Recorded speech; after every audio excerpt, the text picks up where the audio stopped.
Did you hear that? Yes. Yes. Okay. Welcome to our Jolly Old Saint Nick painting class. I'm so happy that you're here, and I'm sorry about the technology challenges. I haven't a clue as to why, but we're ready to start, and it's going to be fun. So the first thing that I want to start with is to let you know that when I do dry brushing, let's talk about paper towels, because this has to do with dry brushing. And I know Sandy and Linda have heard this before. So Monica, this might be the first time that you've heard it, but I use a couple different kinds of paper towels when I paint. If you can see the texture, let me go to my other camera. You could probably see it better. Okay. So I'm holding these fairly close, and I feel it looks too dark to my eyes, but anyway, this one is a Viva towel. No, this one is a Bounty, and I got it turned sideways. Can you see the little bumps in it and stuff? Yes. The texture. This one is Viva, and really, I am not a brand sponsor. You can choose whatever you love, but I'm just telling you what I love. This one's Viva, and it's softer, almost cottony, and it's more smooth. This Viva I love to do when I'm floating and stuff because it's just really flippin' absorbent. So that's my fave. On this one, I want something that's got some bumps on it when we do our dry brushing. Okay. So even like the cheap paper towels from the dollar store, because they're kind of crappy paper towels, but they're good for, because they're kind of a little bit scratchy, they're good for pulling paint off. And so there's a few techniques about dry brushing that I'll explain today where we'll appreciate this texture. So first off, let me explain a little bit about my preferences on brushes and why. And if you don't, I don't know, maybe you already know this or maybe you already do this, but it's important. And I'll tell you the things that I've learned over the years. First off, I prefer brushes that have a dome shape to them. And so I'm pulling out some brushes like random here. These all look similar, and I'll show you in just a minute, but they're different brands. And then I'll pull out a couple of these that I love. Okay, so these brushes are all domed in this direction. You know, you can see that they've got a curve. And then if you turn them on their side, they're sort of skinny, but they're also domed this way in the way they're cut. So they're cut to come to a point this way and cut to come to a point this way. Now, all three of these are by different manufacturers. This one is by Royal Langnickel, and it is part of their Zen line. I ordered two brushes at different times from Royal, the Zens, and they were two different hair filaments that came, and I cannot tell you the reason why. This one's pretty soft, so I don't use it too often, but if you were to order that, again, it would probably come more stiff like these. And this one is by Low Cornell Crescent Brush. They don't make these anymore, but the competitor for that's available is Mezzaluna by Dynasty, and those are readily available. They're different color here, but you can see that it's pretty stiff, okay? This one is fabulous. I just discovered it a couple months ago. It's by Gelsonia. Okay. I have those. Perfect. And then this one was by Artist Club, which they're not around anymore, but I don't love all of Artist Club brushes, but for dry brushing, this one works pretty well. I'm pretty much stuck on the Low Cornells, and that's probably what you'll see me use today. But I wanted you to know what your options were, because when you go to shop, you need to, if this is not in your toolbox, you'll need to know what to look for. Okay, let's talk stenciling, because we're going to do stenciling, we're going to do stippling, and we're going to do dry brushing. And I use these kinds of brushes for all three things, as well as other brushes. I have used others and do appreciate others, so don't think that it's my way or the highway, but I want to explain why I like these the best. Again, they're domed, okay, round, stiff bristled, full-bodied. These are what Patty Rawlinson uses if you've watched any of her videos. And when you're doing a stippling or dry brushing or stenciling technique, and the same thing applies with brushes of this shape, you're going to start with putting paint on the very tips of the bristles. And when you go to hit, if you were to hit down on your surface, but I'll do it sideways so you can see if this were a flat surface, and you go to start applying your paint, it's those longest hairs on the top that are going to hit first. If you're going to do a stipple, you're going to go straight down, right? So you got your longest ones hitting, and then your ones on the edge hitting last, and they'll splay out, and it will give you a much softer look than if you're using the traditional, let's put that over something dark, the traditional cut off stencil brush. Now, I am not saying you cannot get soft looks with these. If this is what you have, you can. You just have to make sure that your paint is uber dry, okay? So don't throw these away because they still have life. Another one that is really fun and was a bit of a surprise, and I did talk about this last time. This is by Chris Hoy. Her stencil brush. Have you used them, any of you? I've got one set. Yeah. Yes, you're going to probably really like them. If Sandy, you might want to look at Chris Hoy's Cover Distributing website just to experiment.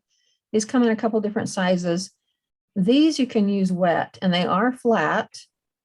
I still prefer the dome, but you can get good stenciling results with these. And they're not the same bristle. They're very, I'm moving over to white. They're very soft. As I go like that, you can see. So this is an option. Chris uses hers wet and then dries it out pretty much on a paper towel, and then she uses it wet on other areas. For my style of teaching, I don't usually use this, but it's an option. You need to know what all your options are out there, okay? Laurie Spiltz also has, this is not Laurie's, but this is exactly what Laurie's looks like, domes to her stencil brushes, okay?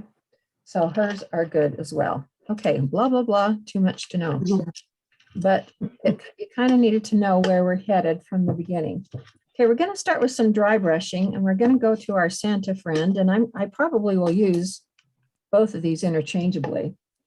And we're going to go to White Peach. Linda, that's the color that you can mix to achieve.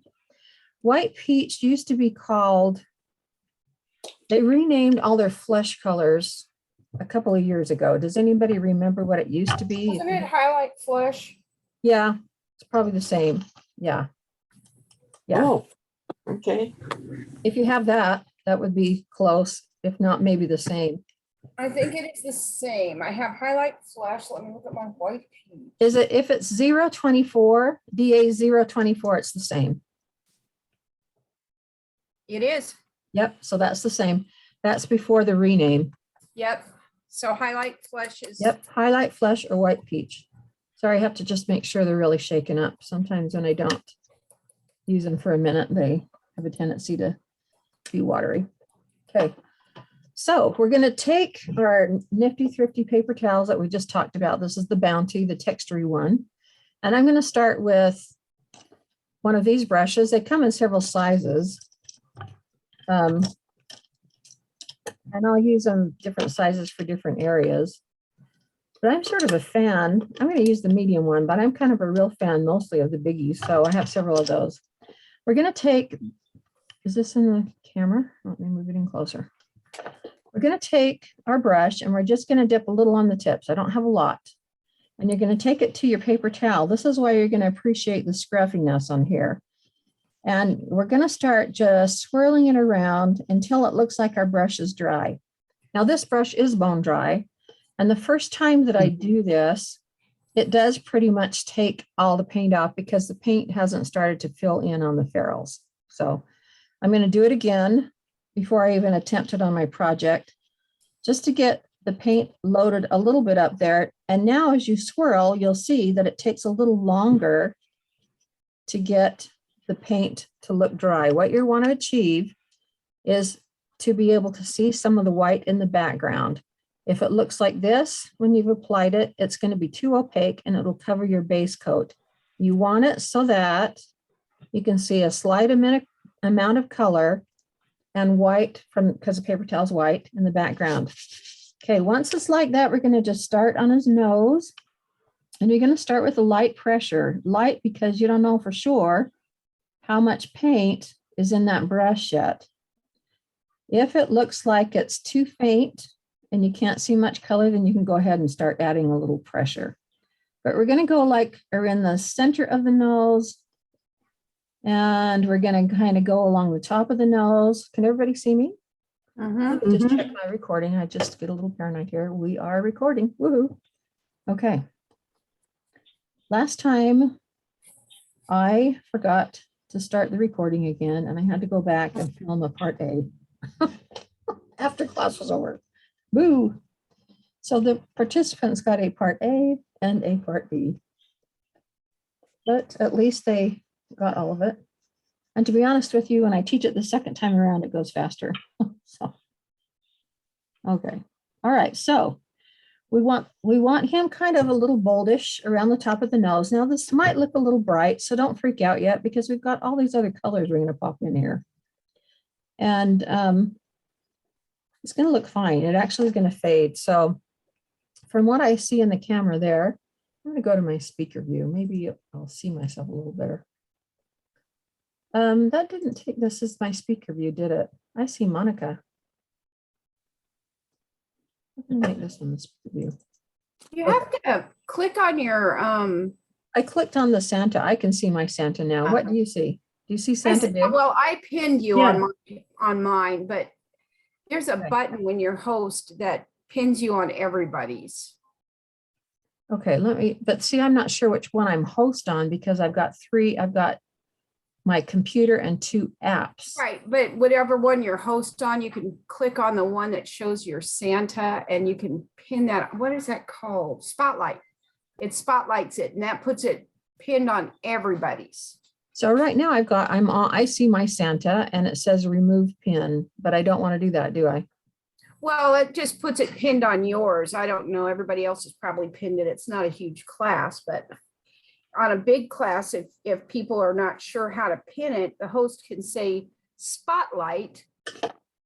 Like you could click on my face and say spotlight, and then I'd be the center of attention on everybody's. Right. I love that. Yeah, but don't do that because my I don't hair's want to mess anything up. Can we just? my hair's a mess. Okay. We'll just leave it the way it is. Yeah. Okay. Okay, so we've done the middle of his nose and we've done more so along the top. And now we want to put a little bit on these side little nostrils that are sticking out. Now this brush is bigger than that little area and it has kind of spread out beyond that. I'm not worried about that because we're going to float around it and shade around it and that'll be just fine. Okay, we're going to go on the tops of the ears. Now here, this little bump right here is actually the glasses. Where's my original? Right here. So I've got this little area right here with the glasses. So this is not really an ear, but the ear goes like right here. And then there's this teeny tiny area that we just fill in with dark red. So for the meantime, we won't, since we're going to paint over that, right, with black, we just can kind of scuff off the top of his ears like that and get some color up here. This part's a little trickier because I really don't want to get this on the red. So here's a case where I will use the smaller, thinner brush because I can get in a little bit tighter area with this without messing up the hat. So I'm scrubbing in some highlighting there. And then again, I'll just put some over here because it's kind of little. And I just want to kind of smooth that out a little bit over there. Okay, now I've got this little thinner brush that I'm talking about, and I want you to put a little bit like on the sides of his face where his temples are. There's not a lot of room there because he's got his hair that kind of encroaches, but just a little bit. We'll get some shading in there. It might not show a lot when it's done, but it's a start.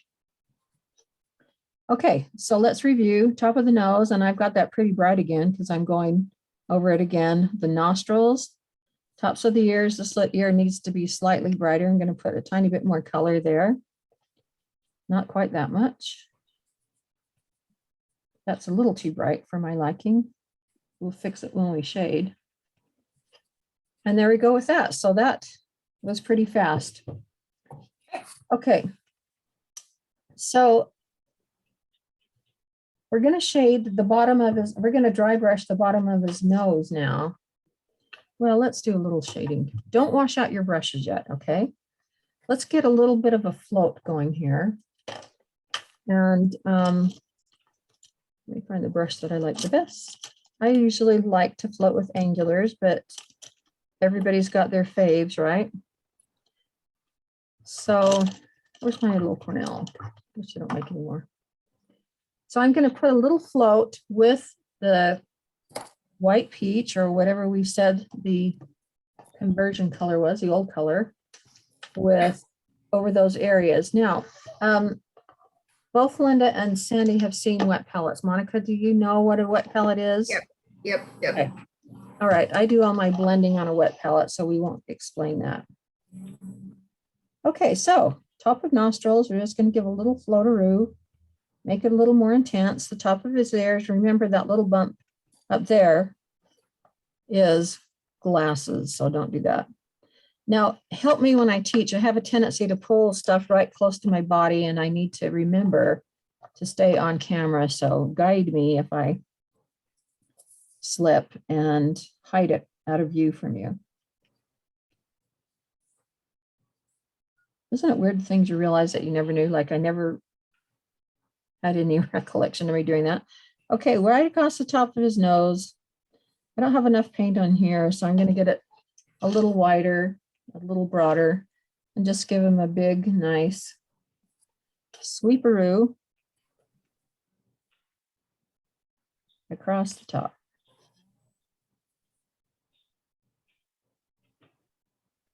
And you can make that as wide or as not wide as you want. You could walk it out if you want. And I know you might think this looks too bright. Do not worry about that.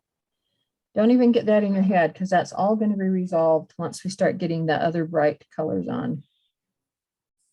I need to go a little bit at the top of this nostril right here, and that's kind of a tiny spot.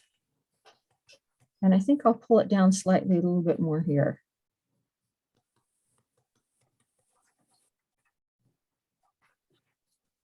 Okay, and a little more in here. I don't know, my eyes just want to keep going.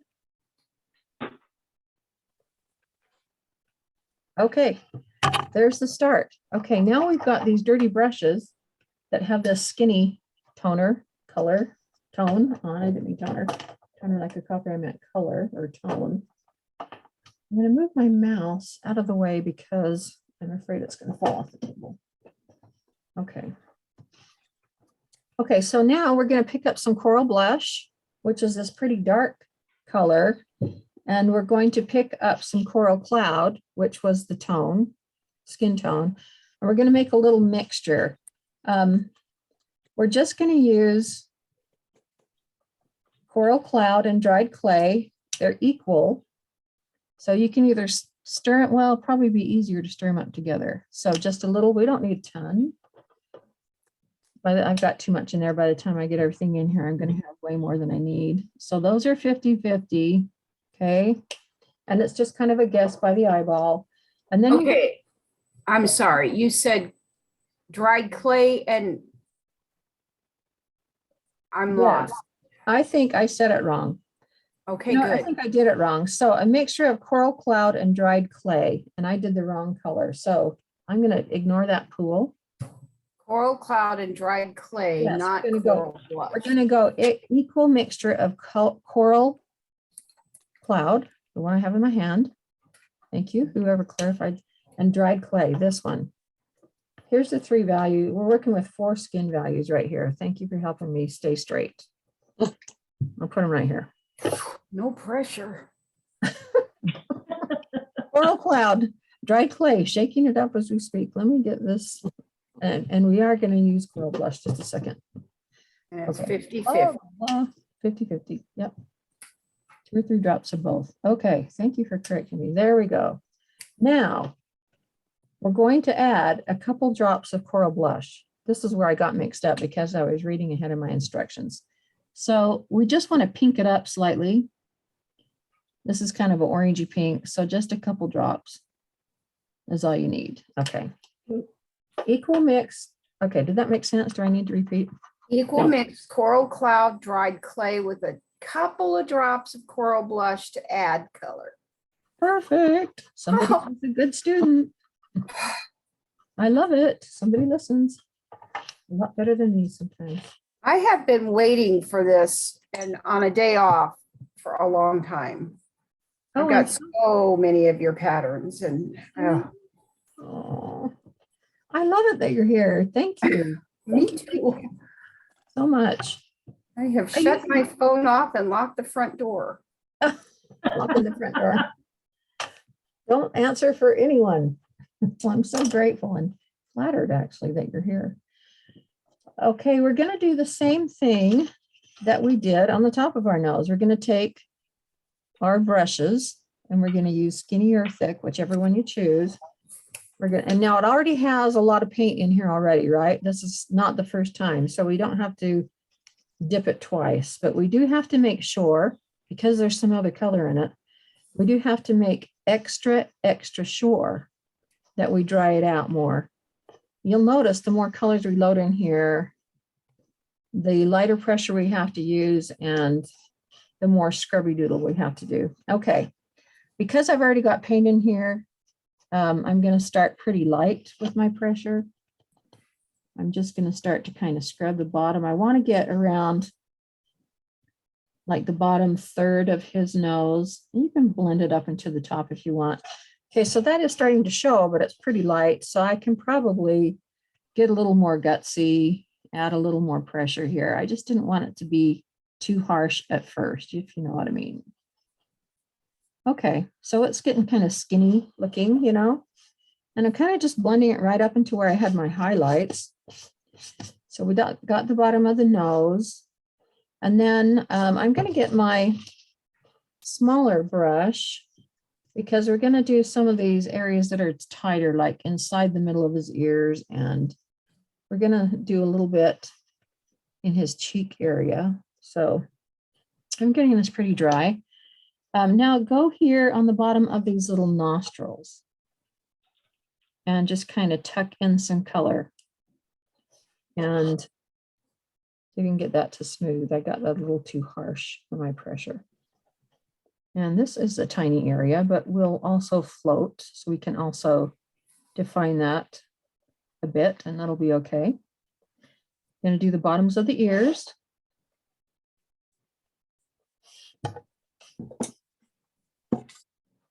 And this will show up more when we float.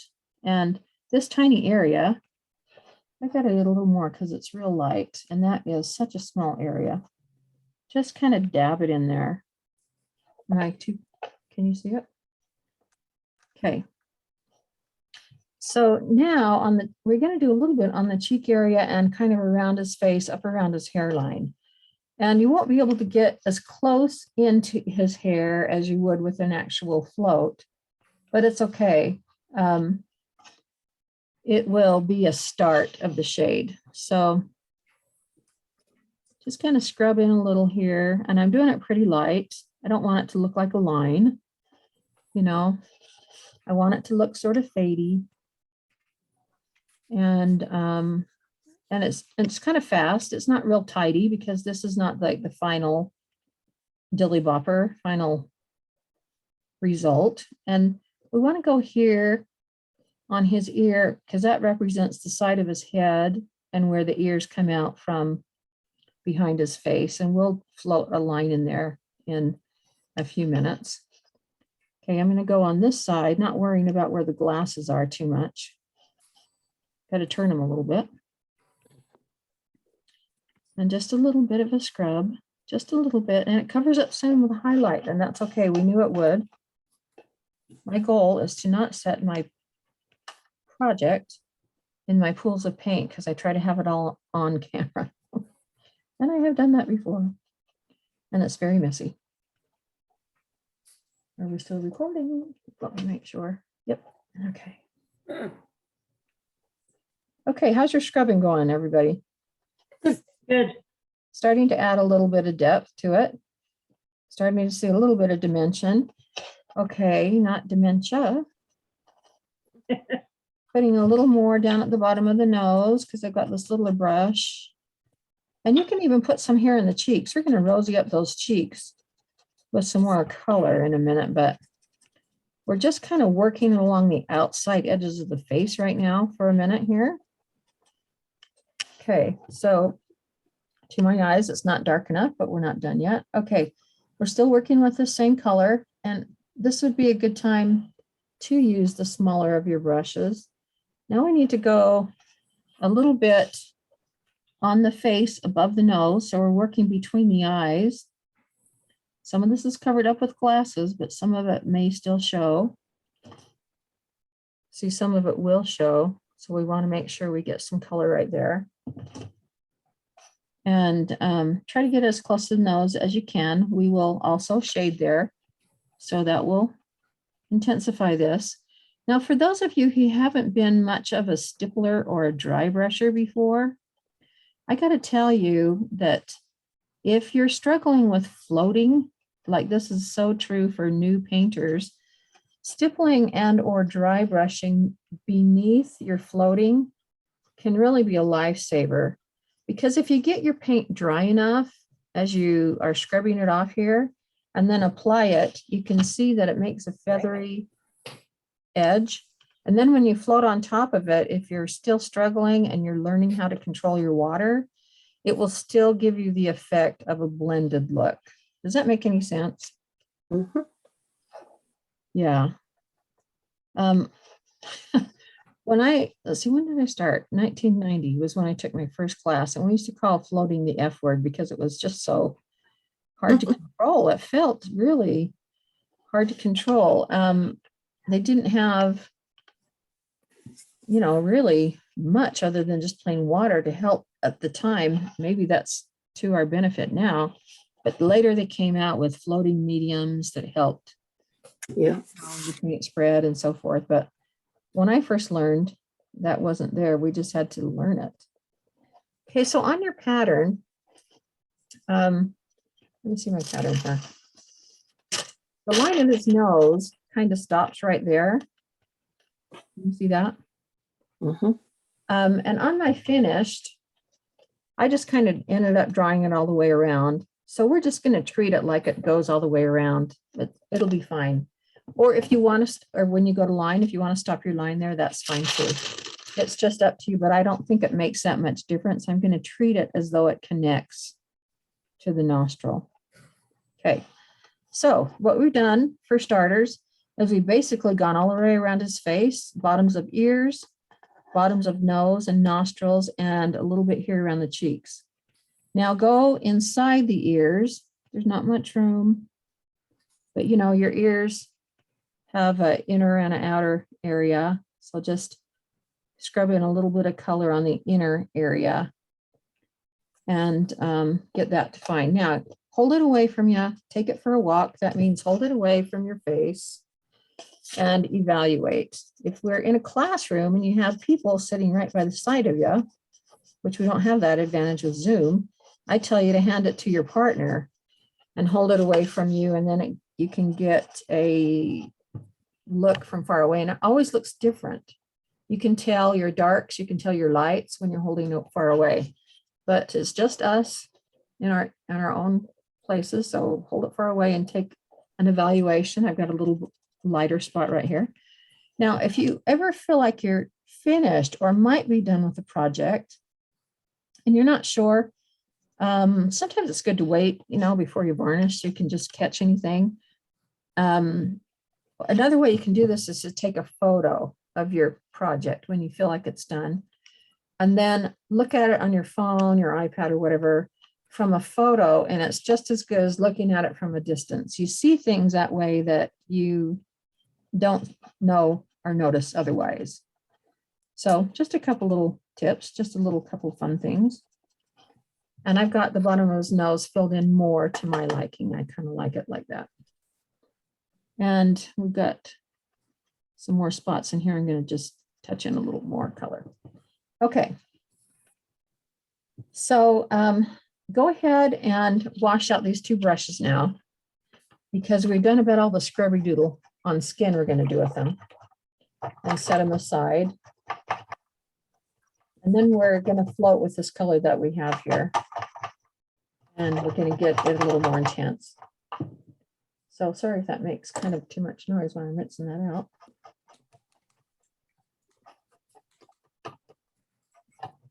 Was everybody able to find the snowflake stamps? Just I'm one. going with stencils. You what? I'm using stencils. I just can't do the stamp thing. Oh, well, that's just fine. Yeah, That's just fine. Because it's just another decoration, right? right. When I went to buy this is what I specified in the instructions. Well, I can't remember if I specified it, but this is what I used. And when I always check to make sure that the links are still available when I write up instructions, because I've had these for a couple of years and I just love them. And in fact, Deb Machina uses this all the time. You might see it. But I couldn't find this one very many places, but I found this one, which I also love too. So this one I'm going to use today in class. It's brand new, but it's totally fun. And they're the same sizes, so they'll both work interchangeably. So just a thought, if you are into stamping with paint, these are fun options for you. We'll do that later at the end. Okay, so now I want you to take some more dried clay. I said dried clay this time and I meant it this time. And you're going to add a little couple of drops to this to make it just slightly darker. Okay. Before we start to float. Is that on camera? Okay. Okay, so you said dried clay. Yes. So the mixture that we made that we used to Oh. dry brush with, Uh-huh. now we're going to add a little more dried clay to darken that a bit. Okay. Does that make sense? Yes. Okay, good. Keep me honest. Keep checking me. Well, I didn't hear them add to the mixture. I just heard take your dried clay and then add a couple more drops, and well, add a couple more drops of dried clay to the dried clay to make it darker. It doesn't make sense to me. He's so good. You can't read my mind. He makes me say out loud what I'm thinking in my head. It's perfect. Oh, thank you. Yeah, I need that because, you think you're explaining things. It's totally clear in your own mind. So thank you for. Oh, no Pointing that problem, out. because I'm coming back to watch this video and I'm gonna be thinking, what did she mean? Yeah. Yeah. I don't know. Ask, clarify. I really, really do appreciate it. So we're going to float the bottoms of the ears. And on this ear, he's got a little bit of space between his head. We're just going to float up along the side, like where the hat starts. And we'll just get that separated. Now, I personally don't like that harsh start and stop. So if those of you who don't know what these are, I call them my paint erasers. This is just your basic Q-tip.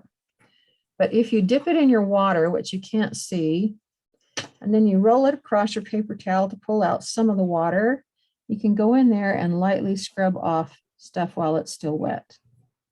So when I say, if you've got an edge that's harsh or a little tiny area you don't love to use your paint eraser, that's what I'm talking about. The little Q-tip, wet Q-tip. And I do it all the time. I can't remember who told me that tip, but it was one of those gold mines that I've always kept in my painting arsenal. Okay, grab the little bottoms of your nose areas, the nostrils here. Let's get those darkened up. Okay, so now, just holding it away from me, and I know the colors look slightly different on camera, but those little areas that I've added that additional dried clay, you can see the difference, right? Can you see it on yours? I can see it in the camera and in real life. Now, let's see. Monica, have you ever heard of my shear float method that I use? No? Okay. This is a review for Sandy and Linda. I use this a lot. In fact, I probably do it 3/4 of the time when I go to float. And I've been able to achieve a softer float. And you can get a float that's so sheer using this method that you can see just a hint of color on top and all the colors underneath. So let me move this out of the way. Let me move this into the camera. So you can see, I'm going to use the shear float method as I go around the bottom of his nose and his cheek. Okay. Okay. Water basin, okay, this is very crowded, but you can see a little bit. Thank you. Okay, so you would just load your brush just like a normal float, okay? Mhm. Palette blend. Okay, now normally at this point you go and float, right? Right. To get your floats sheer, let me move this over here. I dip it in the water again and I didn't swish. I dipped and I did not swish, okay? Then you Okay. take it to your paper towel again, pull out more water. And then when you bring it back, you still got color, but it's more sheer. Oh, I see that. And then if you want it super sheer, dip it again in your water. So this is the third time. Pull out your water. And it becomes more sheer every time you, and it still flows. You know, if you were just to float till it got sheer, you'd be out of water and it would be dry. But because you're continually wetting it, it gives you enough moisture to pull Wow. a sheer float all the way around, and it's not as harsh in color. Does that make sense? It does make sense.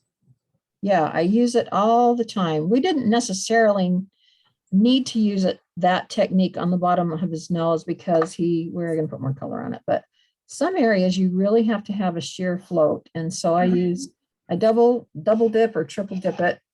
I have to move these back out again so I have room. So go ahead and float around his face against his hair. And we've done the sides of his ears. Oh, let's do the inside of his ears. Let's just, hold on, I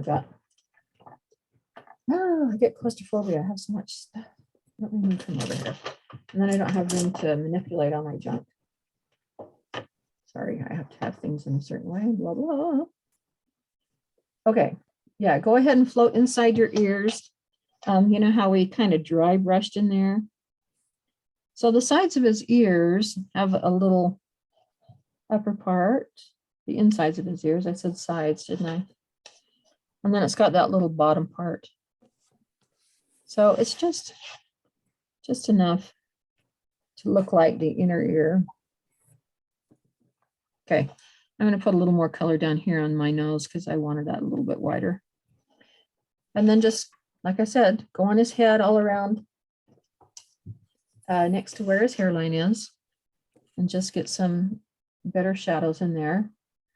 And then after you're done with that, we will go around his nose and his eyes, but we'll do the hair first, hair and against the hat. Any place there's skin, I just drug my hand through that.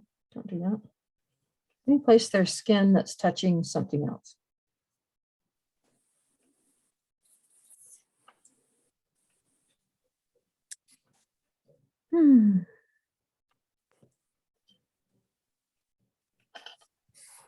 Okay, so that looks crisper.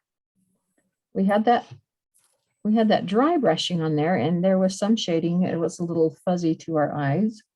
And now the addition of the actual floated color kind of crisps that up just a bit, right? Mhm. And this is one reason why I like to float with angulars, is because you can get in tighter corners better. But I floated for years with flats, and I know that you love and adjust what you are used to. Sandy, what do you use, flats or angulars? I use angles.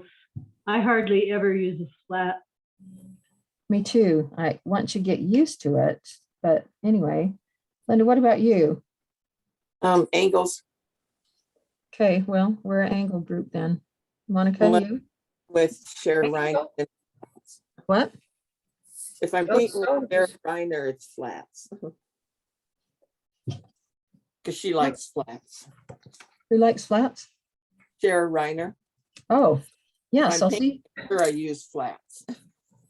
everybody has their own style and preference. And I think that's what's fun about taking from different people. Yep. You just learn so much, right? You get used to your own stuff, and there's just so many more interesting things out there. I hope are you guys all aware of Creative Innovations 12 Days of Christmas that's going on? Yes. Yeah, Good. Okay. We got all kinds of prizes going on out there. So, I can't watch every single day. You probably can't either. And that's how you win, is to watch live.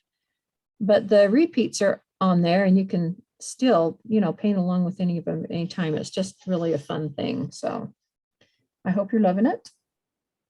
And I hope there's something there that you'll get some value out of, because as a bunch of admins, I'm part of those admins. We've had a lot of fun putting it together. And Debbie Mishima has done so much as far as getting sponsors and people to donate. So it's been fun. Okay, so I'm going to do my cheeks here also against his beard. Now, don't worry about his cheeks. He's going to have more color in there in a minute, but he'll get a little rosier, a little more jolly-ish looking soon.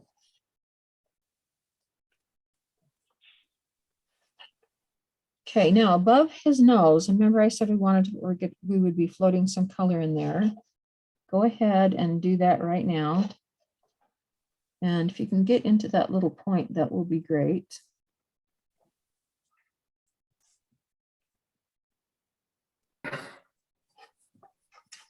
Okay, I need to rinse out my brush. I'm going to flip this over a little bit. I might change to a slightly smaller brush.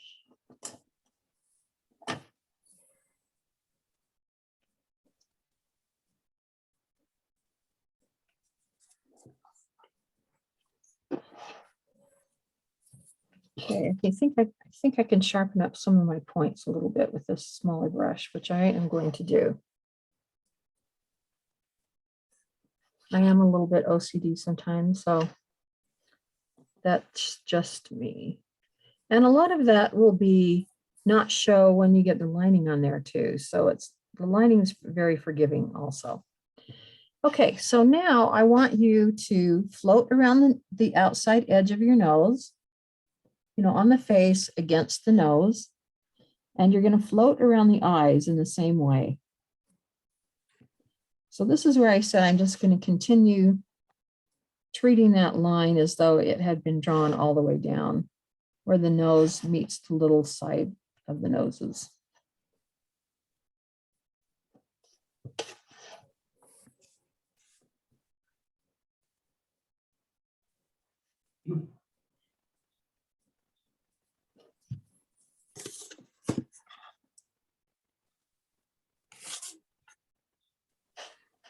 Okay, I'm going to come back over here because I had to sort of wait for it to dry.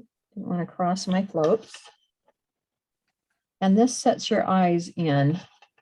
Once we get this floated around, it will give the appearance of the eyes actually are a little more sunken into the face, which is great.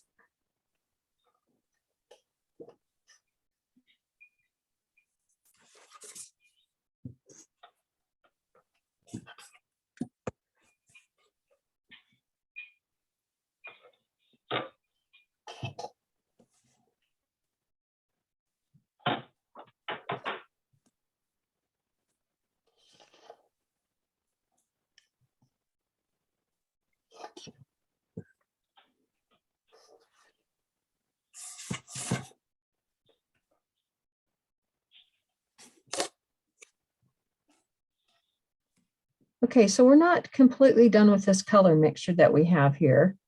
So we'll still use it, but I want to take a second and I want to give the whites of our eyes another coat so that it covers a little bit better. Remember how I said it would take 2 or 3 applications of white. So go ahead and put more white in your eyes.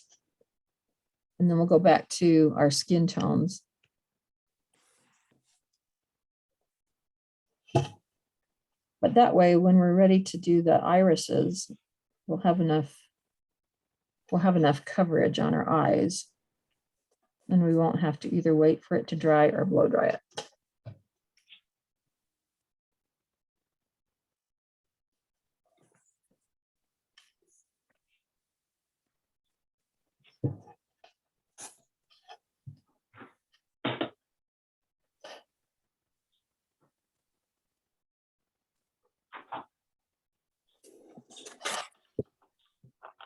It's already looking better with this second coat on there, to me.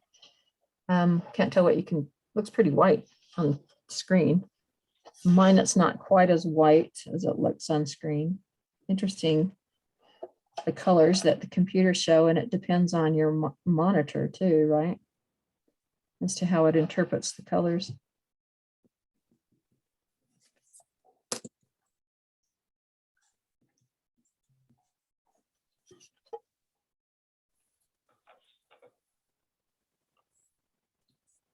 Okay, so Monica, Yes. even though I was a Zoom dud today, still tell them I want to try to Zoom teach. Say that again. Even though my Zoom experience was not doing well this morning, I still want to try to Zoom teach. So I'm on it. I am on it. good. If you're my son, he'd say, I'm on it like blue bonnet. Your kids always say goofy things that, and he used to say that, so they're grown up, but he used to say that as a teenager, and that's one that's just stuck in my head. I can't remember. He was in high school. I can't remember what was said, but he said, I'm on it like blue bonnet. And it just seemed so funny at the time to me. Well, I think this Zoom has just opened up. I mean, if there's something positive out of this pandemic, this is it. I know. And not only for teaching, but for, because I still work too, for, employment. One thing that, so for what I do in my job, I mentioned that I work at the headquarters for the LDS Church, the Church of Jesus Christ of Latter-day Saints. And I work in the area that has to do with temples, and we have temples all over the world, like literally, and we're building a lot of them really quickly. And so Zoom, back to this point, has been able to let us meet with all these people all around the world, where normally we'd have to do email or a phone conversation. So Zoom was there before, and Teams was there before, but because the pandemic forced everyone to use it, they just really stepped up their game and made the technology so much better. And we're loving it as painters too, right? And so you can have global audiences. It's just fabulous. Okay, I have a little stuff that I've got on my beard, so I'm going to try my paint eraser and scrub it off. There you go. First-hand experience of why that helps. Okay, does everybody's look like this, right? Okay. We're all in the same place? Yes. Same place. Doing Okay, good. okay. So pull out primary red, and we're still going to use the same mixture, this one that we added the dry clay to, right? So we're still working with that. And now you're going to add a couple of drops of primary red. Now, it kind of depends on how much paint you have left. We dry brushed with it. We added some. We floated with it. If you're almost gone, you may need to add a little more paint, but I've got enough because we're just going to do the cheeks and the bottom of the nose. So just 1 drop or 2 drops, depending on how much you have. And remember that red is kind of obnoxious. Red and black love to take everything over. So you probably need less than what you think. And that's not too bad to me. That didn't take over too harshly. In fact, I'm going to add 1 more little drop. I've decided to make it a little more pinky. Black's the worst for being a color hog. As far as obscuring any other color that it gets mixed with, it usually wipes everything else out.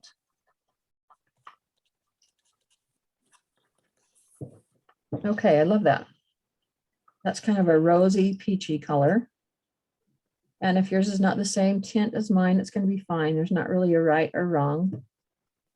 Okay, so because we had washed out our brushes before, because we didn't want them to dry out, you're going to need a second kind of dry brush, and I'm choosing a littler one, and we're going back to our scruffier-ish paper towel. And now these Jawsonia bristles are softer than the other brush that I was using earlier. So I need less pressure because the bristles are pretty bendable. And I'm going to take this around to where it looks like there's not much color. And I'm going to start dry brushing, scrubbing in a little rosiness on his cheeks. And I'm going to turn it a little bit so I can kind of get to and right up to his nose. So where's my finished guy? I moved him because he was bugging me. On me, because I'm a color nut, I love brighter better than softer. I made it pretty intense and I kind of went all the way up to here. Okay. But if you don't like it that dark, you're okay. But realize that it's got red on it and it's got dark green on it and it's got black. And your eyes will usually go to the brightest and to the darkest places. So what may look bright right now might not be that bright in the long run. In fact, at the end, we'll kind of evaluate, well, I don't know if we'll get our glasses on. If we finish everything and you've got your darkest colors on and your lining, just, you know, it wouldn't surprise me if you went back and reevaluated and decided to add a little more color to your cheeks and the bottom of the nose, which we haven't done yet. So just kind of get it as close down to that beard as you can. We are going to go and float in there too. Scrubby doodle.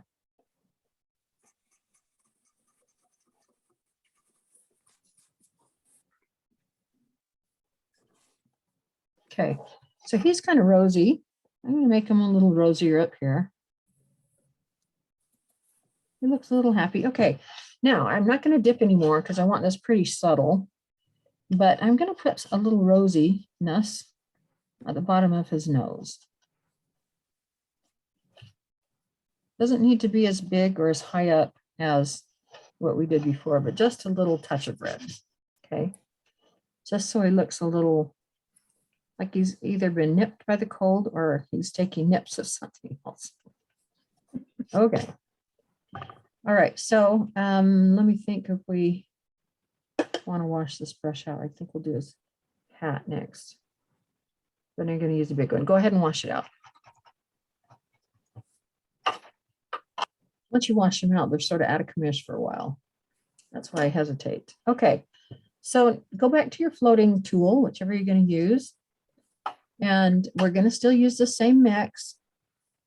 And we're going to float at the bottom of his cheeks to kind of bring that color right up to the beard. And then we'll float kind of big and bold across the bottom of his nose.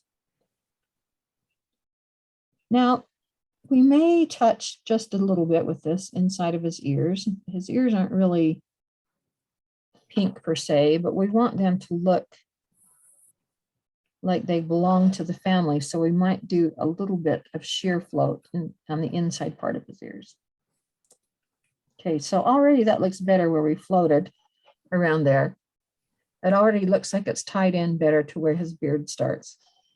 So, or his mustache, or sorry, his mustache is right up next to his face. So now I'm going to go around the bottom of his nose. And we'll do a big swoop-de-doo. And now he looks pretty rosy down there. Now, all we see right now is just this ridiculous looking skin that looks way too pink to be real, but have faith in the process. It'll all be okay. All right, there he goes. And he looks pretty red. Mine needs a little bit of red right here. Just not quite. And a little touch right there. Okay. Now I said we're going to do a little tiny bit on the insides of the ears, but I'm going to make it sheer, so I'm double dipping. I don't want much. I just want just a touch of color on the upper part here. Okay, that's good. Okay, wash out your brush. Exciting. We get to turn our instruction page over. Okay. Okay, this little tiny area right here inside of his mouth, we're still going to use this mix, but we're not going to use all of it. I've got too much here. We just need like a tiny touch. I'm going to move a little bit over here into this little pool that's empty. And we're going to add just a tiny, tiny touch of lamp black. I mean, 1 drop. Didn't I say that black is a color hog? Here is proof of the pudding, because you watch what I mean. 1 tiny. Now we're going to make a wash out of this. So we need to add water. And if you have a bubble pellet, it'll be a lot easier than doing it on your flat. Got some stuff on there. On a flat piece of pellet paper. I am going to even take out a little bit of that black. Oh, we'll see why in a minute. Okay, now add some water to this and make it a little bit thin, kind of like a wash. I just use like paint, like water droppers like these. But whatever, just a couple drops, thin it out. We may need to add a couple more. You kind of have to stir it up to see what I mean by paint, black being a paint hog. Even though I took out some of that black, it just thinks it owns the world. I'm going to add a little bit more color. It does, I don't give it right to own the world, you know what I mean? So you want it kind of like a pinky black. And it's okay if it's a wash. We just want it sheer, and it's just going to go on that little area there. So when you look in someone's mouth, it's not entirely black. You have, you know, your gums are kind of a pinky color, but they're not the same as your skin on the outside. It's just a little darker. And because you're not, when you open your mouth, you're not hitting the daylight. So I'm just going to use like a little, probably maybe a liner. This is kind of an old, obnoxious liner that it's not good for lining anymore, but it'll be good for painting in a little tiny area like this. So now it's kind of soupy. It almost looks a little bit purpley. I don't even know if this is good enough to paint in that area. And you're just going to fill that in right there. That represents the inside of his mouth.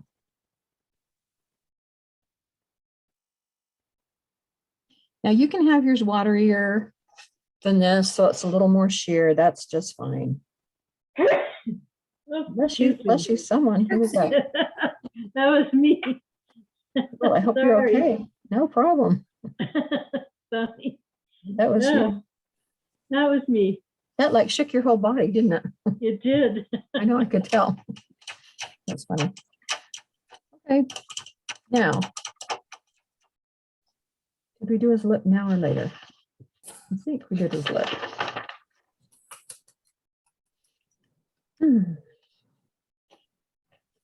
Well, I think we did it later, but you know, let's take this mixture while we got it, the skin mixture still, and just paint, if you've got it still, and just paint his lip, because we're going to shade it red, but we'll do that when we do the hat and we get all those red colors going.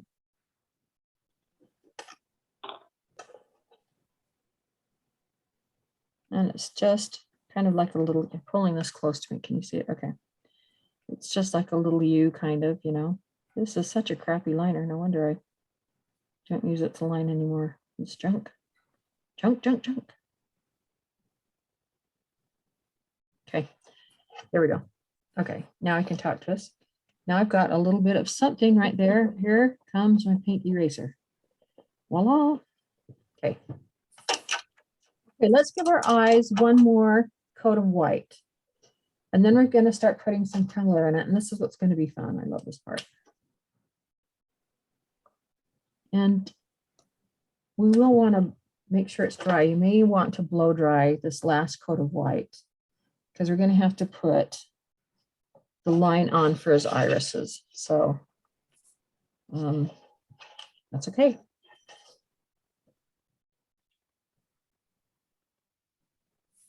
Once his eyes are on there, he becomes a person.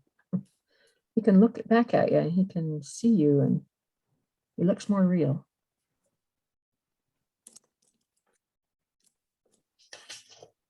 So Monica, you've never done smoky lined irises with me before? No, ma'am. Well, this will be fun. Oops. No pressure. Well, you can do it. You just think like a wagon wheel. I'll do my wagon wheel thing that I usually tell people at first, and then they can kind of see it easier. I think like a wagon wheel. Okay. Yeah, think like the spokes in a wagon wheel. Think about all those pioneers on hand carts or the Western movies that you see. They're riding across the frontier in a covered wagon, and those wheels have like a little center knob in them, Yeah. and then spokes that go out to the outside that start from the center and spread outward, right? Can you think of that? Yeah. Yep, that's kind of the I think we can do theory. this. The theory of how we do eyes. Okay, we'll set that aside and we'll let it dry. I'll probably have to blow dry it still, but while it's drying for just a second, I'll give you the wagon wheel theory of eyes. Okay. Let me find a pen that actually. Can you see that line? Yeah, you can. Uh-huh. Okay, so let me not put my paper in there. Okay, so when I do my eyes, these eyes are shaped a little bit different than a lot of my eyes. So they're kind of shaped like that, right? Right. A lot of times I do eyes just like that, but anyway, so here's the basic eye, even though they're not even the same size. Okay, so then within my eyes, I have a part that looks like this, or like this in some of my other patterns, something like that, okay? Right. And then I'll usually have a pupil down here or something, you know. Okay, so same thing down here, and that gets put on last. So if you think, okay, setting this aside, if you think like a wagon wheel, like we just talked about, a wagon wheel will have this outer rim, right? Uh-huh. Then it will have that inner spoke that we talked about. And then it will have wooden spindles that go out like this towards the outside that start at that center point, right? There's your wagon Right. wheel. In the theory of the way I do my irises, I kind of treat them like a wagon wheel, meaning that wherever this pupil is, sometimes it's right here, wherever it is, that becomes the equivalent to this middle of the wagon wheel. Let's say in this eye, our iris is, where is my eye? Do I have that kind? Yeah. So I have it like this, okay? The pupil. So that's going to be the center, that's going to be the equivalent of the center of the wagon wheel. We're going to float this eye, okay? And then we're going to start painting in wagon wheels with wagon wheel spokes with a liner. And we're going to start in the middle of this pupil or the middle of our wagon wheel spoke. Right. We're going to stroke with our lines with a thin liner from the outside, from the inside towards the outside. And we're going to have them splay out just like a wagon wheel. If this were the center, if this were a full circle, does that Okay. make sense? It totally makes sense. Yeah. Absolutely. So we're going to do that. We'll do that one time. And we do it pretty close together, and you can decide how close or far apart you want to make them. Then we'll go back in and we'll try to get our paint even thinner with our liner brush, and I'll explain all that when we do it. And then we're going to come in and we're going to lightly go in between. Okay. So now they've got a lot of little spooky lines, right? Okay. And this eye is really large, a lot larger than I would do on a smaller piece. It's Right. more condensed, right?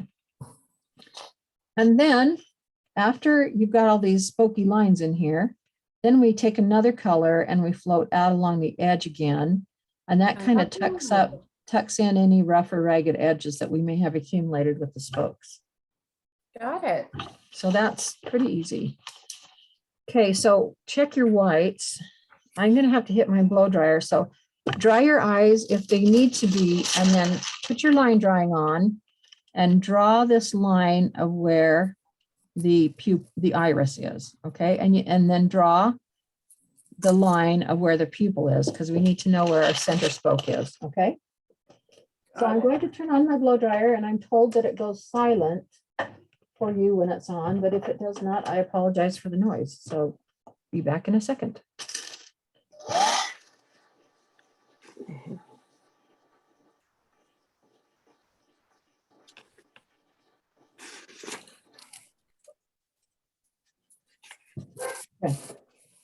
It did go silent. That's weird. Yeah, no, that's interesting. I didn't know because I guess because I'm always the one here with it. I didn't realize. Well, you know what? I have taken classes from Chris Boy and hers went silent, but I thought she had one of those new heat guns. You guys are gonna think I'm dark, but that's why I thought it went silent. I didn't realize.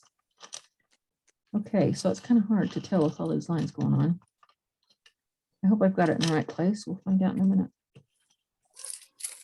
Okay.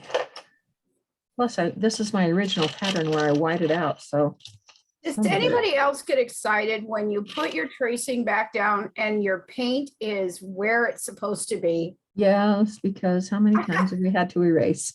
I'm just so excited when I put it down and my paint lines up with the line drawing. It's like, oh my God, I didn't overdo it. Ah, That's so funny. Yes, I totally relate to that completely. yeah. Oh, vey. Okay, pit stop This for is- me. This is so faint. I got a really old piece, see it shifted. I got a really old piece of graphite or, gray transfer paper. It's the best. Because it doesn't leave too much of a dark line. I'm just going to draw that one on. Okay, with the pencil.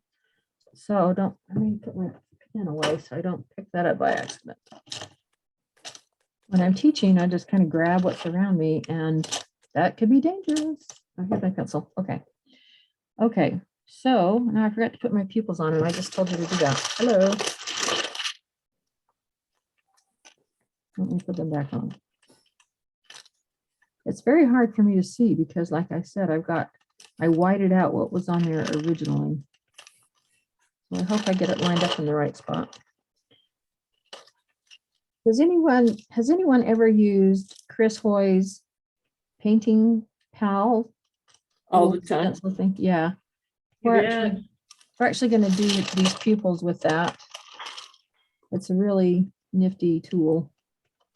And you get a much cleaner result. Okay, I can see those. It's very light. You probably can't see it, but I can tell. And if you want, if it's helpful, put a pencil dot in the middle of those pupils, if that helps. That'll give us a starting point for where to pull our color. Okay. Moving on to the eyeballs. Okay, so we've already painted our eyes white and we're going to float around the outer edge of our irises with an equal mixture of teal mint and blue harbor. So teal mint and blue harbor. And we don't need very much because we've only got these two little eyes. So I have to shake both of these up.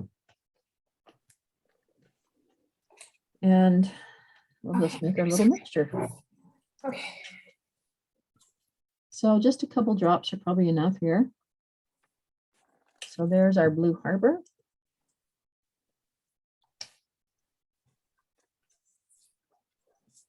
And there's our teal mint. Teal mint's really fun. Got a lot of possibilities and it reminds me of summertime and water and all of that stuff. Okay, just really like that color. Blue Harbor and what? Teal mint. Thank you, ma'am. Do you have teal mint? Yes, I do. Perfect. Perfectamundo. And I have Blue Harbor. So 1 to 1. Yeah, 1 to 1. And you're going to make a float around the outside edge of his iris. I need a little less water in my brush. There we go. Now this is a case where I just use that more sheer float technique. I just almost always do that just because I don't want it too dark. So I'm going to start my float right here from within the pupil because I know I'm going to cover that up with a black pupil. And I'm going to shade all the way around. Off Yep. camera. Oh, see what I Thank you. mean? Okay. I'm just going to float all the way around the edge of my pupil. No, iris. Sorry. I do that all the time. Now this, and I'm going to take that float back up into the area that has the pupil. I know that's going to be covered in black. Now this float is not necessarily beautiful. It doesn't have to be. I'm going to come back over it and straighten it out a little bit, meaning float over it one more time to make it a little more even. But our spokes are going to be over here, right? Going across the top of it. And a darker float, like I mentioned, is going to go over the top of it to clean up the edges. So what we're doing with this first float is just basically laying kind of the inside color of the iris. And it's not a really important float to have beautiful, like maybe you would want a float on his face or something to look good, but this one's not that critical. So you want a little bit of the white showing at the top of his eye and a little bit of white showing in the bottom corner. Okay.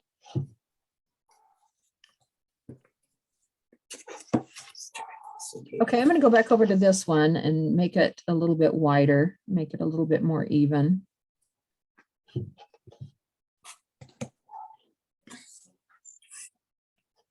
Now you can change the look of any eye, especially if it's bigger, by how wide your float is. You know, if you want them to look a little more pale, you're doing maybe a child with really pale blue eyes. You can keep this float less wide and it will have a tendency to look like that because more of the white on the inside will show. Did that make sense? Mhm.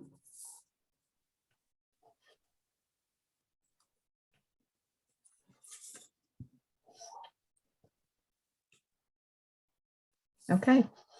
So I'm just going to stop there. It looks a little bizarro right now, but he will get better. Okay, I can, because my tracing paper was so light and old, I can hardly see it. I can see it enough, but I've made a dot in the center of my pupils, and that tells me where my starting point is. Okay. Okay, so get a liner that you like. I love Chris Hoy's 10-aught liner. If you have not used that before, I have a couple of these. I know I've talked to Linda and Sandy about these, but I know a lot of people use different widths. This one, I said a 10-aught, this is an 18-aught liner, which I love for a lot of reasons. But I can get a really, really thin or thick line with this liner. Are you familiar with and comfortable with lining, Monica? Yeah. Okay. So what I like to do, when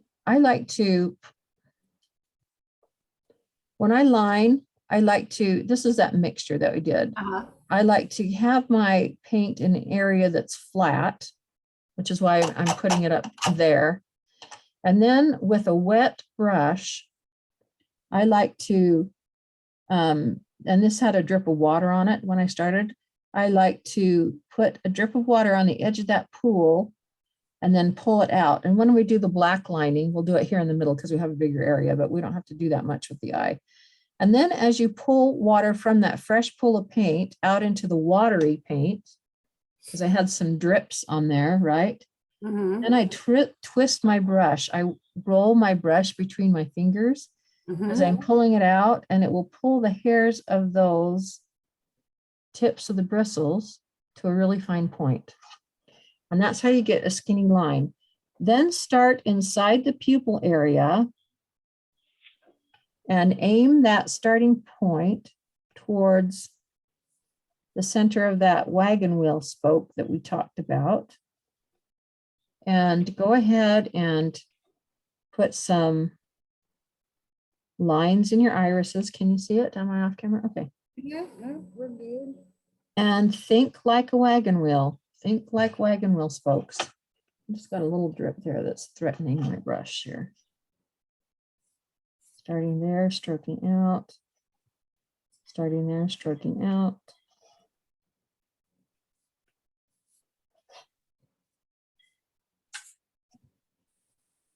So down at the bottom of the eye, you don't need to do that because the pupil will be covering that up. Okay, moving over to the other eye. And we're getting our lines there, stroking outward, coming from the center point. Now, for me, I'm making these a little further apart than what I normally do. I don't know why, that's just how they're coming out. So instead of putting one line in between, I can already tell you I'm going to put two. Everyone's eyes are going to look different, and there is not a right or wrong. I said that once before, but I want to emphasize that just because if yours does not look exactly like mine, it may not be wrong. Okay, so that's what I've got so far. Now, to get an even finer point, I'm going to add a little more water. You don't want it so watery that you can't see it. And I'm going to try and twist it out further and further and further, okay? Now I'm going to, with a lighter pressure, if I can control my hand, I'm going to put a super skinny stroke or two in between. If I feel like they're too far apart, you know, I may add a couple of little strokes. Like this one, I feel like could use another one. And so that one I did not like, because that one, I didn't quite have my hand at the right angle to pull it well. So I just paint erasered that off. And just filling them in with a bunch of little strokes in between. And what's going to surprise you, I think, is how these will look different once you get your pupil in and once you get that outer edge float in. What do you think, Sandy, the first time you ever tried these eyes? They were hard for me the first time around. Yeah. But now I actually do these eyes even on other projects. Well, that's an honor. They're fun to look at, I think. And so I've experimented with all different kinds of things. And what's interesting is if you want, you know how green eyes are not like really grass green, and you add a little bit of brown to it to kind of make it look a little more like an actual green eye. You can do more than one color in these little strokes. Like you could have like a more green and then add another drop of brown and make it even a more browny green. So you have different colors within the iris. Does that make sense? Right. Yeah, so you can't really mess it up, right? It's just kind of whatever you want to do. Now let's see. My eyes are not the same shape, but this eye is bigger than this one. First off, nobody's eyes in nature are exactly the same. Secondly, our glasses cover up some of it on the inside. So that won't be evident or as evident. Okay, so I'm going to stop my strokes there. Okay, now we're going to do that outside around the rim float that we talked about. And I want you to get ultra deep blue, the super dark, super duper blue. This one's kind of a takeover color too. And yeah, I just want you to add one drop to this, to our blue mixture that we made. I can control it. If I can get it to come out of the bottle, that would be great. Okay, it's in there. So let's just try her again. Okay, one little drop. Okay, and mix that in. And that's going to be the color that we go around the outside edge. I want that one tiny drop darker, so maybe I'm going to add one more drop. It just depends on how much paint you had in the first place. But you'd rather, it's easier to make it darker, but it's very hard to make it lighter. So let me stir that up.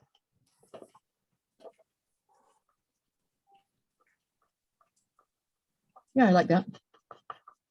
Okay, there's my float color for the outside edge of the iris. Okay, so this is a chance where we get to clean up all the anything that might not be perfect from our little strokes. And it kind of ties everything together. Okay, I usually double dip my floats. So now we're going to do like we did before, you know, start down here in the Off pupil. camera. Oh, start down here in the pupil. I've got too much water in my brush. Let me pull it out. And go around the outside edge, all the way around. Is this a wider float? It doesn't have to be, but it can be. Mine's not. Mine's the same as before. But I might do it twice to make it a little wider. Just remember that your pupils are going to take up some of that room. And you don't want your float to go up to the pupil. So can you see the difference between the two on camera? Yeah. Yeah, it'll give it a more finished look.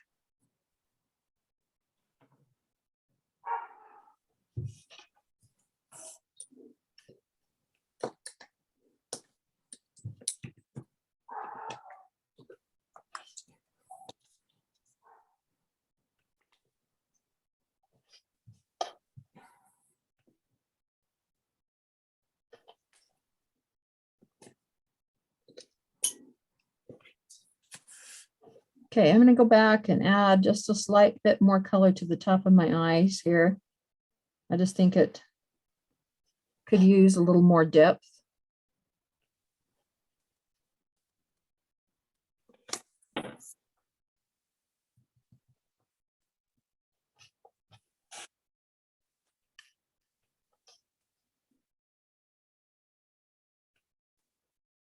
Okay, there we have it like that.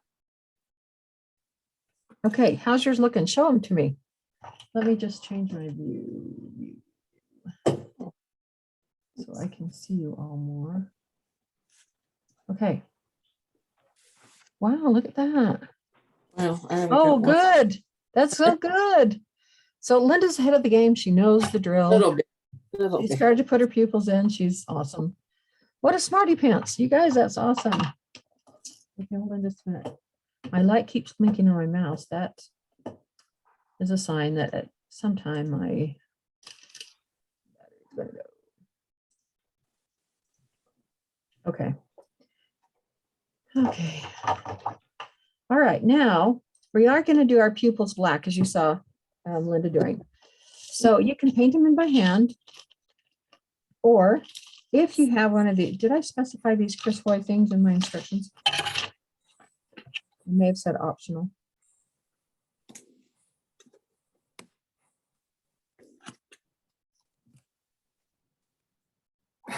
Well, you could just, if you don't have one of these little things, just paint it in by hand. But if you do, these are Chris Hoy's little dilly bopper tools.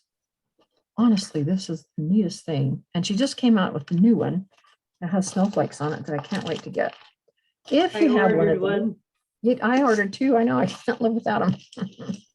If you have these, then I can't remember which size I used for the pupil. I'm using the third size, the Yeah. third largest size. We're going to just stencil that pupil in there with lamp black. And this is another time when I use a dry domed brush, and I use the littler ones for this. But now just, if you're just going to paint it in with the liner, just ignore it. Now, the only thing that I would suggest is that some of this, if you use the stencil is going to go over a little bit onto the nose. And so you're going to have to block that off with a little bit of tape or something. I use another one of these little tools just to make sure I don't get any eye on where the nose should be, where the nose is. Okay. So that's where I'm at there. Lined it up. And I'm going to use one of these. Let me find one that I like. I'm going to use this. And I'm going to use, I can't move my hand now. Paper towel and black. And I'm just going to dry it off at first, right? And then instead of swirling, which I'm going to do in a minute, first I'm just going to start by stenciling. So just to up and down pounce. Think like a sewing machine needle. A sewing machine needle goes straight up and down. When you're stippling, you want to move straight up and down just like a sewing machine needle. Now I'm going to pick this up and peek just to make sure I didn't go on my nose after all that work we did on our nose. I just want to make sure. Yeah, I'm okay. All right, great. I'm going to go another coat just to make sure it's opaque. Now see how fast that was to get a good oval. So there, I'm going to do the same thing over here. This one does not, I did not draw it down onto the nose. Well, maybe slightly. Hold on. Can't get this thing to move. Okay. I just want to make sure that I have his nose blocked off well, and I cannot see where his pupil is supposed to be because I covered it all up with paint.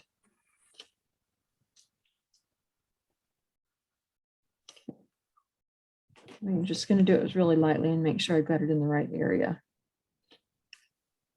Yeah. Okay. Stenciling right along.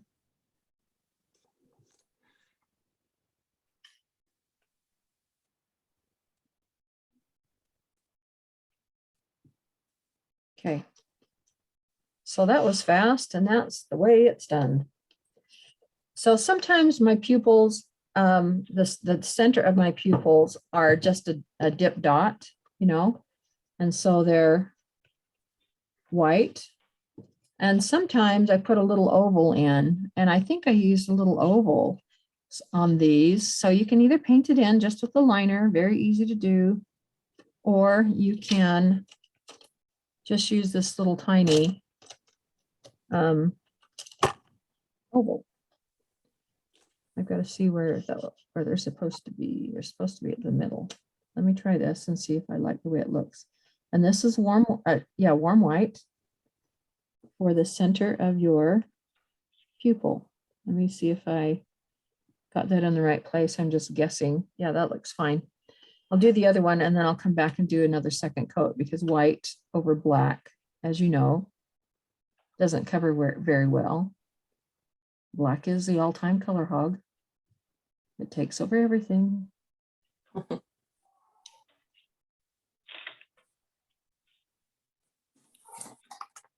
Okay, so now all of a sudden he can see you.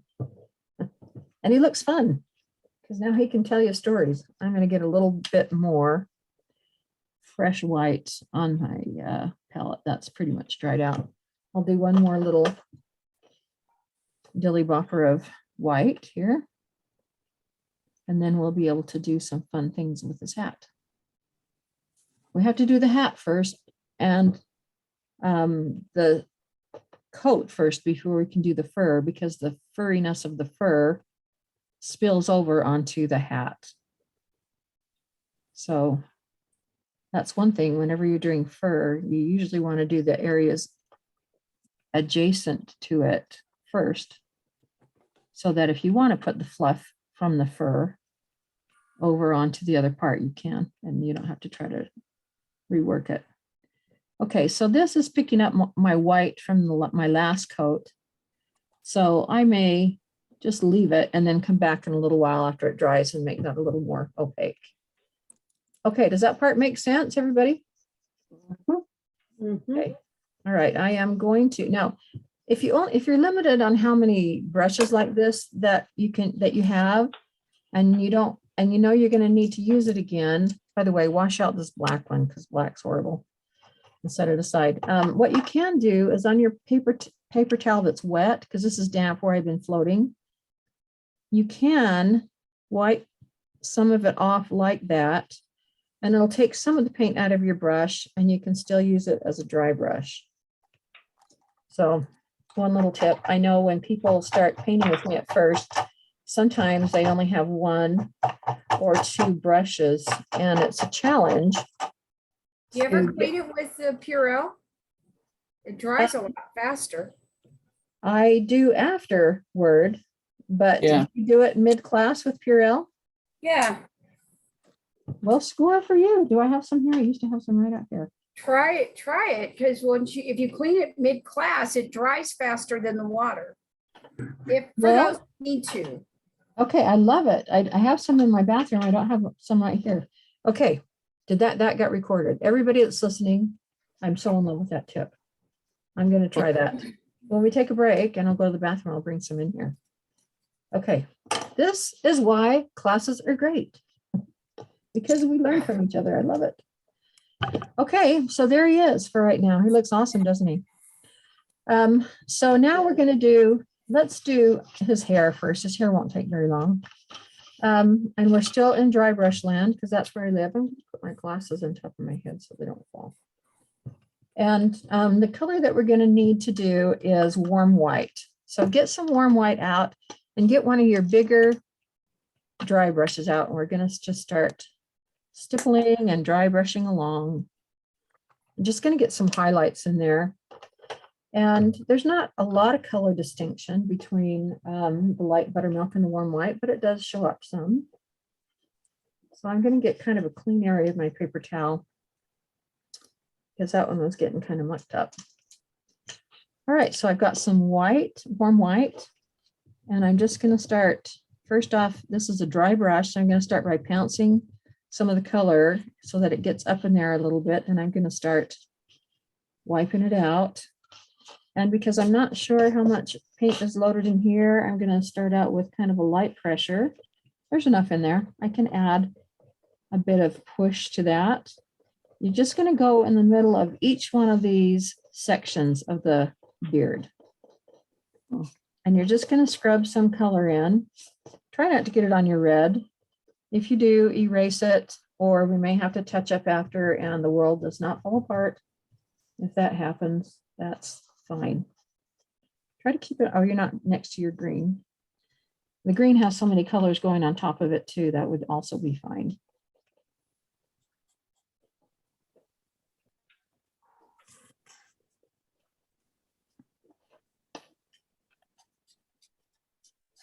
We're not doing bad on time, even though we started late. So that part's good. This really is a pretty easy project. Okay, you're doing the mustache the same way, just within each section. You're just pulling in some color from this big wide brush. Notice I haven't reloaded yet. I'm still going with the color that I have. Now it is starting to get lighter. I am going to put some on in just a minute. But my point is, sometimes with dry brushing, a little goes a long way. Now I'm going to add a little bit more. So you can't really tell on the camera, white on white, you can't see much, but I can see it better here. Okay, so whenever you reload, just keep your pressure light when you first apply it, just to make sure you're not going to make a mess. So I'm not trying to go right up to his nose. I'm trying to go fairly close, but that's going to have some shading on his mustache against his skin. So I'm not too worried about getting close, but if you're afraid that it might go over, block it with something, with one of those little painter tools or just your hand. But I really don't think that that's going to be an issue. Okay. Now I'm going to do it one more time, and this time I'm going to do more of maybe a circular scrub, because now I want to kind of brighten like the bulb areas of each one of these sections and make like kind of like the bottom center brighter. and you can kind of work it up. So let's see, it's white on white, it's not showing up real great. You can't really see it in the camera. I can see it here. I can see that this one's brighter because I've scrubbed circular in there. When I shade it, it shows up a little bit more. Can you tell that there's more color in here than there? Actually, I can see it. Can you? Okay. Yeah. Not so much when I put the light on, but so I've only done one. So anyway, make the bulb area of each section brighter with warm white. And this is fast. There's nothing scientific about this. Some of these areas are too small to do much of a circular fashion. I'm not worried too much about that though. The shading is what's going to give it the separation and the definition.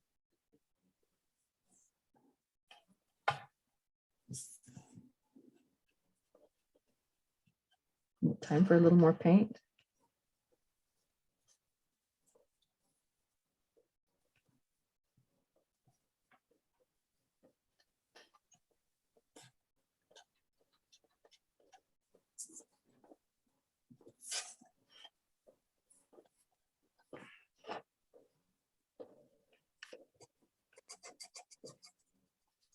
Okay, I'm going to switch to a little bit smaller brush and one of the narrow ones, and I'm going to do up here in his hair.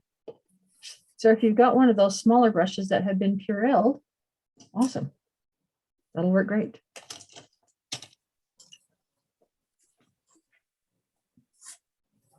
Mine had water in it though, so I'm just going to grab a different one. Okay, so I'm going to go in, this is so glary in my vision. But what I'm doing is I'm going in each one of these little puffy doodles. And I'm kind of doing the same thing that I did down here, meaning add some white into each one of those puffy areas.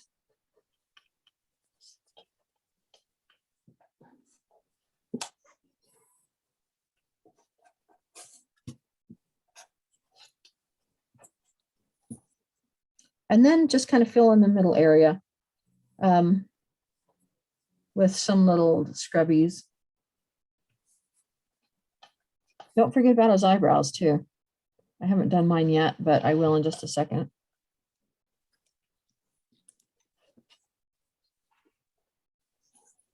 I'm fighting that urge to pull it close to myself. I think about you because that's where mine is, right next to me. Oh, I know. I don't know. I don't know why I learned that. I don't know. Well, I think I know why, because before I had this desk is a very old desk that my husband bought secondhand. And it's a tank. It's made out of metal. It's lasted forever. But before then, when I was learning to paint, I just had this little narrow desk, and I probably had to have stuff right here. I probably didn't have much room to expand. On this desk, I got this, and I got my laptop, and it's a big laptop, but I still, go to old habits.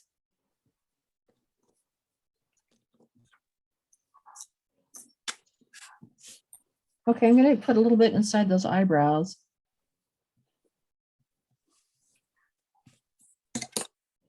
And there's really only 3 puffs in each one of those eyebrows.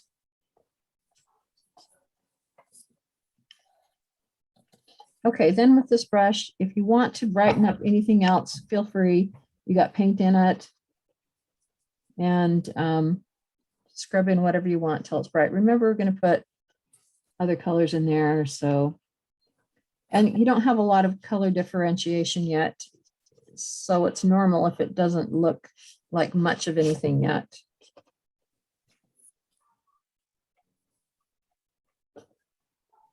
Right.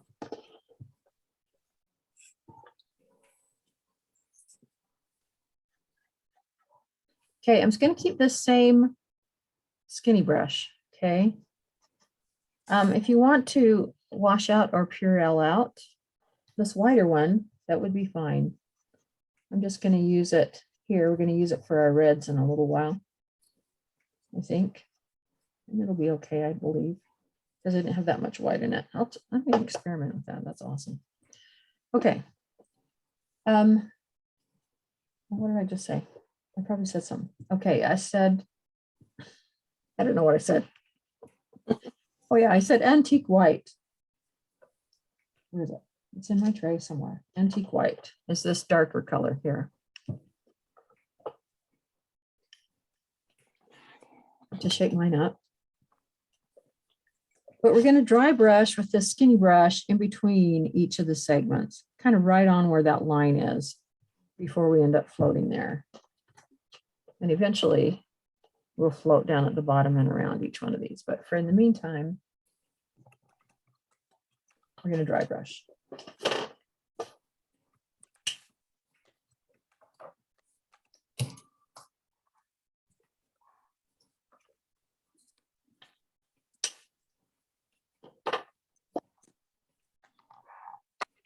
And I'm still using this brush that I had for the white.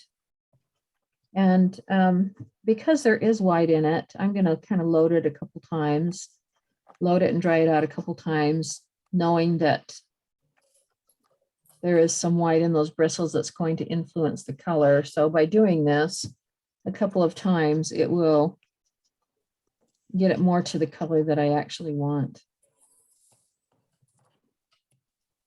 So now let me ask the Purell. Did you just put a little dollop in your hand and go chit, chit, chit, chit like that? Yep, and sometimes on the bigger ones, I put a dollop on my splat mat and just go for it. Whoa, so fun to learn. I love it. Ah, that's the fun thing about classes. It and stuff. dries really fast. Yeah, that is so awesome. Can I just like give you a gold star? Yep. for that? I wish I had one. Are you That's dry like- brushing on the left side? Oh, Oh, I'm going right over the line. oh, just over the lines. Okay. Mhm. Eventually we will float on one side of the line, but I'm going right over the line for right now. So Well, there's a now, little, you're going over the graphite. How does it erase? Oh, you put lines over it, so it doesn't. yeah, we're matter. lining it. Oh, I line it with black. sweetness. Yeah. But a lot of people don't line. And if you don't line, then that would be an issue. You'd have to have that extremely faint. But my lines on here are dark and I did that so that you could see them. Had I just been doing this, me, myself, and I would have used my older graphite that I did use on the eyes that I could barely see. Mhm. But I wanted you to be able to see it on camera because look what it does with white. And I know that it has a tendency to be too bright. Jay, you might want to check the lint filter. Okay, thank you. The lint filter? Son-in-law's doing laundry.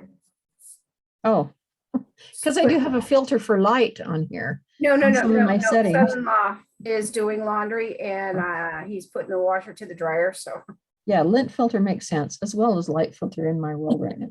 sorry. Oh, that's okay. Okay, in between each, right? We're just, and a little bit here against the mouth, just so that there's a little bit on the side. Okay, he's got a lot of segments. Just don't lose hope. Just keep on going.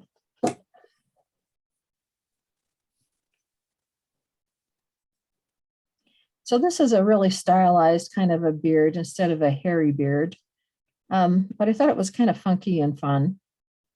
And I do like to I do use liners and filbert rakes and those kinds of things to do hairy stuff as well.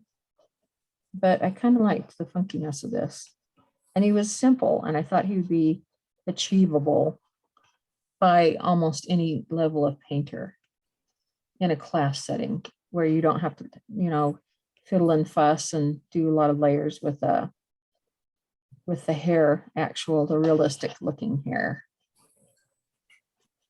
Well, and I think that the Zoom is bringing more and more opportunity to beginner painters. So something like is. this is opening that it's not as intimidating.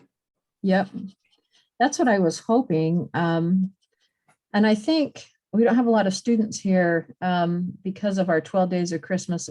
What we're noticing, we're talking about Debbie Cole runs Creative Innovations, and she has several designers that work with her as admins on kind of deciding what's going to be put on their group for events. And we're all noticing that with all the free content that's been offered lately, that for those that do teach, okay, now go around the bottom of each section. Like I'm doing here on the beard. Okay. So then that makes the tan look like it goes up and all the way around. Anyway, so we're not getting as many students because people are taking free content, and that has its blessings, right? For those people that can't afford, or that for those people that don't even know if they want to try, but don't want to spend anything till they see, there's that advantage. And then for those who operate businesses that have paid content for the purpose of the businesses, it does diminish from that, and we all recognize that. And all the designers on there do both, but it's fun to see new people come on. And Debbie's just started to let people in the classrooms in the Zoom classes for the 12 days. And so you get to interact more. And sometimes you get to see their faces, get to see those aha moments. If you know what I'm talking about as you teach, about how fun it is to see somebody's world enlarged because they've learned a new skill, something that is doable for them and achievable, Go Go ahead. Oh, no, sorry. He was asking a question about the laundry. Okay. Oh, we're still doing laundry? Yeah. Hey, if he wants to do his laundry, I am not stopping him. Absolutely. My husband does his own too, and he always has. It was so weird at first because my mom always did, all our families, but he wore white shirts to work every day. And then, undies and stuff like that. So he would just do a load of whites, and it was sweet. No, I do our lawn. It's just my husband and I here normally, and I do ours on Sunday. It's pretty much 3 loads a week. Yeah. Oh, my gosh. I do it on Once Sundays. every 3 weeks. Every 3 weeks. Wow. Yeah. Well, Yeah, since I've been working from home, I have my work computer in my kitchen. This is my personal computer down here in my paint room. And we're in a condo. I just love it. I love it. A 3-level condo. Our bedroom's upstairs, kitchen's in the middle, and painting room and other things down here in the basement. So I just haul the stuff down to my kitchen, and it's in a room off the kitchen, wash while I'm at work. How sweet is that? Yeah. I mean, in my world, I'd have to come home from work and do laundry or do it on Saturday, So I'm sort of loving this. Okay, so on the hair. So the hair is going to be done a little bit different. Let me turn that angle. So in these puffs of the hair, we're going to float around the outside in a minute with white, the warm white. And then we're going to float and within each one of these little dilly boppers like a U stroke. And we're going to do it with antique white. So we don't need to scrub any antique white in here. The color that ends up in there is going to be done with the float. So if you've got this antique white floated down the middle of each one of these things and then scrubbed across the bottom here of each section in both the beard and the mustache, you're almost done. So one thing that we want to do with this before we wash it out and before we start picking up our brush to float with is we want to go wherever the beard and or mustache come up against the face. So you want to scrub in a little bit of soft color there. We will float over that to define it more. Okay. And then you'll do the same thing around underneath the mustache. You'll do it on the beard underneath right below the line of the mustache, if that makes sense to you. So again, next to the nose on the mustache.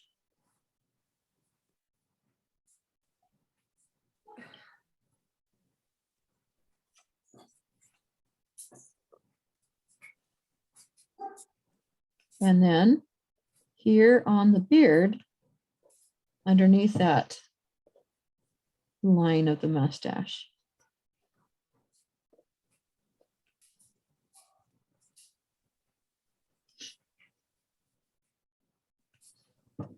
Now this little piece of beard is a little different. It's sticking, the hat is kind of bowing behind it. So just tuck some color in there as best as you can. And that will kind of finish that shade on that side.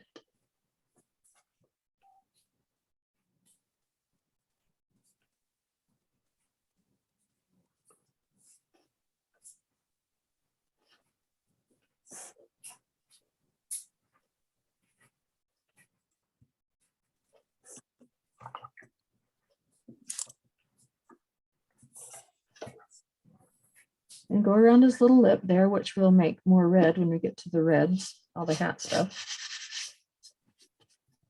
Okay, there you have it. That's antique white as far as the beard's concerned. So I'm going to go ahead and wash this out, and some of you may Purell out your brush.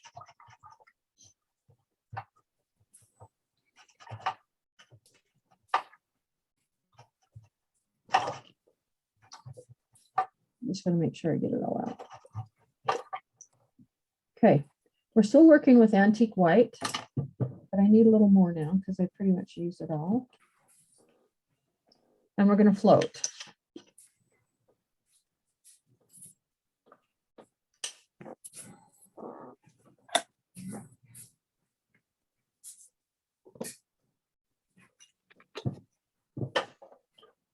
Okay. So now I want you to look at your Santa for a minute. Look at him face on. I don't know why that got on there. In the middle of your Santa, there's one section that is kind of hanging on top of or in front of the others, and that's this one right here. And the way you can tell that is because both lines of this beard go like that, and neither one of these pieces are overlapping onto it. Does that make sense to you? Mhm. Okay. Then as you look at these other pieces that go out,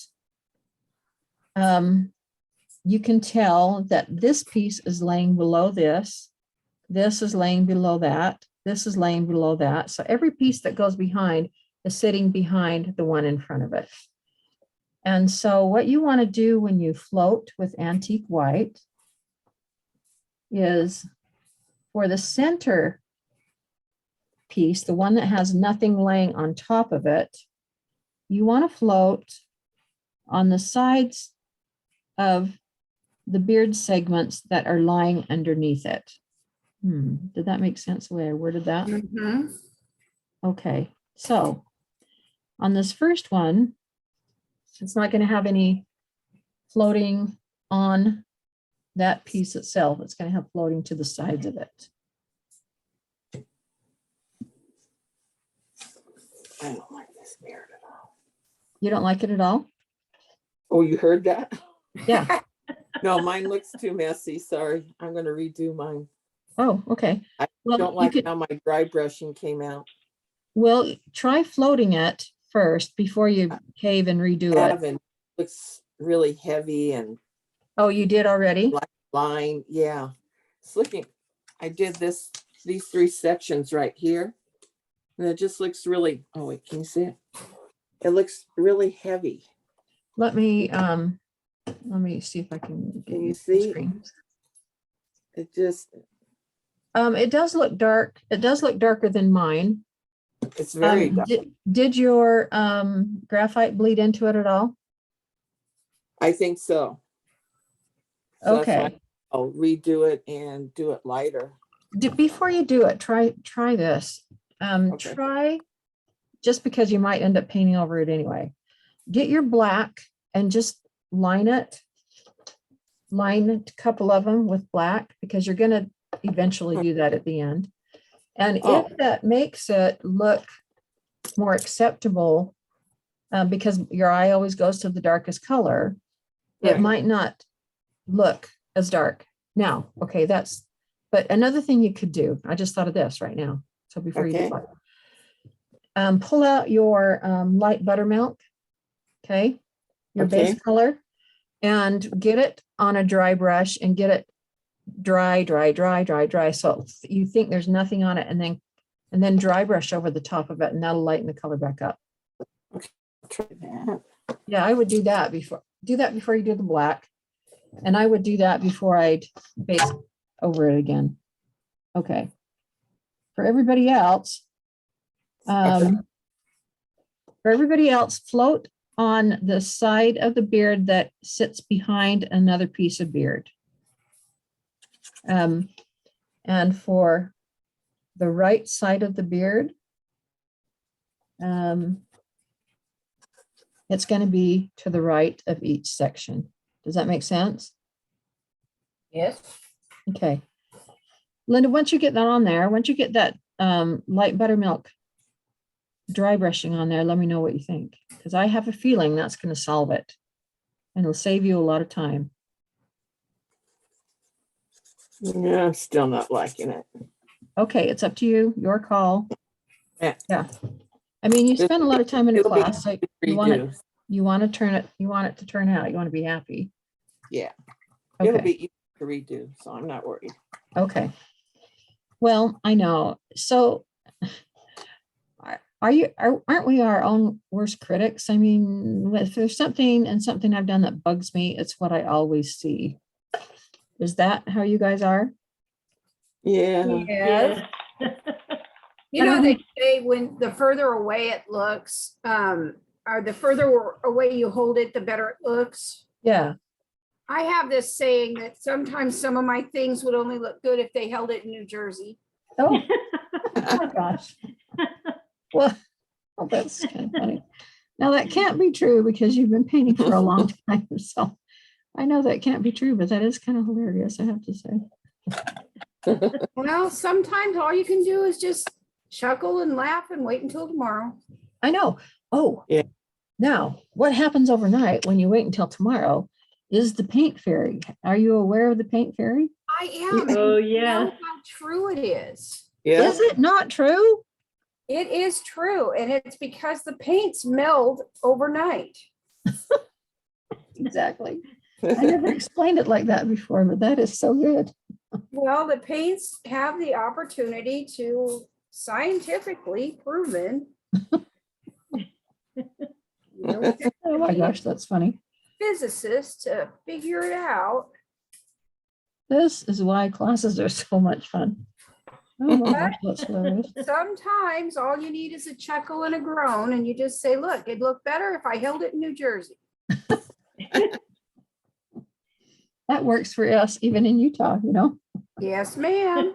Oh, that's so funny. Linda, remind me where you live again. I can't remember. Arizona. Oh yeah, that's right. It's hot. I remember. See, Yeah. it would work for her too. Yeah, it would. We're kind of all Westerners. Okay. All right, so I've gone on the like outside edges of the beard. I'm going to do the same thing for the mustache. Now on the mustache, okay, he doesn't have a center one because his mouth is the middle, right? So for these first two ones, lightly just float around it, okay? And then float on these. Did I make any sense? Not really. The two Okay. center ones again, please. Okay, so these two that are in the center, I'm just simply going to float all the way around them. Okay. Okay. And then on those that lie on the edges behind, or to the left or to the right of them, I'm just going to do exactly what we did on the beard portion. So in the case of these, I floated around the whole thing, and this one is going to have the additional float of that next to it. Yeah. Makes sense? Mm-hmm. Okay. And I'll do the same thing on that side, but right now I'm working on the right side.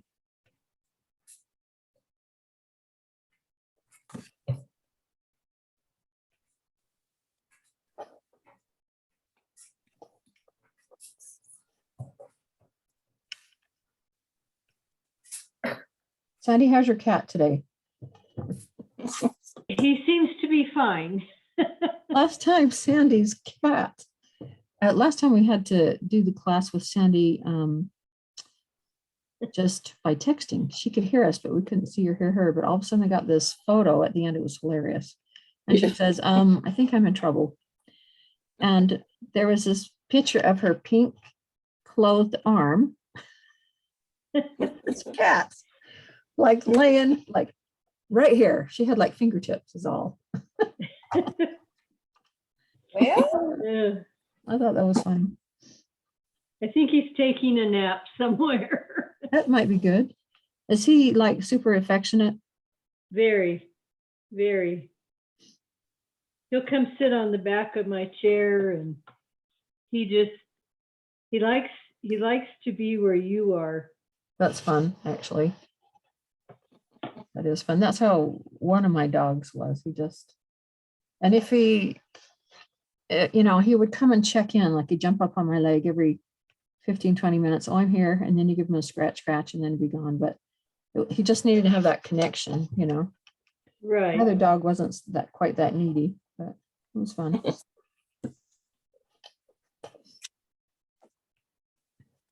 We had a little long hair, almost all white long hair Chihuahua. And we lost her a couple of years ago. Still miss her. Yeah. She was a sweet little dog. Well, they're kind of like your children. I mean, you really do grow bonded. I mean, you're their caretaker, Right. even though cats pretend to be ultimately independent, but they really do depend on you, and you can't help but bond with people you take care of, people or for people.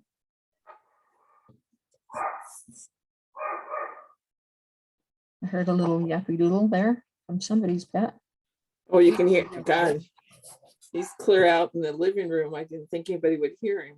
Oh, I can hear him a little bit, not loud. Maybe the postman came by or something. Oh, no, just anybody walking along the street, he barks. Oh. Well, it's your kingdom. It's his kingdom. He's protecting you. When we have a break, I'll go shut the front door. Oh, he's not bothering me. Sorry, do you have the door open right now in Arizona?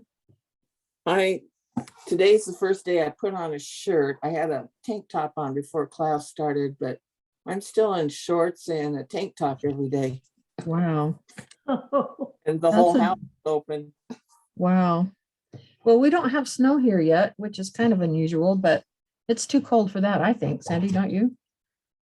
Yeah, they're predicting some rain and snow the end of next week. Yeah, we'll see. We've been in Yeah, kind of a we get up drought. in the mornings, it's 73 in the house. So That's kind of perfect. yeah. Okay. Yeah. So I've done on the outsides, I've done my floating around here, and then I've floated on the outsides like we talked about. So now what you want to do is float the bottoms of each of these areas. So you can probably understand what I mean, but just let me do a couple here. I'll do on the beard and the mustache. So just kind of catch it right here on the beard from where it starts to go up. Taper it in and just float across the bottom just to get the color a little stronger. I had probably not quite enough color there. That's almost too faint. And I did do a sheer float, so I'm going to just regular float it. Yeah. So just do that along the bottom of each of the segments, and then we'll talk again. We'll talk about funny cats or dogs or whatever comes to mind. So on this one where the pom-pom is, I'm just going to do a float all the way around that and then catch that bottom corner right there. Remember the pom-pom and the furs, whatever is furry, like the hat band and the pom-pom and this little area on his coat, the fur is going to kind of hang over onto the other stuff. So you have to have all your shading and everything in place before we do the little furry doodles.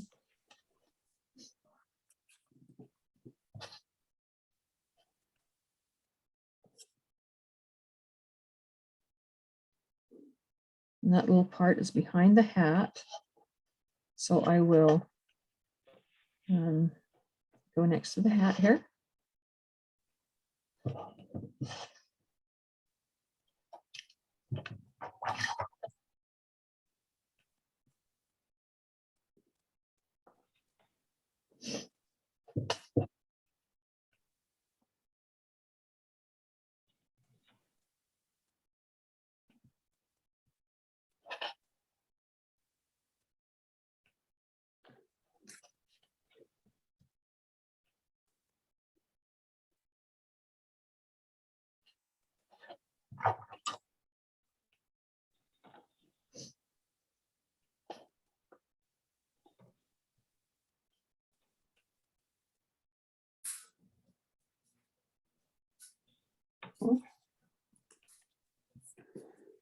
Huh.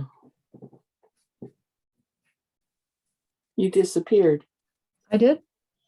Oh, there you go. Okay, now you're back. Oh, don't tell me that because I'm gonna have to reboot again. Oh, No, it went to, I think you went to Sandy for a while. Oh. Oh, no, Hello. okay, the other lady, sorry. I just showed an empty chair. you know what? I'm gonna change my view to speaker view. Okay. I see both like you and I right now, Linda. Oh, good. This is interesting though. I'm gonna change it to gallery and then I'm going to, Oh, Valerie's the other lady it went to. yeah, I'm gonna go back to speaker. For some reason, I can't get you off of speaker view. Who, me? Yeah. Oh, I'm gonna remove all pins. It's got you pin now. There, now it's got me. Okay, okay. there we go. I can see me. What do you guys see? I see your saying. You see the Santa? you- Okay. Uh-huh. Is it full screen? I see you in, no, I see Linda full screen. And I see you. As soon as you talk, it goes to you and it goes off of Sharon. It So, goes off of me? Okay. Yeah, There. you have to Okay. talk. Then it That's comes- because I'm talking. So how do I get this pin to be the view?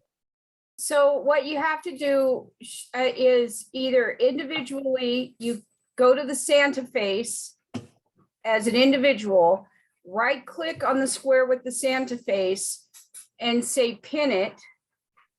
Or the host has to go to the Santa face, right click and mark it as, what was that word I used earlier? Spotlight. So if I go to, so I'm on my Santa screen. If I right click on it, do I hit spotlight for everyone? Yes, ma'am. Okay, spotlighting by Sharon Cook. Okay, what do you guys see now? The Santa. Anna.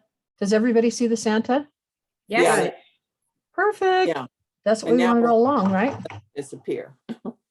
Okay. Well, Great. thank you. Again, learn something new every class. Okay, There I'm for almost, you. what?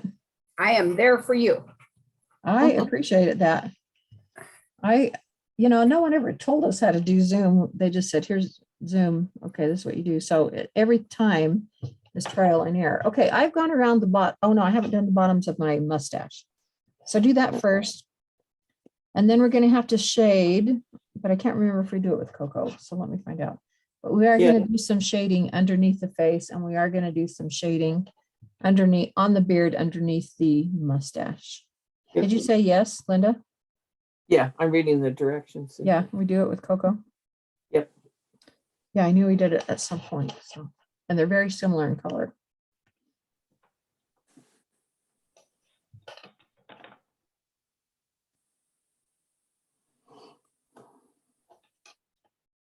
So that was not too bad to do a beard, right? As far as time Oh, consuming. gosh, no. No, I like this beard. Yeah, it's fast, pretty fast. And he's not realistic at all, but Oh, but that's what, I think he's come cute. on, those eyes aren't realistic. those eyes are kind of fun, aren't they? This whole thing just is, if you look at him and you don't smile, I will hit you with it. That will make me smile. Oh, yeah. That'll bring a smile to some people's lips. Yes, I mean, these things are not supposed to be realistic. You know, I think I know that, and I think designed to that. It's just what calls to me. But I think there's just been so many lessons recently on getting things ultimately realistic. That's kind of where my mind goes. And I guess I don't need to apologize for it, do I? If I But wanted realistic, I probably wouldn't paint because that's a photograph. yes, that's ultimate, uber realistic, true. I mean, you know, I like the whimsical. That's where I was trained, and that's where the first things that caught my interest before I even knew what painting was. I had gone into a craft store that doesn't even exist anymore. Sandy, do you remember Utah Craft? I Oh, don't know yes. I don't know if they had it in Provo, but they had some stuff up on the wall, and I was like mesmerized. Oh my gosh. And it was whimsical, you know. I was like totally drawn into it. And of course I used to love to paint Gay Shoal, and she was all whimsical and oh yeah, yeah, I've got almost all of her stuff, and she's given me permission to teach her stuff. oh, she doesn't do that for everyone. So that's She is awesome. so sweet. Yeah. Okay, our next color is cocoa, like Linda reminded us, and we're still doing a little bit of shading, but we're getting close to having our beard wrapped up. Now this, because I don't want to do this too heavy, I'm doing my double dippy float, so it's kind of sheer, right? And you can guess what we're going to do. We're just going to go here along the face, and then we're going to go here underneath the mustache. So it's just to separate the two, because these are the same color, right? And to set some depth between the two. We haven't touched our hair yet, but we'll be doing that next. Now I got a little carried away there on that area with the skin tone, so I'm going to actually tuck some color of this cocoa over to set it back in its place.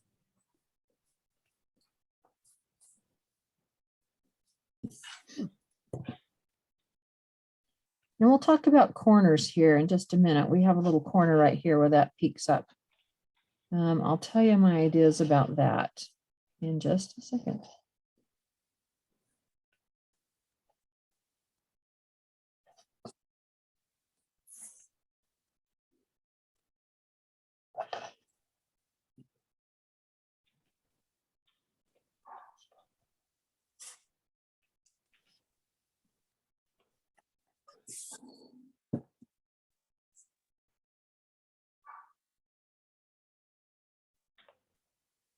Okay, now in this point right here, where it's come to a point and under here, if this one I haven't done anything with, if you leave it like this and leave it like this, you're going to have 2 points of a float that come to a T, which do not look very realistic. And so what I like to do on those corners is start in the corner and then kind of walk it out and pull it out away from that point, so it's more like a curve. And now it's filled in everything up in that triangle, and it looks a little more realistic.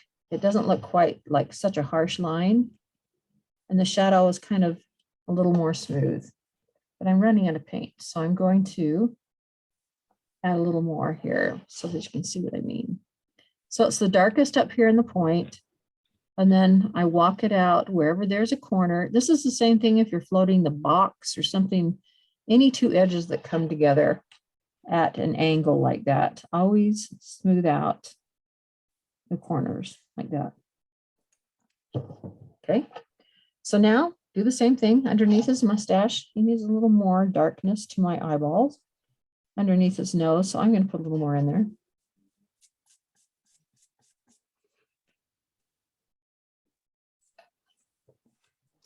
So it's kind of interesting because this is so far away from white, and yet as we look at him, we have the illusion that he has a white beard, and it's really almost a yellowish beard.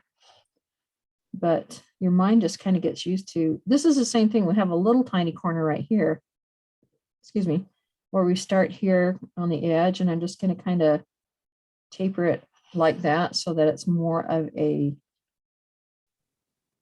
so it's not a triangle. I can't float and talk at the same time, I guess.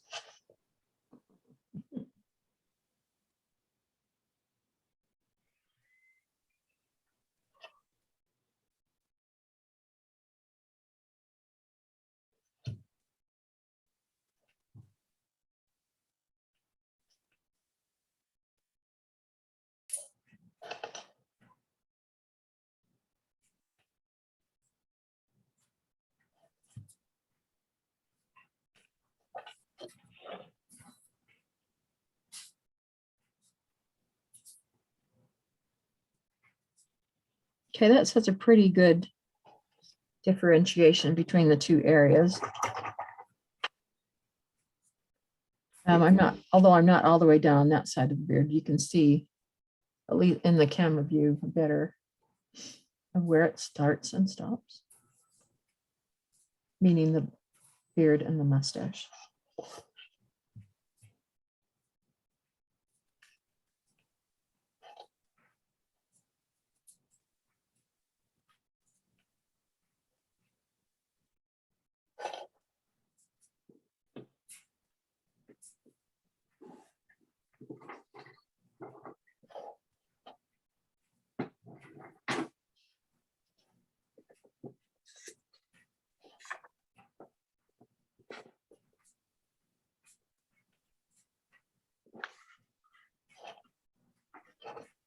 Well, that needs a tiny bit of color right there on mine. So kind of evaluate, hold it back, like we said. If there's any little corners that seem like they're too squarish, do what I said before a minute ago, just kind of round them out. These on this side seem okay to me from this first glimpse.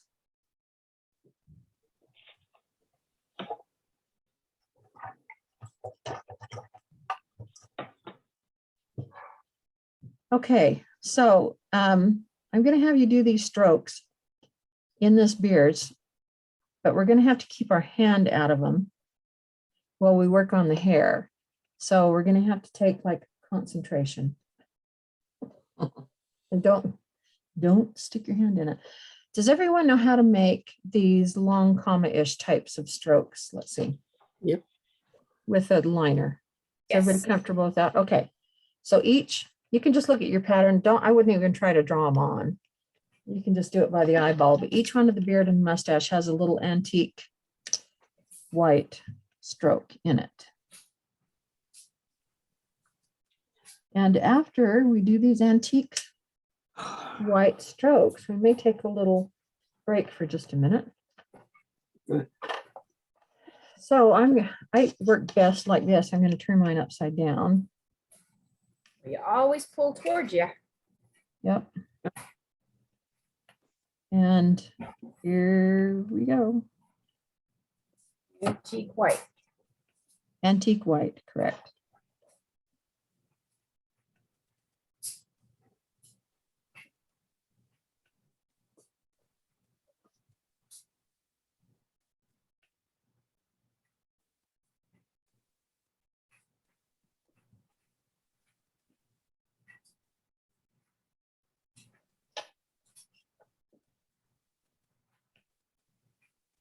Now this part, if we'd had some newbies in here, this would be a little bit of a challenge, not undoable, but the first time you do strokes like these, takes a little bit of practice, right?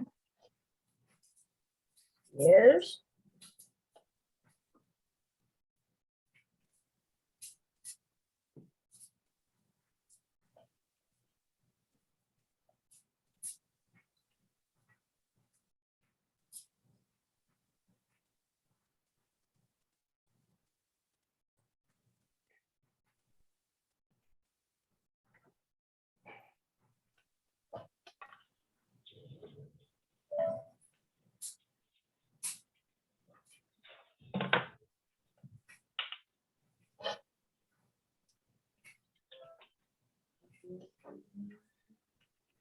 Okay, there we have it.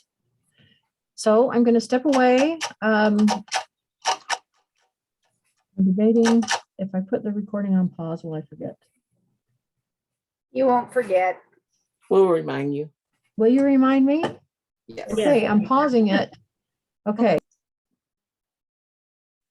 Okay, go ahead. Yes. Because I like what you're saying. I want everybody to hear the tip and later recording. So go Well, ahead. the Purell or any hand sanitizer or even straight alcohol Right. helps to soften when you have a granddaughter who uses your brushes while you're at work Oh, boy. and Oh, gosh. her mother doesn't think that she should wash out the brushes.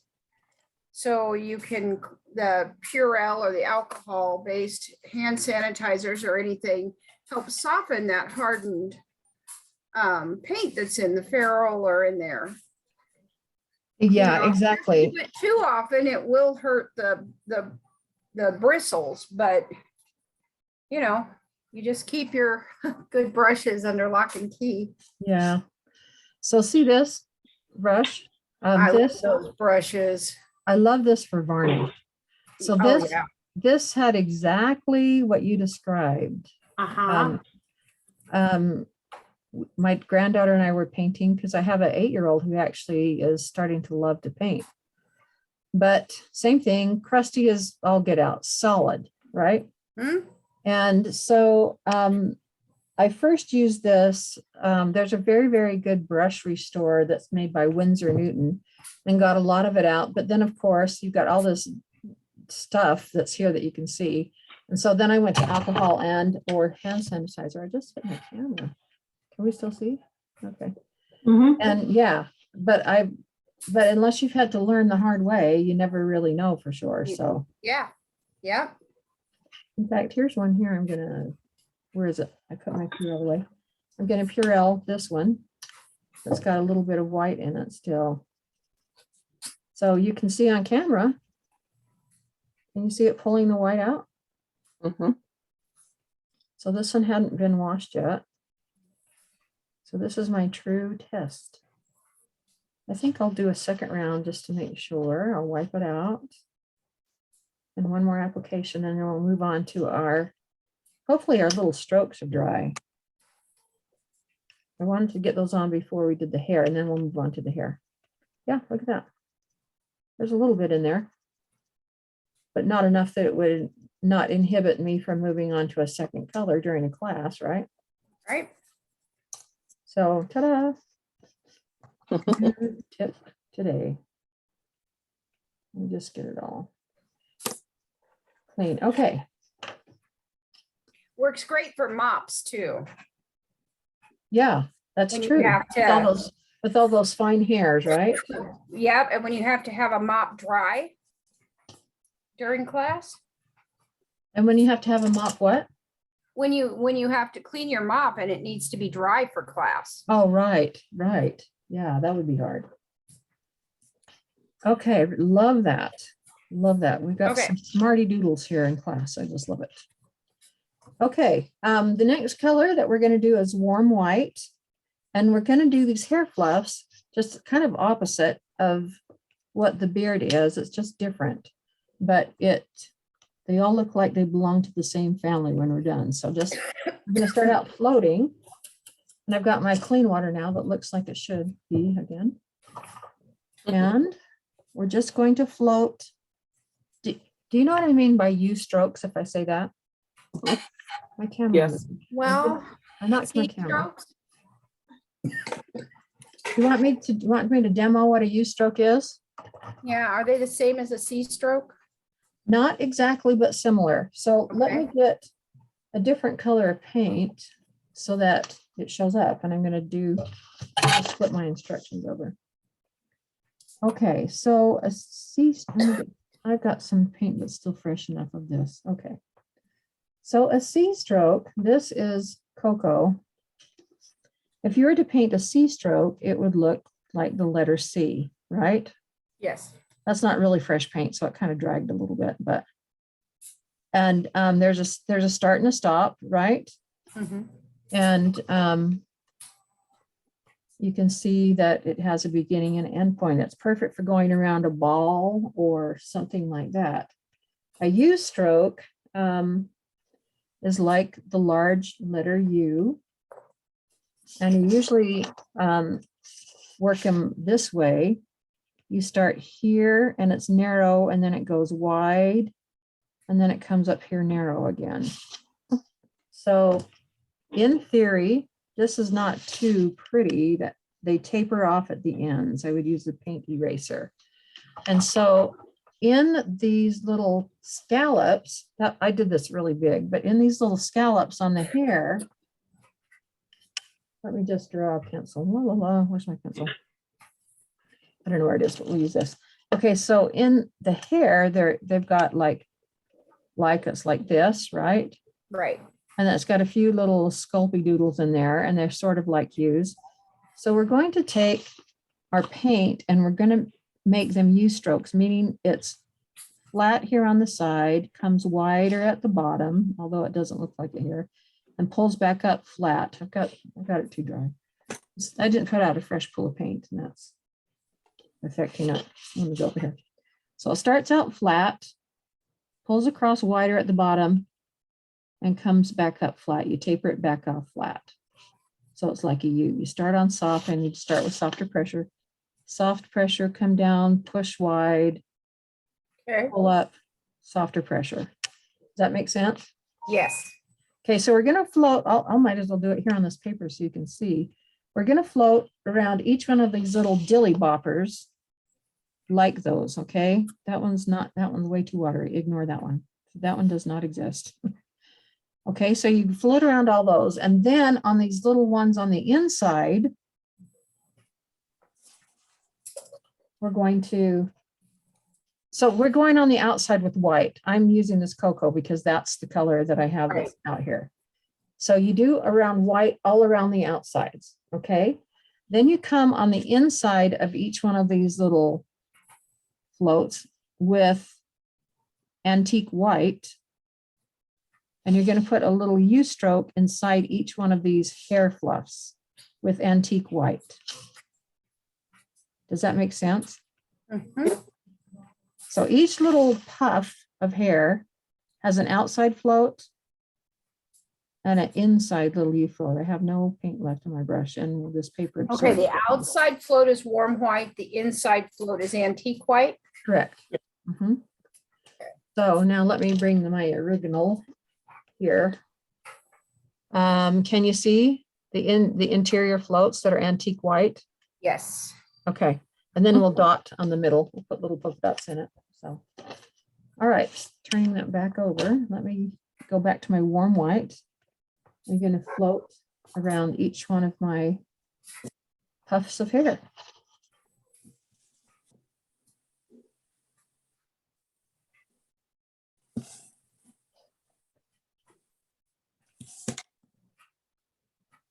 This is a good opportunity to kind of clean up any skin, that you didn't like too much. If it wasn't perfect, the white will kind of cover it up and disguise anything that you didn't think was clean enough or straight enough.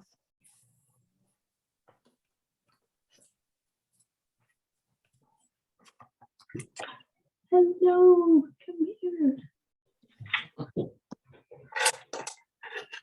Okay, so we've got these middle parts too.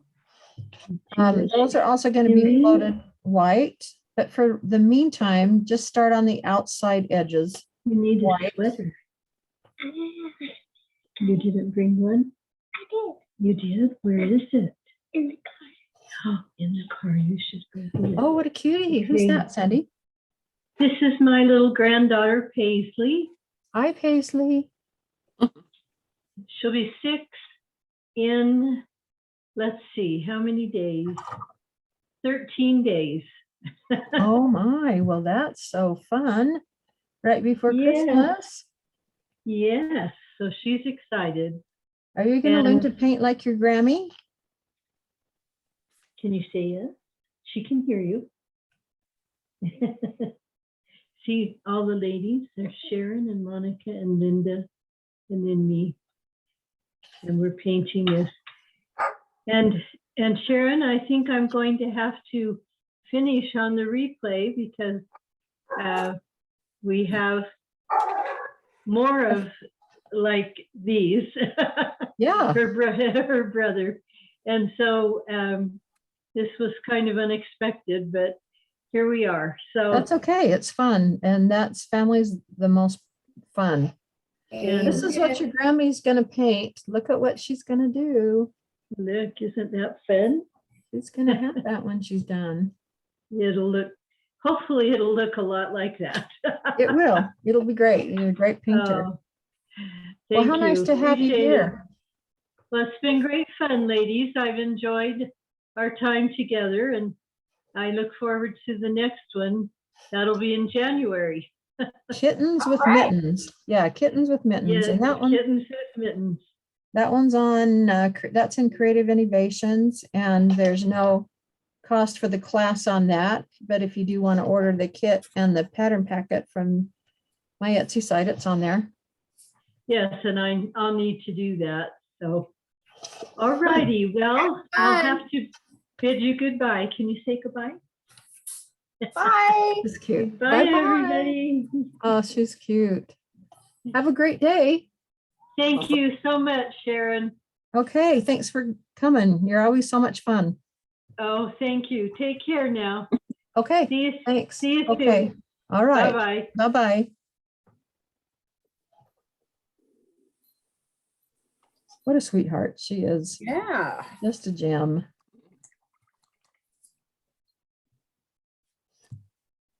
Okay.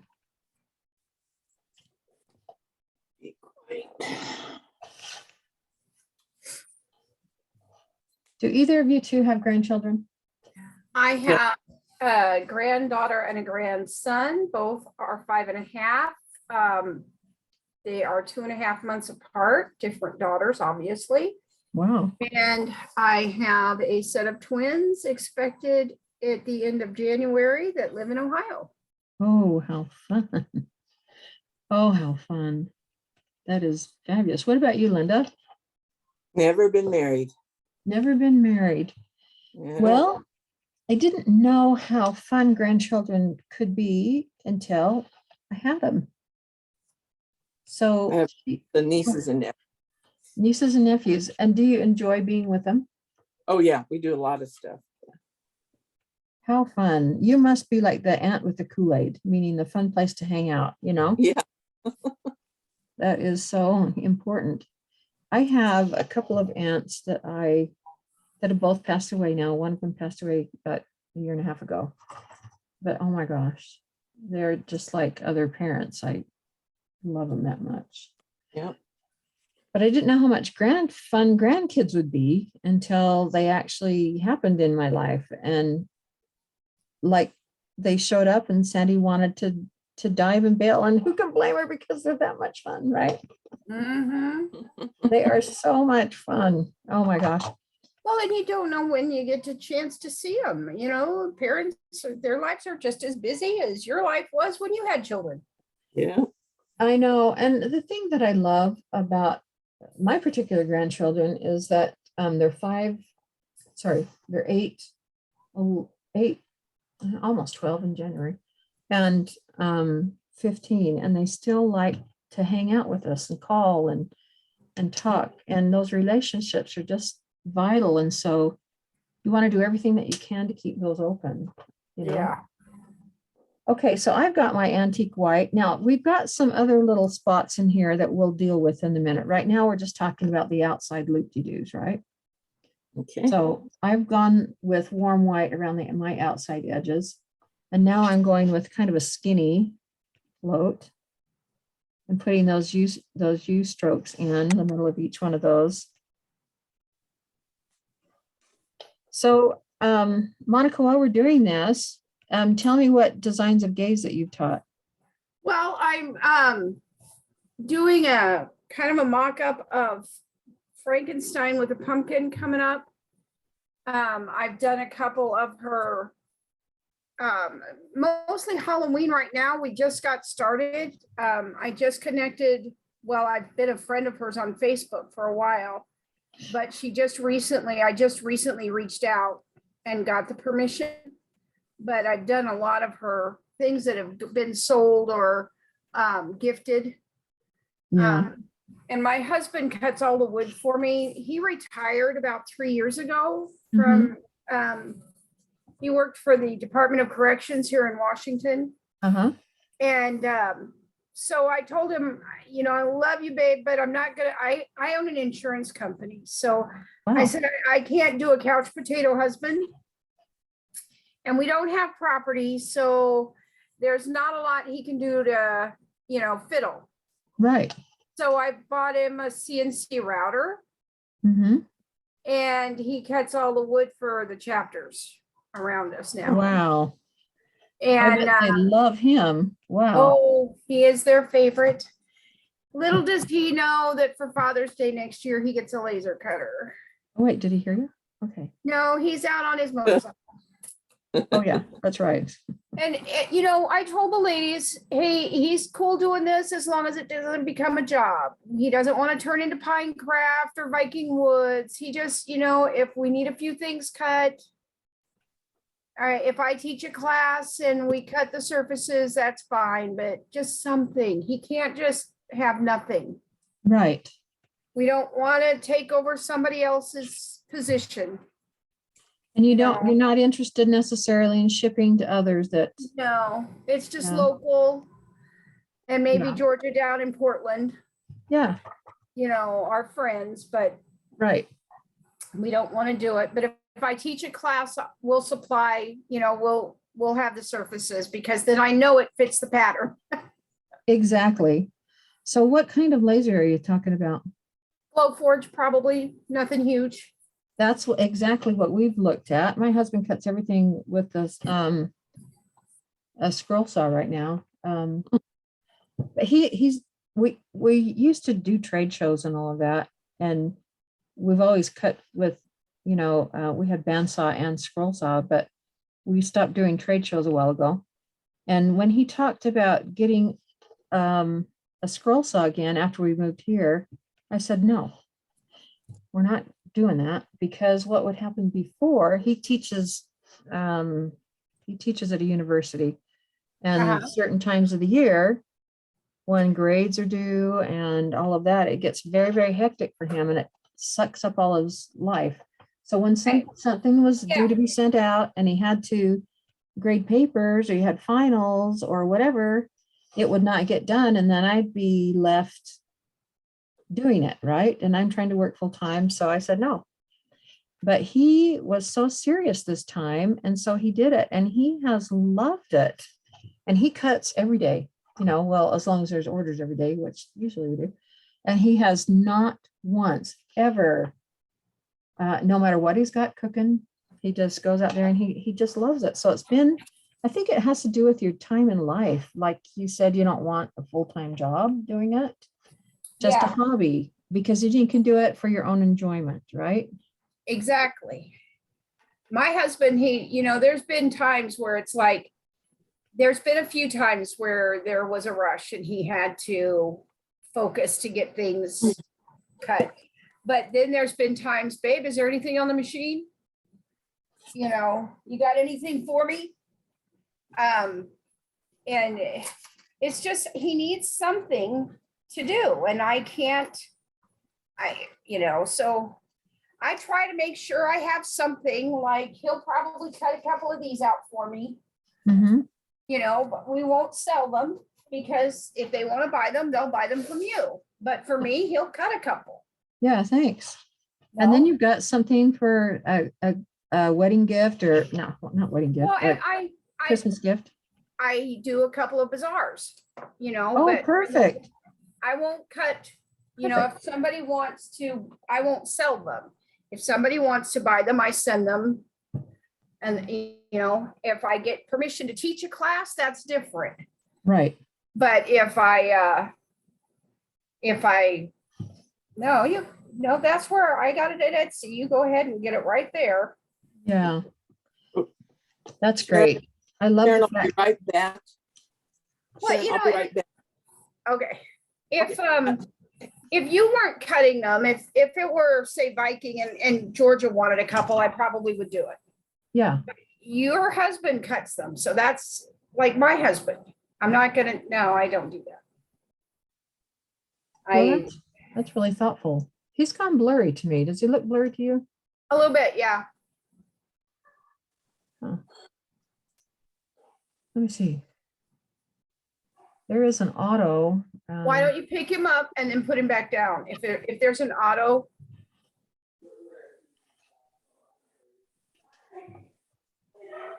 Yeah, it's kind of like not, oh, there we go.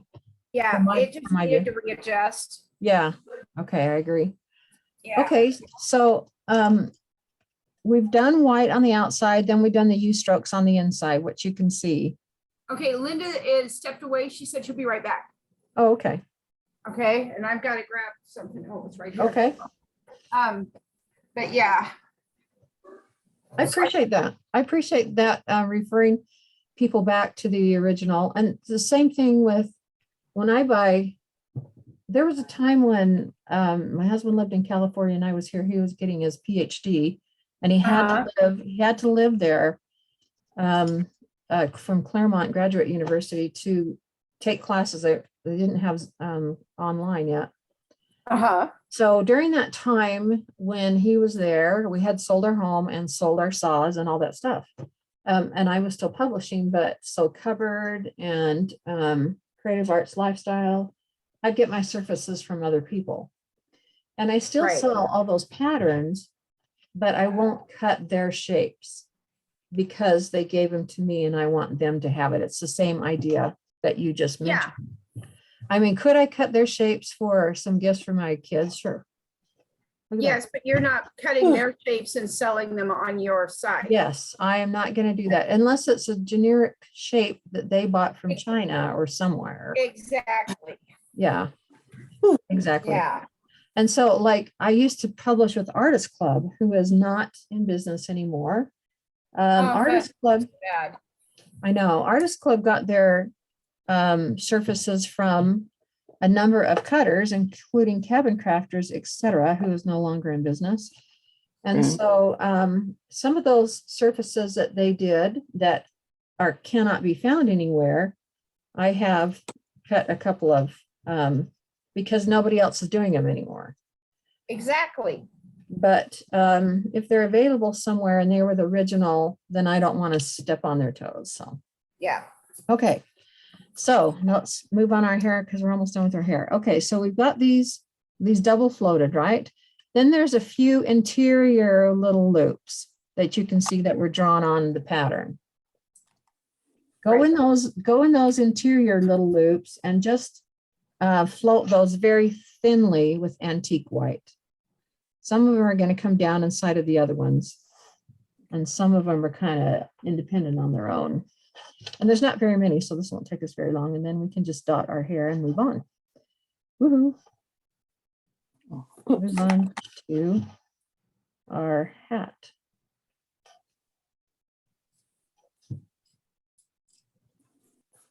Okay, these don't have to be super pretty because we're going to be putting a white dot in there too. So this is like a no stress thing. You know, thank you for that integrity. Do you know how many people either don't care or they haven't taken 2 minutes to think about things like that? Maybe they don't care about taking away something from someone else, you know? Well, yeah, it's sad in that regard. I do get frustrated when I get patterns that don't have the surface line drawing. They don't have the line drawing? Yeah, I get frustrated with that because there's They so have- often that you can't get the original surface anymore. Oh, so they won't have the outline of the surface, but they'll just have the pattern for what was painted on it?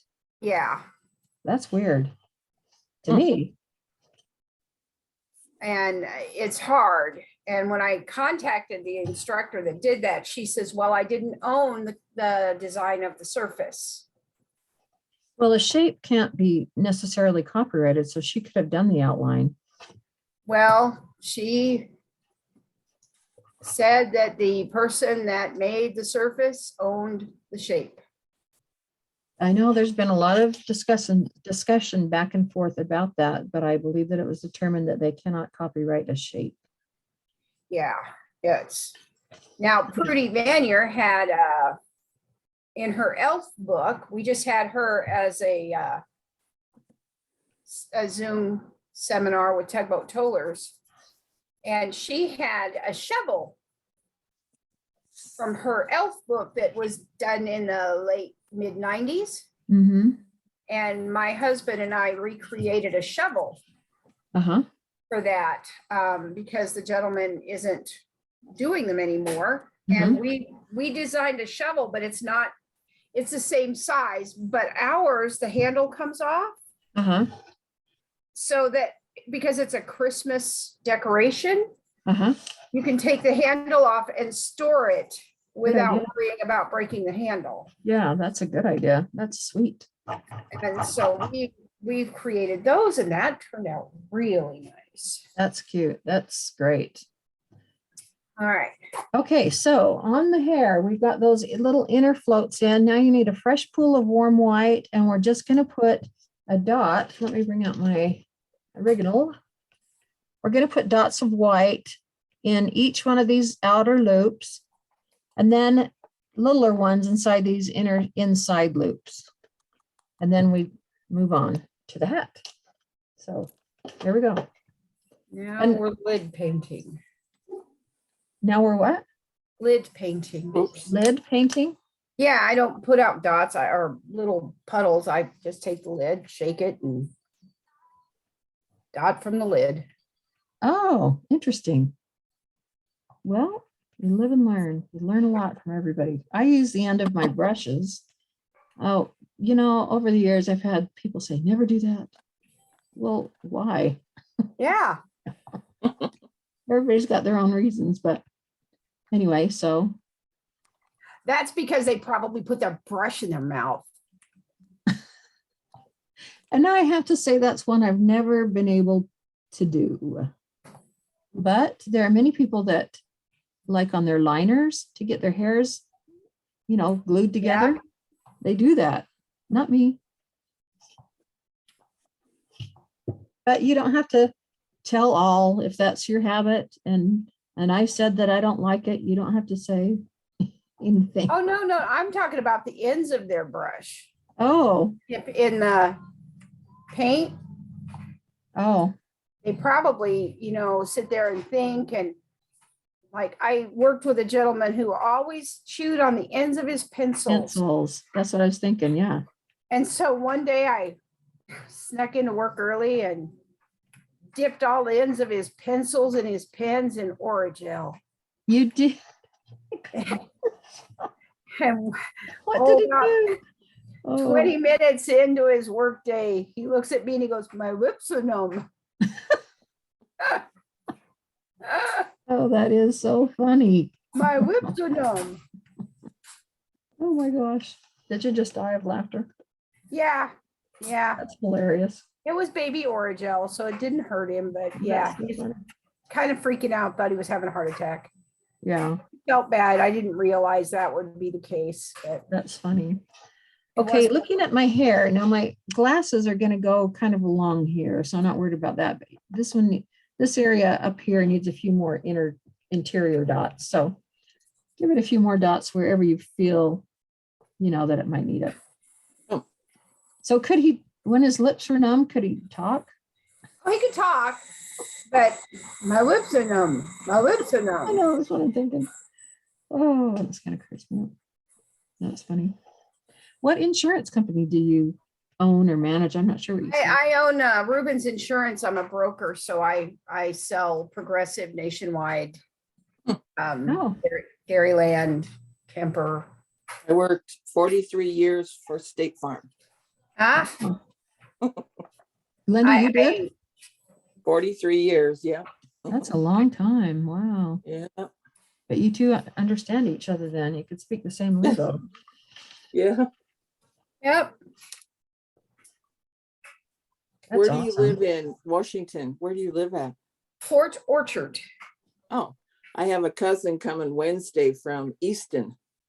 Oh, okay. I've heard of that. Yeah, up there in the mountains. Yeah, Yep.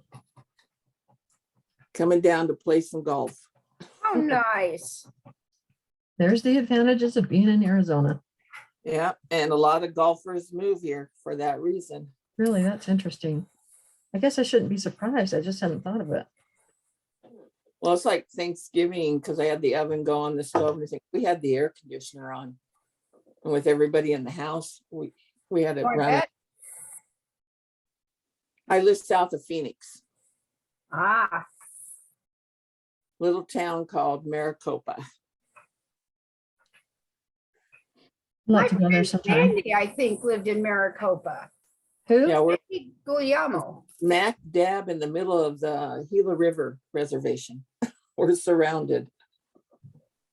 Interesting. You know, Sandy lived near a reservation. I'll have to ask her. She just moved back up to Polsbo. Hmm. Now what's Sandy who? Sandy Guglielmo. Oh, Guglielmo. okay. Somebody I don't know. Yeah. Okay. Alright. Next color is scarlet. So we're just going to try to whip through this hat and this sign right here so we can get all our colors mixed. Scarlet is really an orangey red, and this is orange flame. Okay.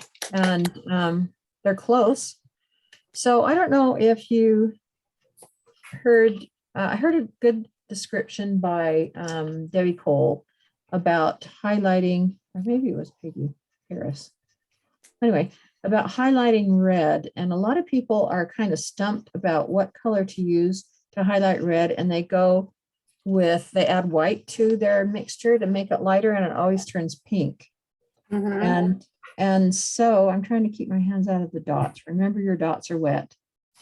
Okay, we're going to dry brush all around the hat, all around the top part of the hat, and all around the middle of the hat. So back to the point of red, if you're trying to highlight red and you want like a true red, then you go to the oranges to get a better color to add. So you're doing scarlet first?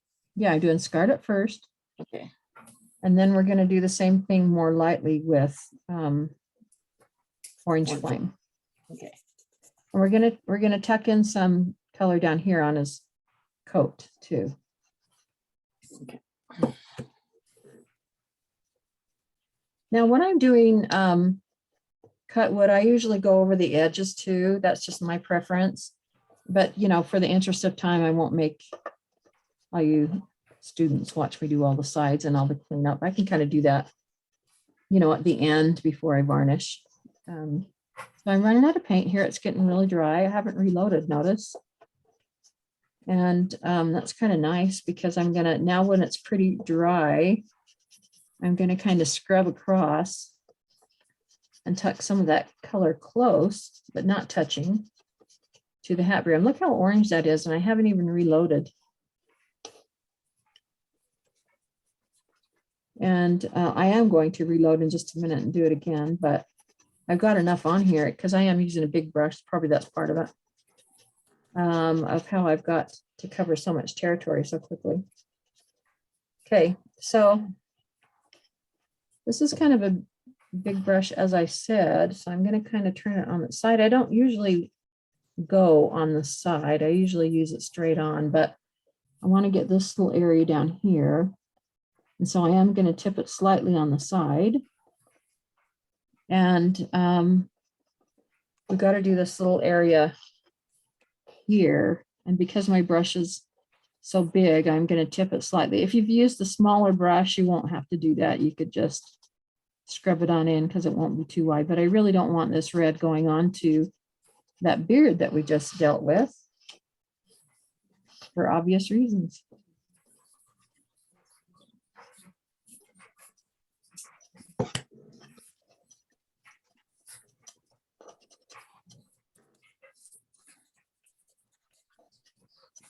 Okay. All right, so you can see pretty well, he does not look as splotchy as he does in real life as he does on the camera. He does look pretty splotchy. So let me try to smooth that out because I just don't like the way it looks. Yeah, it still doesn't look really that splotchy. I'm going to put a little bit more down over here. Right around here. We're going to make that a little darker, so I'm not too worried about that area. I don't like the way that looks. Let me soften up my pressure here. Okay, it almost looks like a orange here. It's very, very orange. Okay, now on his hat, he's got some areas that bump up higher than others or stick out a little more, and those are more likely to catch light than the areas that dip down below. So on those areas, go ahead and put in a little more color. And you know, and the side of the hat also, and because if the sun is coming down like this, then we're going to keep your hands out of your dots. We're going to put a little bit more on that corner right there too. Okay, go ahead and get some orange flame out. Oh, wait, let's do our mittens while we've got those. I forgot. They're going to be highlighted with the same color. So again, we're going to do, so the thumbs that stick out, they're on the bottom. So when I say we're going to go across the tops of the hands, we're talking about the bigger part that goes above the thumbs. So we're going to dry brush and scrub in the interior of the hands and across the top. You can see that I have almost virtually nothing in there, but you can still see on camera, especially the difference. Interesting how much this red shows up on there compared to some of the other colors, because it doesn't look quite the same here. Okay, let me just, this is pretty light because I just reloaded it. Let me make sure I don't have too much on. So you're going to fill the middle again and put it a little more intensely across the top. You're going to catch the top of the thumb and about halfway down with the same color. We're still working with scarlet. We haven't done orange flame yet, but we will in just a second.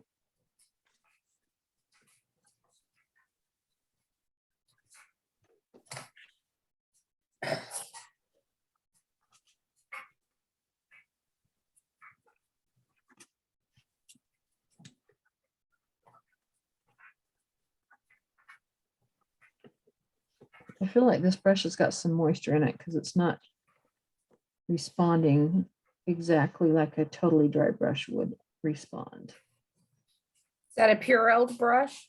I can't remember if I Purelled this one or not. I've got one over there that I had watered, so I might have. It's not exactly acting like a dry one that I pull out of my box, which is probably why it looks a little splotchy over there, but even though it doesn't to my view right here. Catching the tops of my thumb here.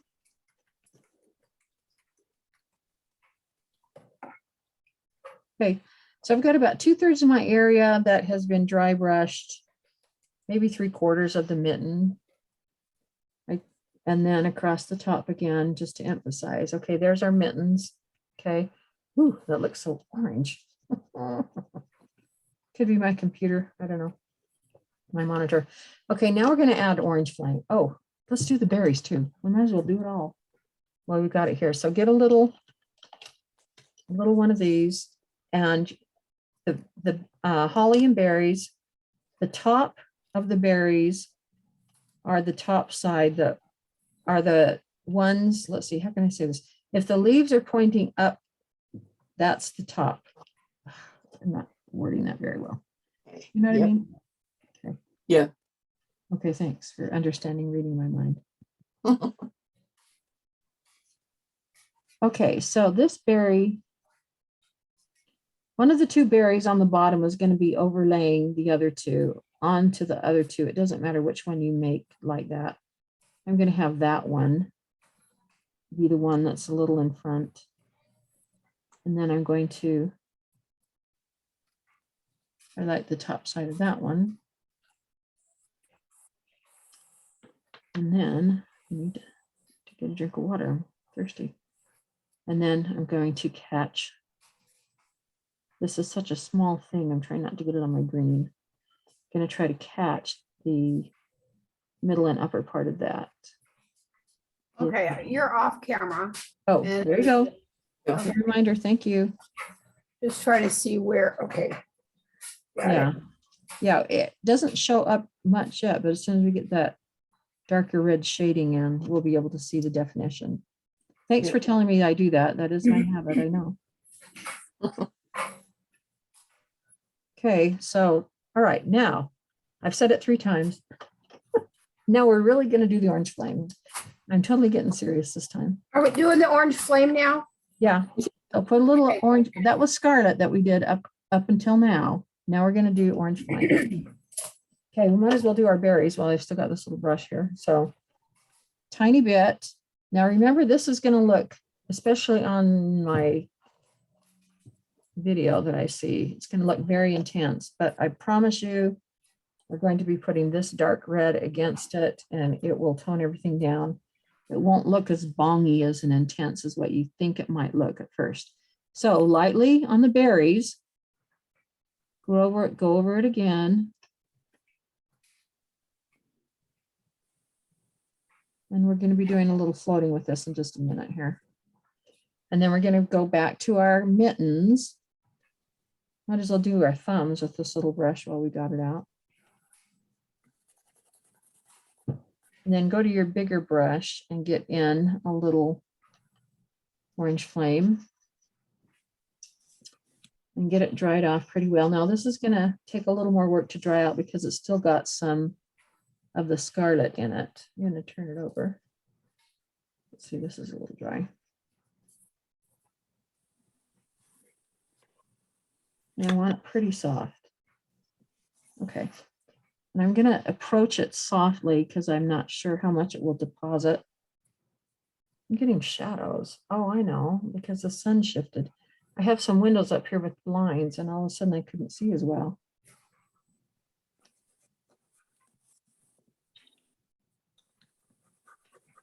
Okay. So just kind of make that a happy little area. And then you can kind of start across the top and kind of wiggle it towards the center, getting smaller and smaller. So wide here, and then get narrow there. Same thing here. You can go across the top with this color, make it pretty wide and make sure it's on there pretty well, and then kind of wiggle down into the middle. And like a little, I don't know, like a little tornado, you know, a tornado would be kind of go down to a point. Got it. So tornado down in. Okay. So there's your mittens. They look extremely orange. Look like a tangerine on there. But they're not. Okay. And then we talked about these points on the hat that stick out the most.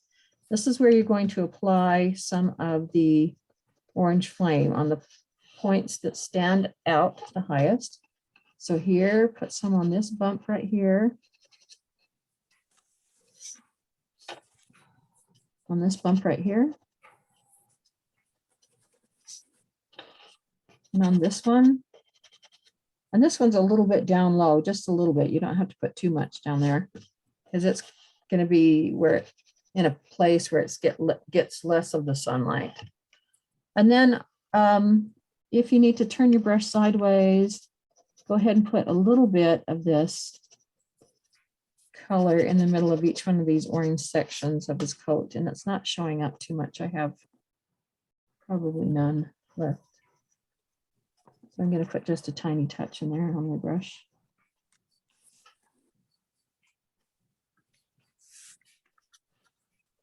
Yeah, there we go. Okay. Now the next thing we're going to do, you can still use this red brush. These brushes we're going to use in just a minute. We're going to take a little bit of floating and we're going to do a sheer float so that we don't have too much color. And you remember the sheer float, you palette blend and then you dip back in the water and then pull out the color again and take it back to your palette so it gets pretty sheer. This I'm going to dip mine twice. so orange that- flame. An orange flame, right. Okay.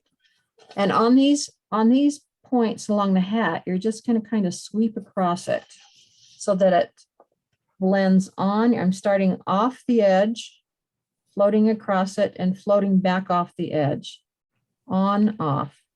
And that does the automatic, because the wood is shaped, that automatically creates the tapered look for you. Starting off the edge, on and off. And down here, it's just a little bit right there. So that's the orange flame on the hat. That went very fast. We're going to do the same thing on the tops of the mittens and the thumb.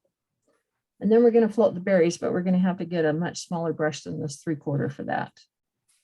So same thing. Dip it in, soften the float. Are we recording? Yes, we are. I have paranoid about that. Start off the edge, sweep across the top, taper back off the edge, and then get a little bit on that thumb right there. I hope I can see that. You can see that on camera. Sweep across the edge, which tapers it on or off, and catch the top part of that thumb. Maybe I can do these berries with this big brush. We'll see. Well, I might as well just get a small one. I have it right here. Somewhere. Where is it? There it is. Okay. It'll probably be easier to control with this one. Okay. So across the top of this berry. Now this one you can't really sweep on or off, right? Because it's not a cut edge of wood. So if you do need to taper your ends off, if you feel like they're too strong, you can just kind of mop them up with my little paint Q-tip eraser to get that real tidy, and that'll be just fine.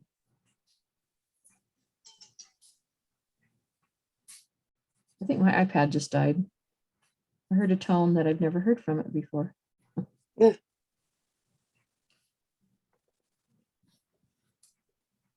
Okay.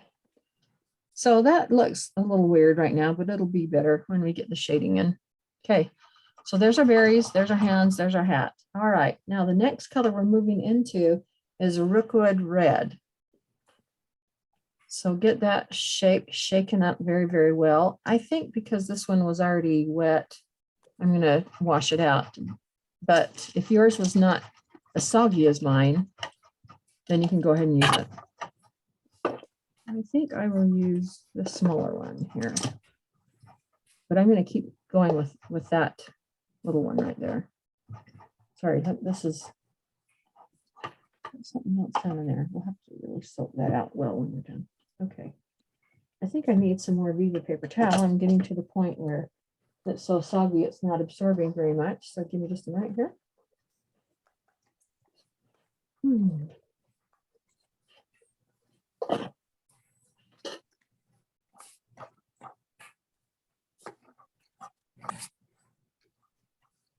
Okay, here we go.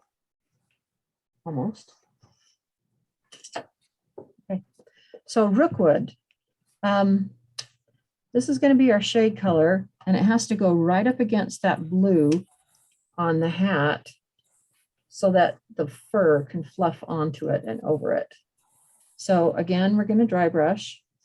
Now this is like super dark, super, super stinking dark. And if you want to use something to block, to get it from, keep it from going onto that blue, I would recommend it. You could tape it, or you could put a piece of paper. I've got this little tool with this little curved edge, or maybe any of the Chris Hoy tools, something that's curved. Ever use Post-it notes? Yes, I have. Yeah. I used that in my last class and they help. So anything that you got, you don't even really have to block it if you're careful, you know. My original I didn't, but it's just an extra fail safe because we do need that shading to go down right to the hat. And we're going to float this in also. to make it darker, so that's fine. But just kind of pounce it and get it close and then dry brush it in. Just get that all shaded against there. Might be faster just to put a thing of tape. You decide. I use painter's tape all the time. Mm.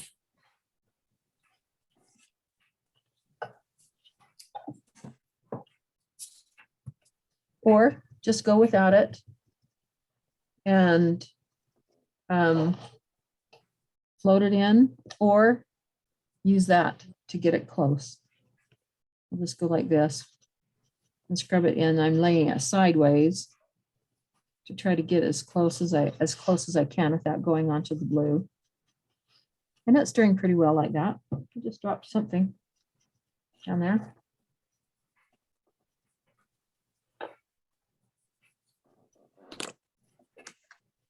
Okay, you don't want to get it on your beard for sure. So get it as close as you can to the beard and the ear, and then down here by the pom-pom. Okay, and we'll float these areas. You could go a little bit on the side of his shoulder, because that's pretty easy to catch. But I think the rest of those little dilly boppers will be too hard with this kind of bristly type brush. Okay, down here at the bottom, I kind of want to take this dry brush and sort of walk up the side slightly there. Okay, now we talked about how these points stick up higher and catch the sun. These parts that dip down are going to have less of the light. And so we're going to put darker color down in those areas that are curved in. And you can do that with floating, but it's a lot easier if you do it this way first. I'm running out of paint. And then you can enhance it with the floating. Oh, that's the wrong paper towel. It makes a difference when you use a bumpy paper towel. Okay, so on these inner dips and dents, let's get some good rookwood red going there.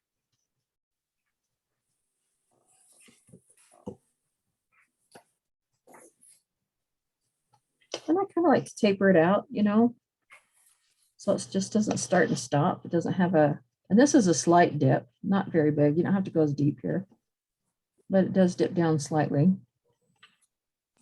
Now remember, we've got polka dots that go on over here that are white. So if you have some shading that's not perfect, no problem. It's probably not going to show much. Now down here, remember, we don't like anything coming to a harsh V. So kind of fill in this little bottom corner here and scrub it on out to the sides. Okay, so that's that for now until we start to float. The bottom of the hands, you can pretty much guess what we're going to do. We're going to just scrub across the bottom, and I like pulling it off the edge of the wood. It ends up being a little softer. On here, where we don't have an edge of a wood, we're going to kind of walk it up the side a little bit. We're going to scruff it up a little bit up the side there, and then kind of across the bottom. And you're going to catch a little bit of the bottom of that thumb, same way. Same thing on your other hand.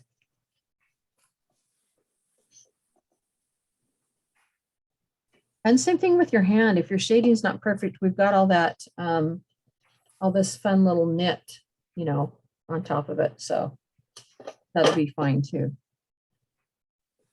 Okay, bottom of the thumb right there. Okay, now we need to float in here. You could put a little bit of this on those bottom berries, but you're not going to be able to get that in there. And the same thing we're going to need to float in here. So I'm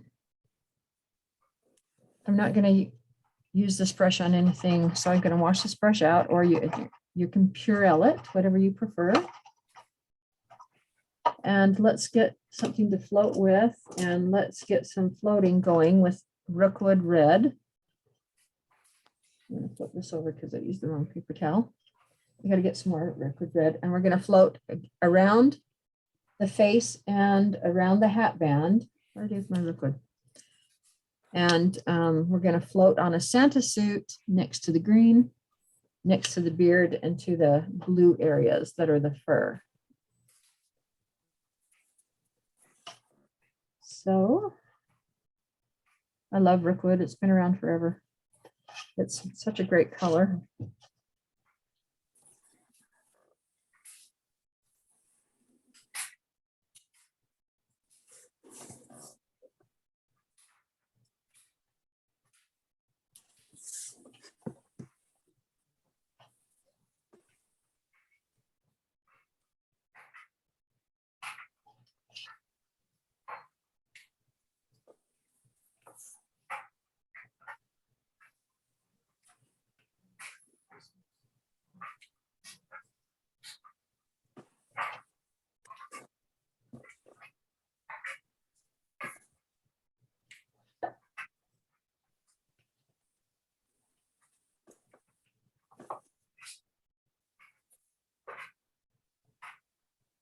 We got quiet. We're all concentrating, aren't we? Absolutely.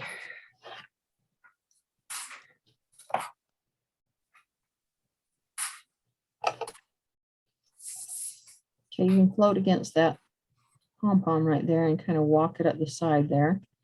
And since that's wet, I'll come back to that part and catch that down there.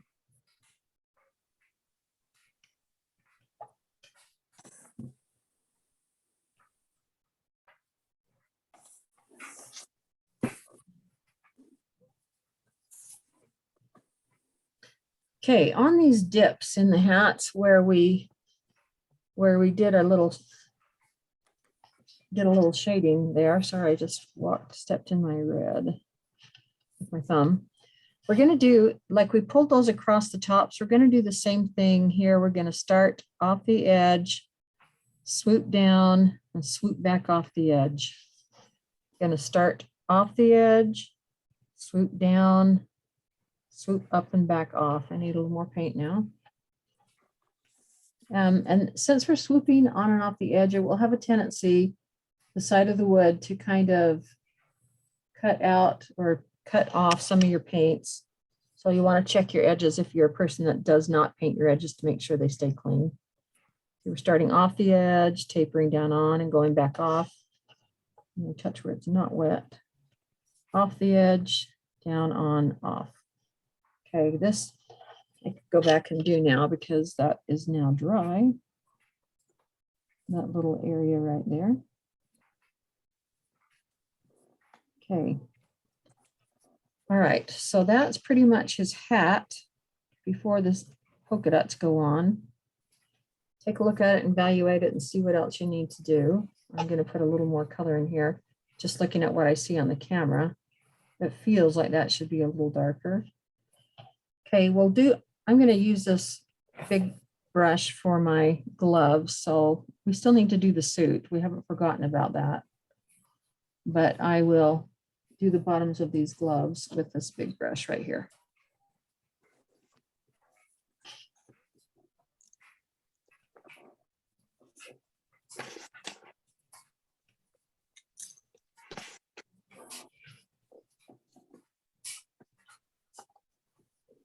Oh, don't forget the bottom of that sunlight there.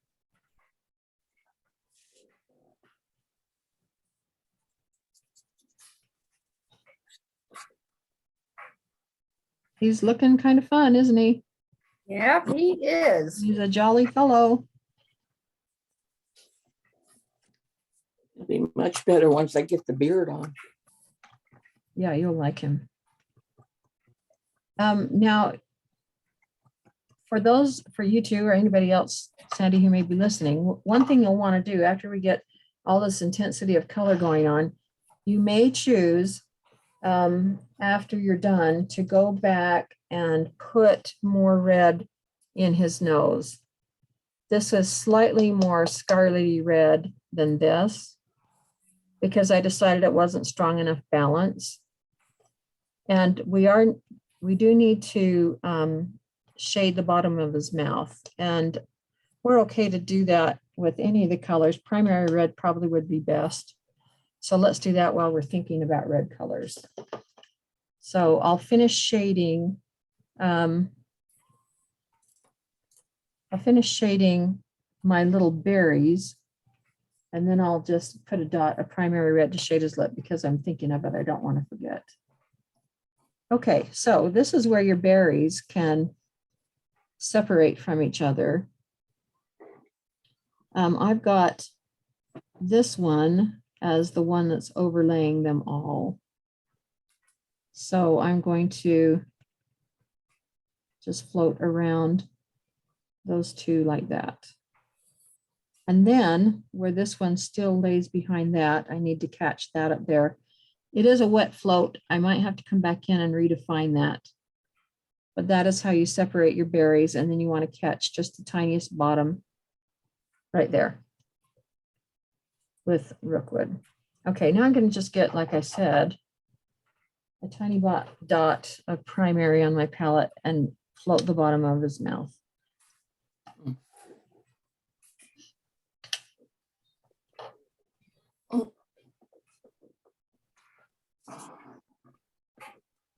Is everyone comfortable with stenciling? Is there anybody that, Yeah. Linda, you said yes?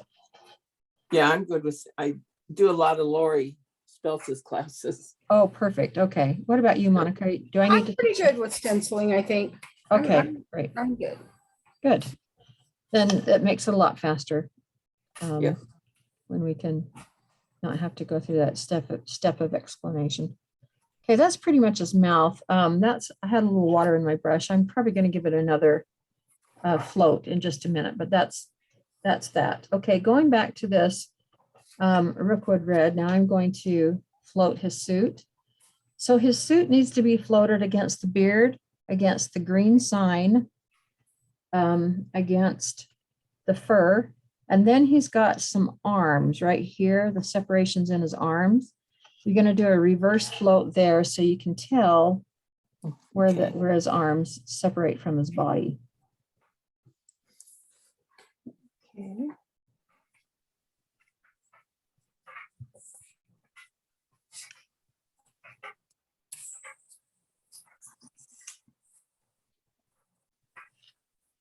If I'm pulling it too close, keep letting me know. I just realized I just did that.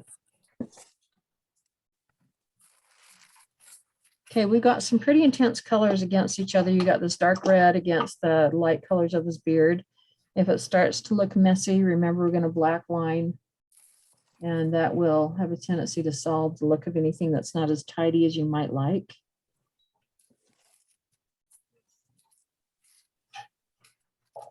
Now, while I'm here, I'm going to do one side of this arm. And then I'm going to flip it over and I'm going to float right against it. Make sure your dots are dry on your hair so you don't have any issues with that. I think they should be by now. Okay, so there's that separation in his arm. You can see that pretty well. Same thing over here.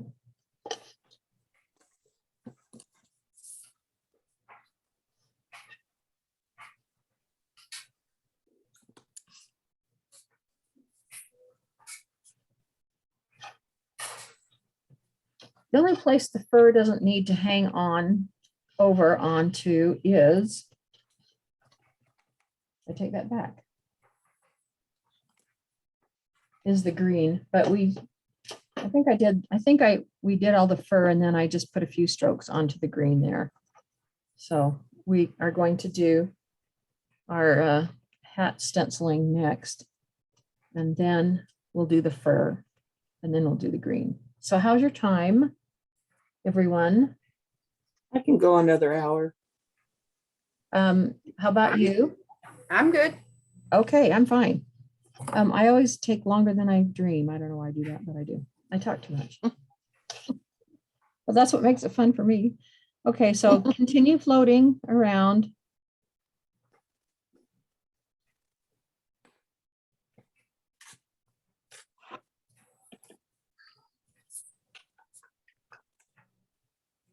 Okay, so Monica, on the class, Yes. so what happens is Zoom is recording it. Mhm. After we're done and we stop, then it goes through this download process kind of thing. Yeah, And it takes a while to get it all sent to me. And then I take it and put it in like a YouTube thing, uh-huh, and then I'll send you a YouTube link. yeah. So Right. it doesn't, I may not have it tonight. I'll have it tomorrow. It depends on what my husband's doing when he gets home. He's been with the grandkids all day. No So- worries. I do them for the classes and the seminars we have for the chapters. I take care of the Zoom, Oh, get them uploaded. I know exactly what you're doing. okay, good. Do you record yours to the cloud, or do you record it to your computer? To the computer, That's And what then I I- do too. process it, and then I put it on Zoom unlisted, and then I put a link on the web page that has a password to it, and anybody that takes the class gets the password to the link and they go right to it. Well, you are a whiz bang. I definitely like my computers. Yeah, I know. I'm a geek. That's awesome. I appreciated your tips in class. I might have to have you come to everyone to be my monitor.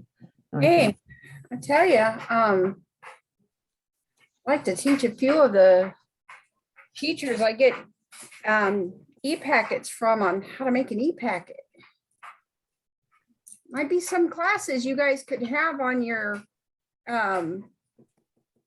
You know, Your, let me think about that. How to create an e-packet.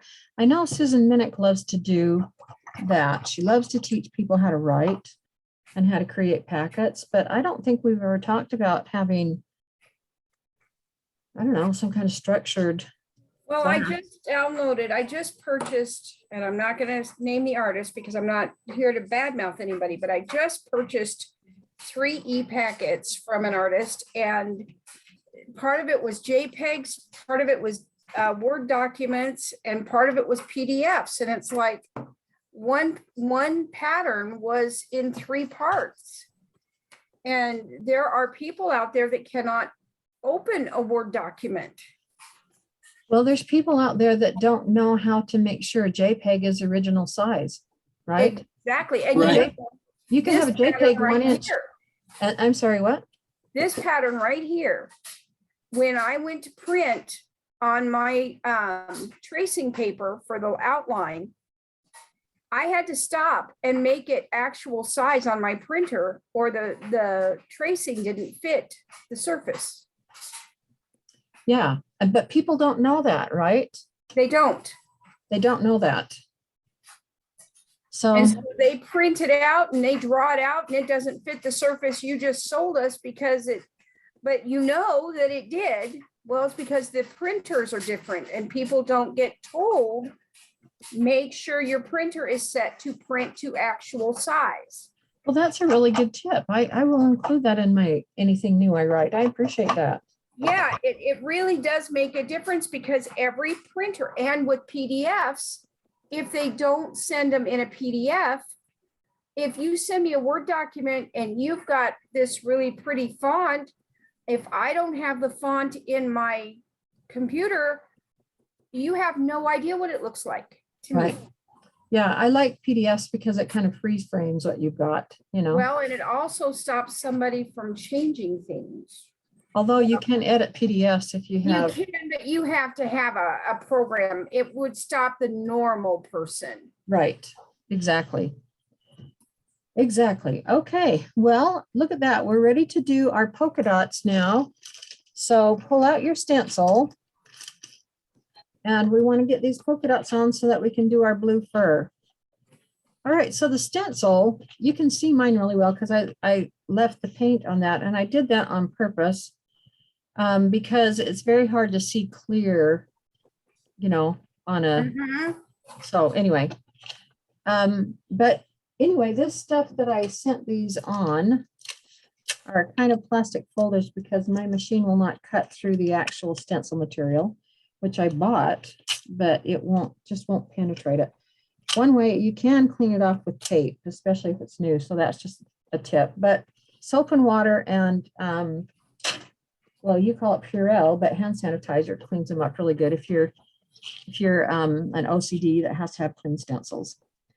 Okay, so this has got a little bit of give room. You can tell that you can move around a little bit, but basically, when you get it in the right place, you'll have enough polka dots to cover your hat. So I'm going to tape it down a little bit because it's on kind of an awkward angle. When I use tape, I'm not using painting tape. I've got some Scotch tape here. I stick it to my clothes first to remove a little bit of the tack because that paint is just fresh. We don't want it lifting up anything that we just put down. So but that'll just put it on there long enough to kind of hold it in place. Okay, since you all know how to stencil, I don't really need to explain that, but we're going to do our polka dots in warm white. We're going to stencil those. I'm pretty sure, let me make sure. Pat, I've just gone on without even looking at my instructions. Hello. Yeah, warm white, that's what I thought. Okay, so think of it in terms of layers. Stenciling was not intended to get all of your opaque coverage in one pass. If you do that, you will do nothing but ooze paint underneath your stencil and you'll be grieved because you'll have a mess. So what I like to do when I stencil is I like to take off the excess on the paper towel just like normal. And then I like to start in the middle of the area with the up and down sewing machine needle thing because I can kind of test first. I'm sorry, I've got to not drag my stencil in the paint. I'm shifting. I kind of start in the middle of the cutout area first with a super light pressure so I can judge how much paint I've got on my brush. And then once I feel like it's under control, then I can kind of, these are polka dots, I start moving out in a circular fashion. And then after my brush gets bone dry, then I'll go back and I'll do some dry rubbing in a circular fashion over my polka dots. Now, you may not want your polka dots solid. You may want your polka dots with kind of a dusty look to them, which is a look, you know. I kind of like that. But for what I want for this piece, I'm going to make them a little more solid. So I'm going to be going over them 2, maybe 3 times. But if you don't want that, it's not necessarily wrong. So I just wanted you to know that there are options, and I'm getting paint all over me when you stencil. Yeah, like the chalkboard look, you know, that's been very popular, is a look where you would leave it kind of dusty like that.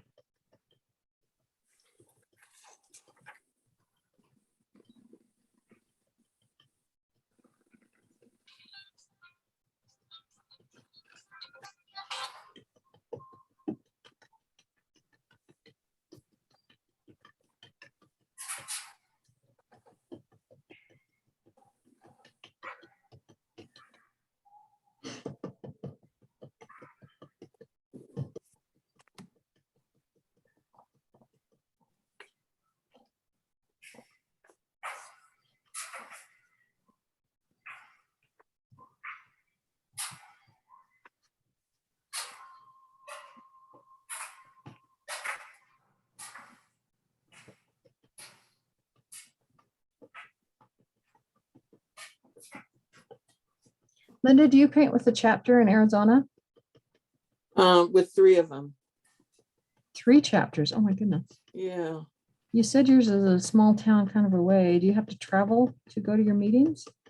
To go to the one in Sun City, that's an hour drive for me. Wow. And then to go to the one in Tempe, that's like a half-hour drive for me. And then the other one is up in Prescott. I don't go to that one very often. So You must know a lot of people. in Tucson, but I don't ever go down there either. So That's impressive. I think I told you last class that I went to Phoenix, right? Just because we'd never been, just to see what it was like there. Oh, yeah. Did I tell you that? And Yes. when I was there, I was actually supposed to meet with, I can't remember her name. Name come to me. Anyway, a lady from one of the chapters that was actually painting with Prudy in their chapter meeting. And so she had me come by there to meet her there. And I met Prudy and just kind of sat and watched for a while. It was fun. All Oh, right. you're in North Phoenix then. Yeah. Pardon me? You were in North Phoenix, probably around Sun City. Does that I don't sound know. familiar? That was my first time in Phoenix, so I don't totally know. I don't think the chapter in Tempe has ever had Prudy there. So Must have been, but it was Yeah. fun. She was fun to talk to, and you know, I don't go to my chapters here. I did. I mean, I have off and on and been a member throughout. But we have one in Salt Lake, which is from where they meet, probably about only from where I am now, probably only 15-minute drive. So it's convenient. But they have been a group for a long time. Now, I'm going to say this and take everything with a grain of salt because things could change, okay? Since last time I've been. But the types of things that they enjoyed painting, nothing wrong with it. No judgments, or not bad or anything. They were just very realistic, very authentic, very kind of what I would call old school. Fruits, lots of fruits with shading, yeah, vegetable, still We do lifes. that in the clubs here. Pardon me? We do that in some of the clubs here. I mean, not a lot, but they do a good variety. We do whimsical, we do reality, and they do good. So Well, I think there's so much to be gained by that, and tons of florals, which my husband really encouraged me to get involved in the Salt Lake chapter again at a different time for that, because I don't have a lot of experience with some of that. And I See, and did, do a but lot. they don't have anything that's fun for me. And for me, because I work full time, I don't have to be very careful about the things I pick to do in my free time, because I don't have as much free time as all the things I dream in my head, you know? So I finally stopped because it wasn't bringing me a lot of joy. Does that make sense? Totally. Yeah. Well, when I go to Vegas for convention, I do all scenery classes. Do you? I don't do any whimsical and stuff because I paint enough of that at home. So Well, I like to do all the floral and the forest and the river streams and the cottage, all that stuff. I like to paint that. You've got teachers like Robert Warren and stuff like that there. So Yeah. I totally get that. I completely get why you do that. Okay, so my polka dots are done. It took about 3 rounds. How's yours coming? Mine are good. Mine too. Now, if I had polka dotted, I'd made the polka dots on the stencil to fit this pattern. So, but if I just used somebody else's polka dot stencil, you'd have some polka dots that were going halfway off the edge, which would be fine. Right. If you did that though, you would want to shade or highlight over where those polka dots went off the edge. Does that make sense to you? Mhm. Okay. Okay, so there's our hat. It's looking good. Woohoo. Oh, let's do the mittens while we still got our stencil stuff going on here. Okay, so our little stencil mitten. This is an awesome stencil. I said that already, but I can't explain how many times I've used it in different ways. And when I was trying to decide what area of this stencil to use, because I love so much of it, I decided that I wanted to use this part right here that had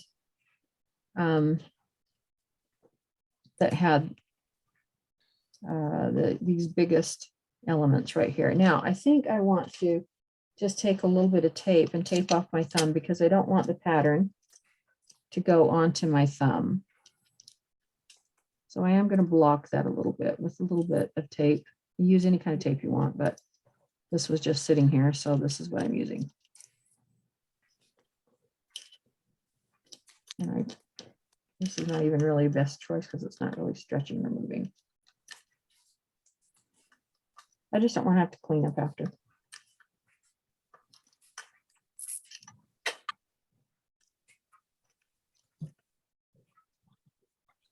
In fact, I've done this before. I should have thought of this. Sometimes if I just got a tiny area, I'll just kind of, I'm going to cut this tape curved so it will fit a little more. And then I don't have to worry about that. Okay. All right. So you don't have to do the same area that I do, but I am going to use these two bigger open areas. And I'm going to, you got to kind of look to make sure they're going to be as straight as possible. I want some of this little zigzag on the top. And I think I did. I put some tape right along here because I didn't want the beginning of another pattern to show up. So I kind of ended the pattern on the stencil. Does that show up? I kind of ended the pattern on the stencil right here at these little square dots right there. So I blocked that off with tape. Okay. And then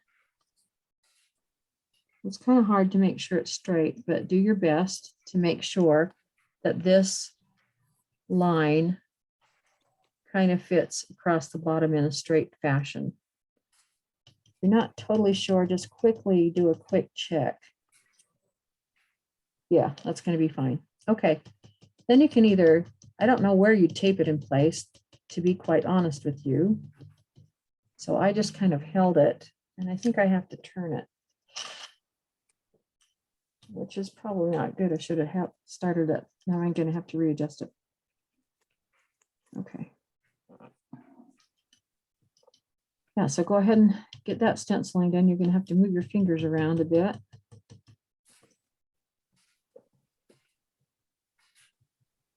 I should have started at mine a little bit further over towards the thumb. I didn't. I think it will still be okay though. I remember to think in layers. Go over it 2 or 3 times rather than trying to get it all in the first pass.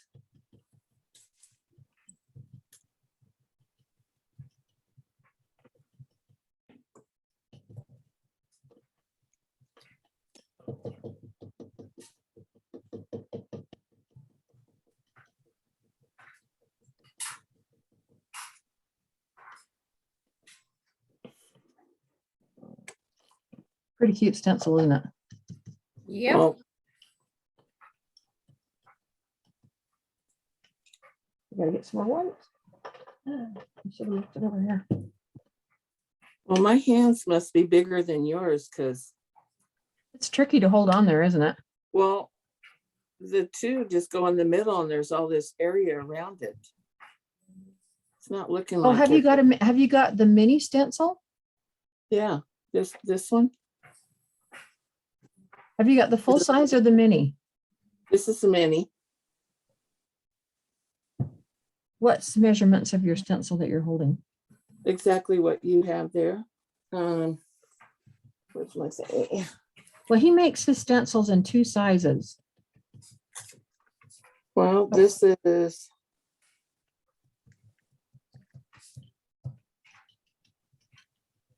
mini stencil set 18 or something. Oh, Yeah. mini stencil set. How long is it? What's the measurements of your length? Let me get it. So mine is 8.5 inches top to bottom. Oh, I bet if yours is like 5 inches, you got the mini one. yeah, 5 inches. Okay, you got the mini one. Well, that's okay. That one's, it's just still as cute. You just decide where you want it centered on your mittens then. Okay. I mean, because there's several different Okay. patterns. I'll along have to there. take off more. So you decide which you want, which elements you want to show, and then block off whatever. Okay, so Okay. there's that. For those of us that have the same size stencil. Now Okay. I didn't start mine close enough to my thumb. So I'm going to catch this little area right there. Okay. Monica, do you have the regular size or the mini? I have the regular. Okay. Here's I thought- what it would look like. Does yours look more like mine, like that? Kind of, I just put I put a big one in the center though. Good. Yeah, you can do it I don't however you want. know. That's right, you have it, you don't. Yeah, you can do it however you want. Linda, Yeah. let me see yours when you're done. I want to see what the mini looks like on there. bet it's I a know, good- I'm kind of gonna be- looking forward to the mini. It's gonna be like a 2.5 Like 2.5, what? stars. 2.5 No stars. other way to do it. Oh, yeah, that's okay. You Yeah, know, but that's cute. it's still just cute as a button, right? The herringbone, I mean, it doesn't matter. Yeah. And we're not showing each other side by side by side. Nobody else is going to know, right? That is so true. That's the other thing about the painting fairy when you get home from class. You're not sitting, yours isn't sitting side by side next to your neighbors or the teacher, right? My friend Helen was at OKC and Sandy LaFleur was selling some of her stuff because she's moving, right? Uh-huh. So Helen purchased a couple, well, quite a few, but she brought over to me a couple of Sandy's originals, one of which I had painted, Wow. and I was able to hold mine up next to Sandy's. And Oh. I have to tell you, I patted myself on the back.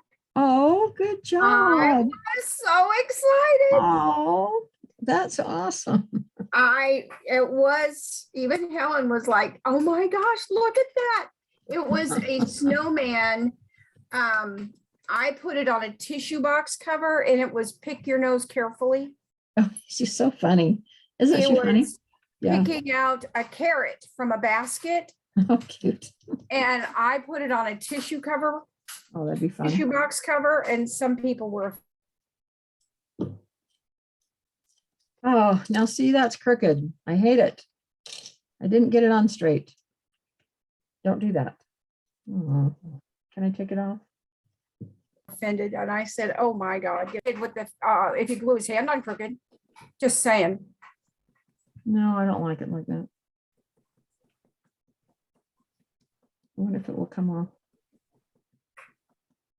Well, I can do it after class. I can repaint. this thing. I would dampen that whole thing with water. Yeah. Yeah. Because if you're using a Q-tip, by the time you get to the other part, it's going to be done. It'll dig it up. But at least I can paint over it and we'll take off the white. It won't take as long to Yes. cover. Yeah.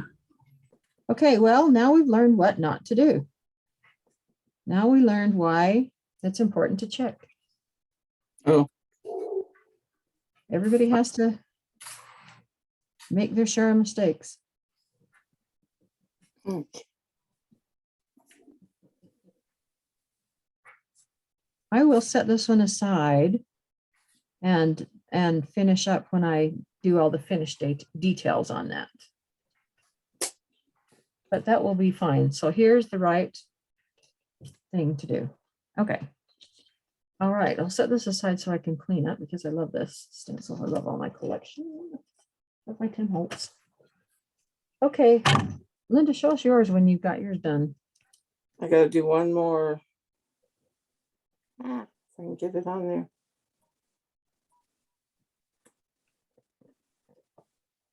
Okay, let's try this.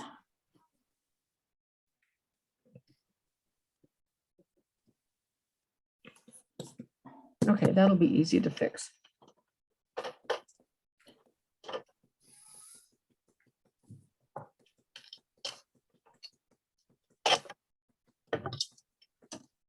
Did the mini stencil come in a set of 3 different ones? Yeah. What other ones came with it? Oh, I screwed it up. Well, let's see what the little pattern looks like anyway. Really crooked. Let's see, where are we at? Well, it can't be any worse than what I just did. Oh, that looks good. Really crooked. Oh, it is cute. Yeah. It looks good. One more to do and I'm done. Okay. Okay, yeah. So, so you're still stenciling then? Just got this one little line and I'm done. Okay, do that line. Oh, go ahead. Go ahead. I'm almost done. Okay. So on the hat and the coat right here, Mm-hmm. we're gonna start doing that, but I've got a color. Blah, blah, blah. Okay. There's-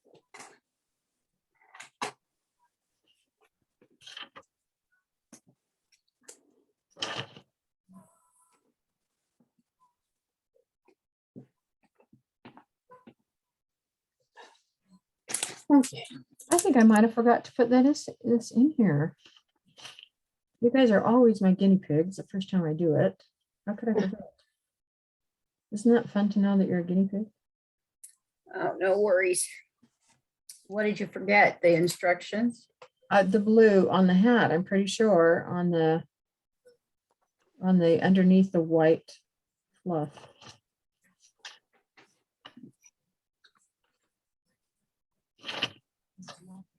Yeah, I did.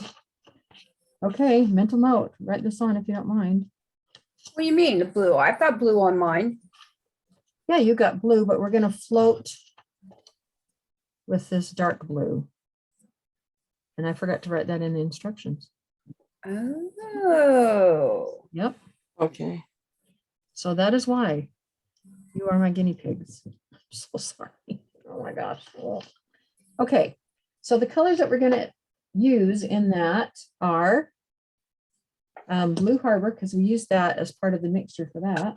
And let me find my ultra deep blue. Okay, you're going to make an equal mixture. Actually, I think let's start with the third ultra deep blue, just so it's not so dark. Okay, This is the hat band, right? this is the hat band. Yeah, all the fur, like the hat band and stuff Okay. that we waited for to do. Okay, so go about 2/3 of Blue Harbor and 1/3 of ultra deep. Okay. And- That's ultra blue deep, right? yeah, DA 100. DA 100. Okay. Okay. 2/3 of the ultra blue. No, 2/3 of Blue Harbor. Oh, Blue Harbor. Yeah, write this down on your instructions, and then I I'll am. have to send you a new pattern packet with it corrected. And about a then blue. third of ultra deep, and let's see what it looks like. Ultra deep. Yeah, that's good. That's good. Okay. All right, so we're gonna float with that crazy mixture. And are you jotting it down in your notes? Yep. Yep. Okay, great. Sorry, I gotta wipe off this off the end of my brush. And you're just gonna float around all the light blue areas, okay? You can see in my instructions there. See how it goes next to the hair and everything. So that is what we're doing. And I am still then we're gonna be dry brushing it over with this white. So I haven't washed this out yet. We're gonna be stippling over that. Dude, I just did. Well, That's okay. I got more brushes. oh, good. Or there's always Purell. Well, not if you washed it. Okay. So we're all hooked on this Purell tip. We love it.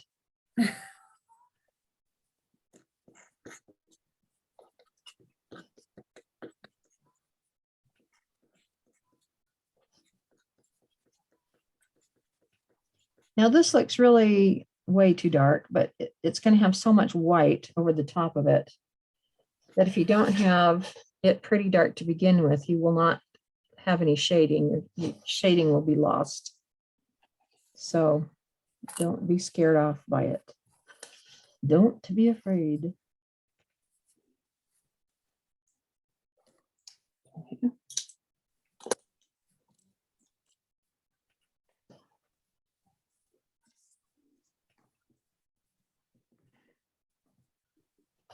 Well, fortunately, this pattern hasn't been sent out to a whole ton of people yet, because now I can correct it. You taught, this is the second class though, isn't it? No, this is the first class of this. Ah, So you guys really are my guinea pigs. Nice. The last class I taught was Tinsel and Tangle, Ah, the elves. Yeah. So I don't think anything was missing from that. But you know, you do these things and then you write them up and then you edit them and decide, Yes. I'm going to put this section before that and whatever. And it either just didn't flat out get written at all or it got cut out. I don't know. But a good thing I photo documented it, right? Yep.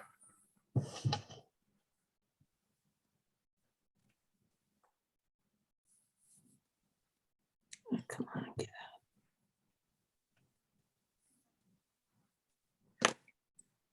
Well, Monica, if since you are kind of clear on what you appreciate in patterns, if there's something that you would like to see in mine or you feel like it's missing, don't hesitate to talk to me. I mean, maybe not put it in Facebook so everybody Oh, knows. no, But, I would never do that. That, Yeah. no, that's just wrong.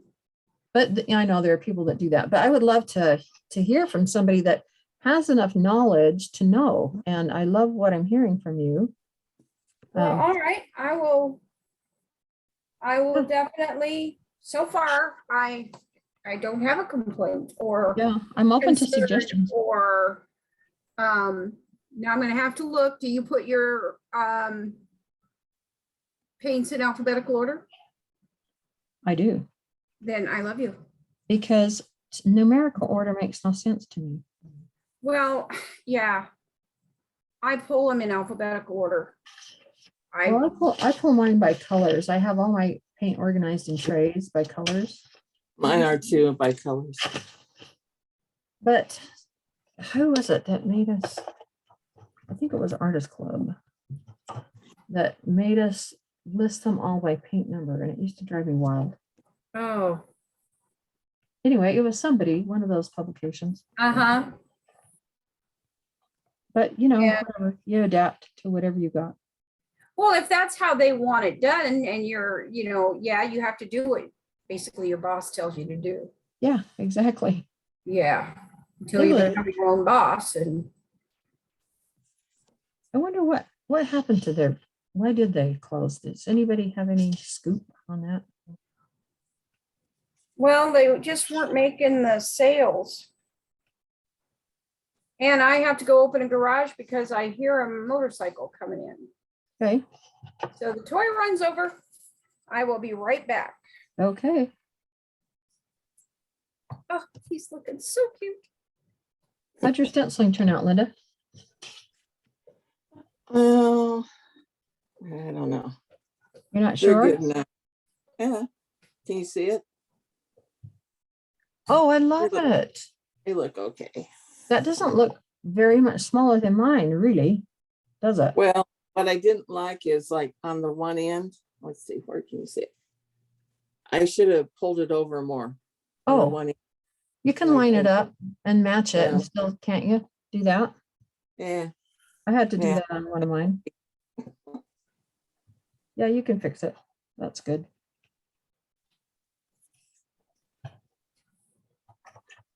Now we put this darker color in and now all of a sudden his eyes make sense. The color in his eyes fit right in, right? yep. Oh, he's so cute. Welcome back. Oh, did you miss me? Yeah. We did. Got quiet, didn't it? That's all right. Go ahead. Well, we looked at Linda's stenciling. It's cute. It doesn't really look that much smaller than ours. It looked awesome. She had 3 things going across instead of 2, like she said, but it Yeah. looked great. Okay, now this is not going to be pretty of a float, okay? It's kind of like the eyes. We've got a lot of junk going on top of it. This is just basically to establish some shading underneath all the fluff that we're going to put on here in a second. So if you're not in love with your float, this is not a showcase. You don't have to try to win the county fair with it. It's just fine. I'm in love with him right now before we get even to the fluff. You are? I look at him. He is just, look, he's so cute. Is he talking back to you? I'm cute. I'm cute. She thinks I'm cute. Let's see, who was that? Oh, that was Rudolph. Rudolph. When Clarice said, "You're cute," Yeah, that's right. And he I'm sounded cute. like he had a cold. She That's thinks right. I'm cute. That's so funny. Oh gosh, memories, huh? Okay, so this is not written either, this next step. So okay, make sure your blue's dry though. Mine is. Okay, get some fresh, warm white, and we're just going to start stippling all over the bluish. And it's going to take a couple of rounds. And we're going to stipple now instead of dry brush, right? We're going to do the up and down sewing machine needle because we want, this is white, so it's not going to show up. Maybe it's showing here. You want, okay, see those little, I've got too much paint in my brush, but you want those little splotches. That's what we're after, as opposed to the smoothness of the dry brush, okay? So I've still got too much paint in here. Linda, our teacher told us, be splotchy. Splotchy. That's what I got out of that. You don't hear it very often, do you? No, ma'am. Okay, now get over to your edges here and hang over onto your other stuff. You don't hear that very often either, do you? No, ma'am. Keep colors off of each other, but not in this case. This is why you had to have the junk done underneath first. Got it. Before we started to do the fur. Now, see, okay, when something's furry, it has little pieces that stick out. So go onto your red a little bit like that. Let it hang over. Right. Now, it won't matter too much on the green because we're going to put a lot of junky colors on the green. But that's why I couldn't remember. Well, and It's that's like- where the hand goes. Yeah, true. Yeah. So the mitten's going to cover that anyway. But we're going to put some tape along here to mask all of our red like this here on our illustration Right. When we do the before we green. start slip slapping all those colors around on the bottom. Okay, so I'm going to let that sit for a minute and come back to it because it's not white enough, right? It's still, well, on the screen it looks like it's screaming white, but it's still too blue. Okay, so moving on to this little patcharoo right here on his coat.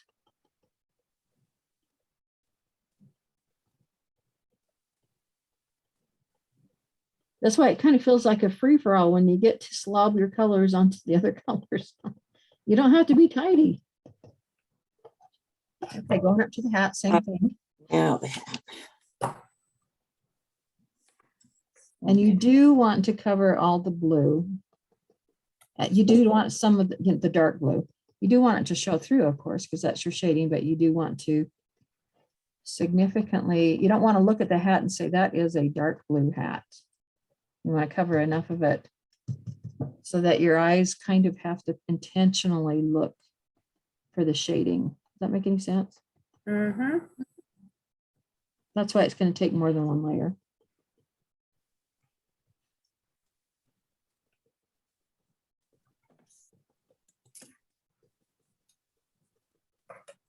We're going to use a liner brush too, and you could use a rake brush, but I don't think it's necessary.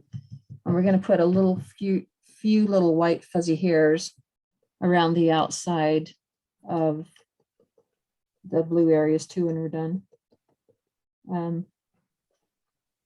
So we'll have to write this whole little paragraph in these instructions that I'm thinking that we need. So you'll get, I'll email you a redo, an update. Thank you. Yeah, you're welcome. Thank you for being kind about an oversight. Well, you know what happens when you start being mean about things. Karma bites you in the tush. Well, it's never fun for anybody, really, isn't it? It really isn't. And it doesn't change anything, No. except make somebody feel worse than ever. And we're having a good time. So that little oversight is not diminishing my day. So Well, hallelujah. Thank you.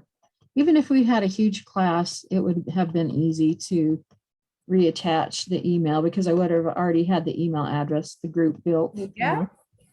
So it would have been easy.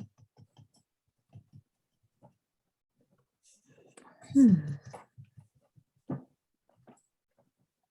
as it is, there's only 3 of us that know about it. So Sandy doesn't even know yet. yeah, she watches the thing. So Yeah, she'll think she'll get another email with the new pattern packet and she'll think, I don't need that. I already have it. oh yeah. I better, Sandy, better yeah, explain. Sandy, please keep Please this one. update. You want to keep this one. Trust me. Yeah, keep this one, get rid of the other one. Update.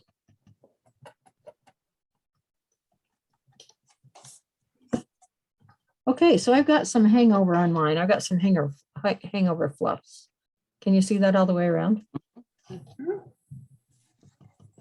I'm gonna put a little more on now that I'm getting a little less paint on my brush. Okay, so now my brush is pretty dry and I can pound a little harder and I don't want to totally fill in that airiness, but I do want to make it a little more solid white in some of the areas. So I am not going to do that dry brush scrub because I don't want to fill everything in, but I'm okay with making it a little lighter. And then I need to go back down here to these areas. Sorry, I think I just hurt. You didn't need to know that, but they need some attention down here. And we'll go back up there again. I can see already from looking at it that it needs more help down there. Okay, now I'm going to go up here a little bit more on this blue. I don't want so much of this blue up here to show. So I'm going to kind of walk it back and forth as I'm pouncing up and down and up and down. Kind of get some of that covered up.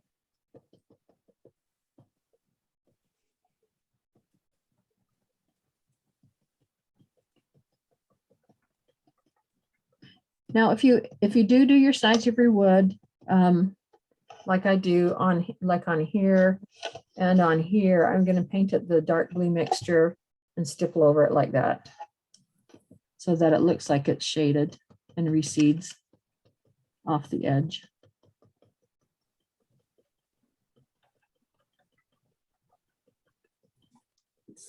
Okay, so it's still pretty blue. So what I'm going to do, but I'm okay with some of it down here. I'm going to give it one more coat and then I'm just going to go along maybe the upper center third a little bit brighter, about this much and about here. So it kind of looks like it makes it look rounded. You don't want to do the sides equally as bright as up here because it'll make it look flat. You want it to look like it does sit back slightly. So I'm going to concentrate most of my brightness here, kind of in the middle and up along the top.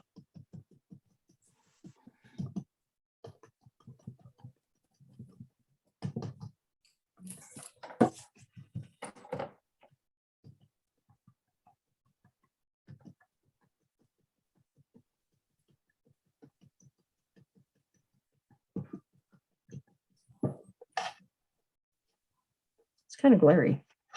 Sorry, white is really hard on camera. You can kind of see it when it's like that. You can see it a little bit better. It's hard to see. I need a little more white.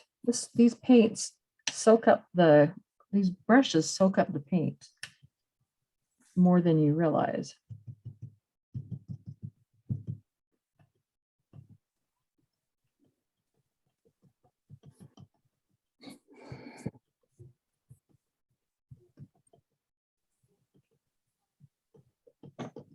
Okay, I'm pretty content with that hat band. Let's see if I can turn it where you can see it. Let's see, glare, glare, glare. Glare. Can't really see it. Oh, that's better. See, none of my blues showing up down there. So you did it a little heavier than I did. If you want some blue to show up, make it a wash and then wash float over it. Okay. All right. Because you do want some to show. You do want some shading. We're going to put some blue down here in all this area too. And you want your colors to flow through your whole thing. So you don't want that completely obscured. Okay. On my pom-pom, I'm going to put a little bit more just in the upper center. Again, kind of think like a hurricane, like brightest here. So up here and then down towards the middle, wider.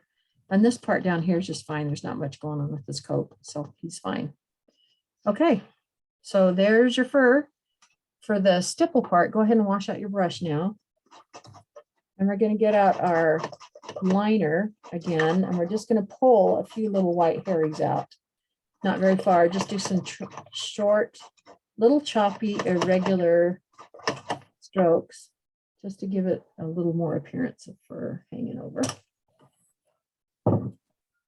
So where, this is my liner brush right here. Okay, and I've still got enough white here to work with, so I'm just going to, with water in my brush, I'm going to pull some of this paint out into this water. I'm going to roll. This is a little bit watery because I had some drops of water on my palette. Going to roll my tip brush to bring the tips together. And I'm just going to start kind of mishmash, kind of crisscrossing, just putting a few little strokes of hair, fur. I said hair, but I meant fur, that kind of stick out and hang over onto the red hat. And they're just random, and they're just short, and they're different lengths, and they're not all the same. They're not all parallel to each other. There's some are going this way, some are going that way, just very random. And it just makes them look a little softy, a little soft and fuzzy. And you'll put a little bit down on his forehead too. We don't necessarily need to do it on his hair because the hair is actually in front of the hat band, but on his forehead, we'll do that in just a second here. And that makes it look a little more furry.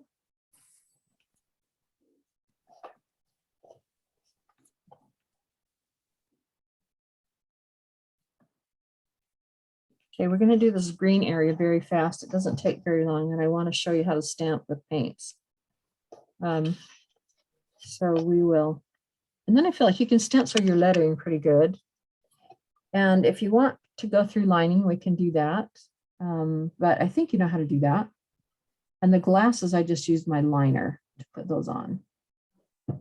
So when you draw your pattern for your glasses, you want to make sure it's on the right place so that the right amount of your eyes show up. You don't want to make sure it's lined up so you can see what you want to see with his eyes. Am I making sense? Very important to not have it crooked.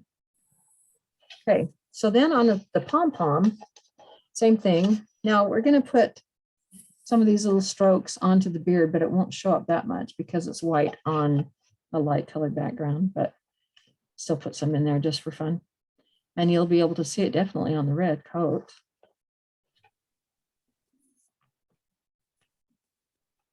And I am going to put some down here on the green, but not much because we're going to be smushing some other colors in there and the hand covers it up. So it's not that critical. Mostly get some on here and get some on the fur on the coat where it lands over onto the red. And his beard covers up the fur on his coat, so don't bring any up over his beard. Okay, there he is. Look how fun. Oh. I need to base my coat my pupils a little bit.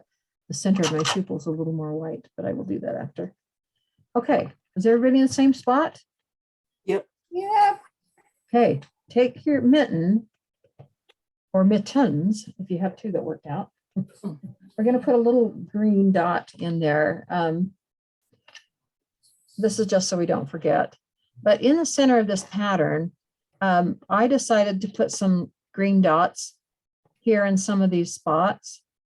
So you look at what you've got on here and you can put them wherever you want. But I feel like the green in here helps tie them in to the green up here. You know, it just makes it look like it fits in better. So we're going to use jewel green and just a stylus and pop a few colors in there. We'll set that off to the side so it doesn't get anything set on top of it. I gotta put my colors away. Keep having all my colors all scattered all out.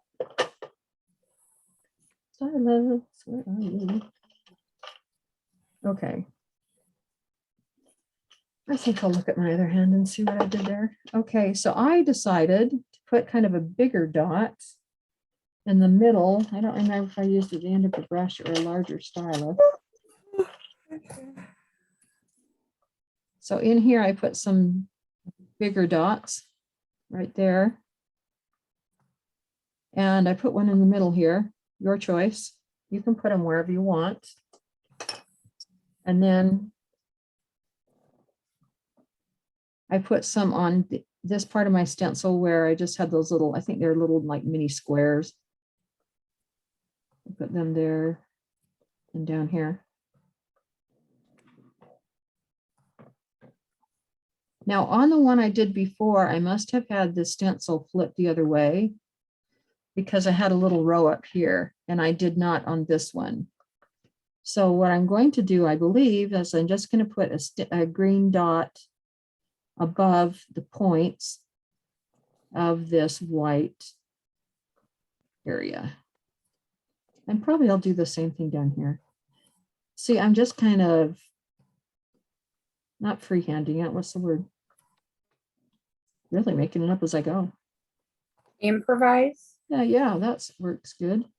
There's not really a right or wrong for it. And you don't need a ton of green, just a little bit. So I'm going to set this somewhere way over here where I won't drag anything through it.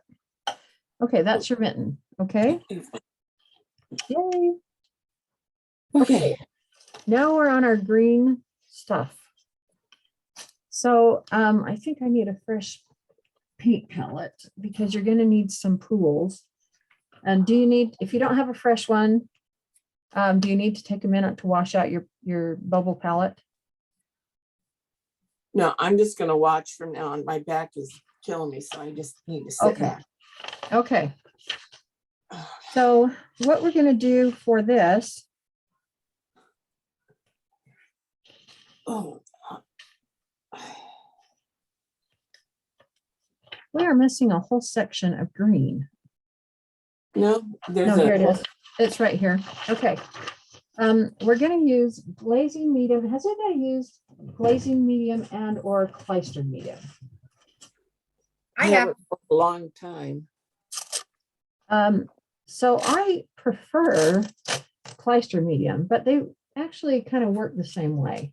Clyster mediums by Jo Sonia Mhm. and glazing mediums by Deco Art. So what you're going to do is first off, tape off all this red that we worked so hard to get great, because we don't want anything bleeding on over onto the red. And I don't know how you are time-wise, but I'm going to at least do a corner of it so I can put a stamp on top of it. But it really won't take very long. Now I'm going to put some tape over that pom-pom too, even though I think our hand covers it, just so I don't mess anything up, just in case. This tape stretches a little bit. Patty Rawlinson calls this her stretchy tape. And it does have some give. Okay. All right, so you want to make some pools with your glazing medium or clyster medium. I'm going to use clyster's medium. And the colors that we're going to use for this are teal mint. So this is jewel green. We're going to put some teal mint. We're going to put some ultra deep blue. And we're going to put some blue harbor in there. Okay. And we're going to put some foliage green in there. And we're going to put, we'll save this to shade with. Okay. So we're going to make 4 pools of color. And you want a mixture of about 70% of the glazing and or clysters to about 30% of the paint. Okay. So there's your pools. Now I think I'm going to put some jewel green in here too. Let's make a pool of jewel green in case we want to correct anything. But that's not the major color that we're going to be splotching around on here. All right, so 30% paint is our ratio to 70% glazing and or plasters.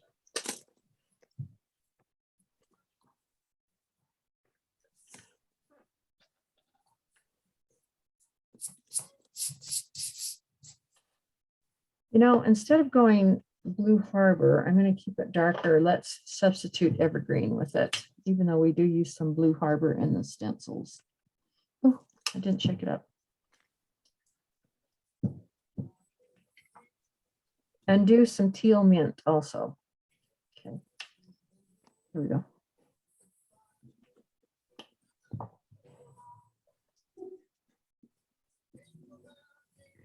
And believe it or not, it's a good thing I have my instructions here. I have to read my own instructions. We have a little bit of red, which just seems bizarre, but it's what ties the top into the bottom. Remember how I said we want our colors to flow all over the whole thing? There is a little bit of red in here. Okay, stir these all up. I got to get all these paints out of the way so I can move so that they're all mixed up. And I just use the end of the paintbrush.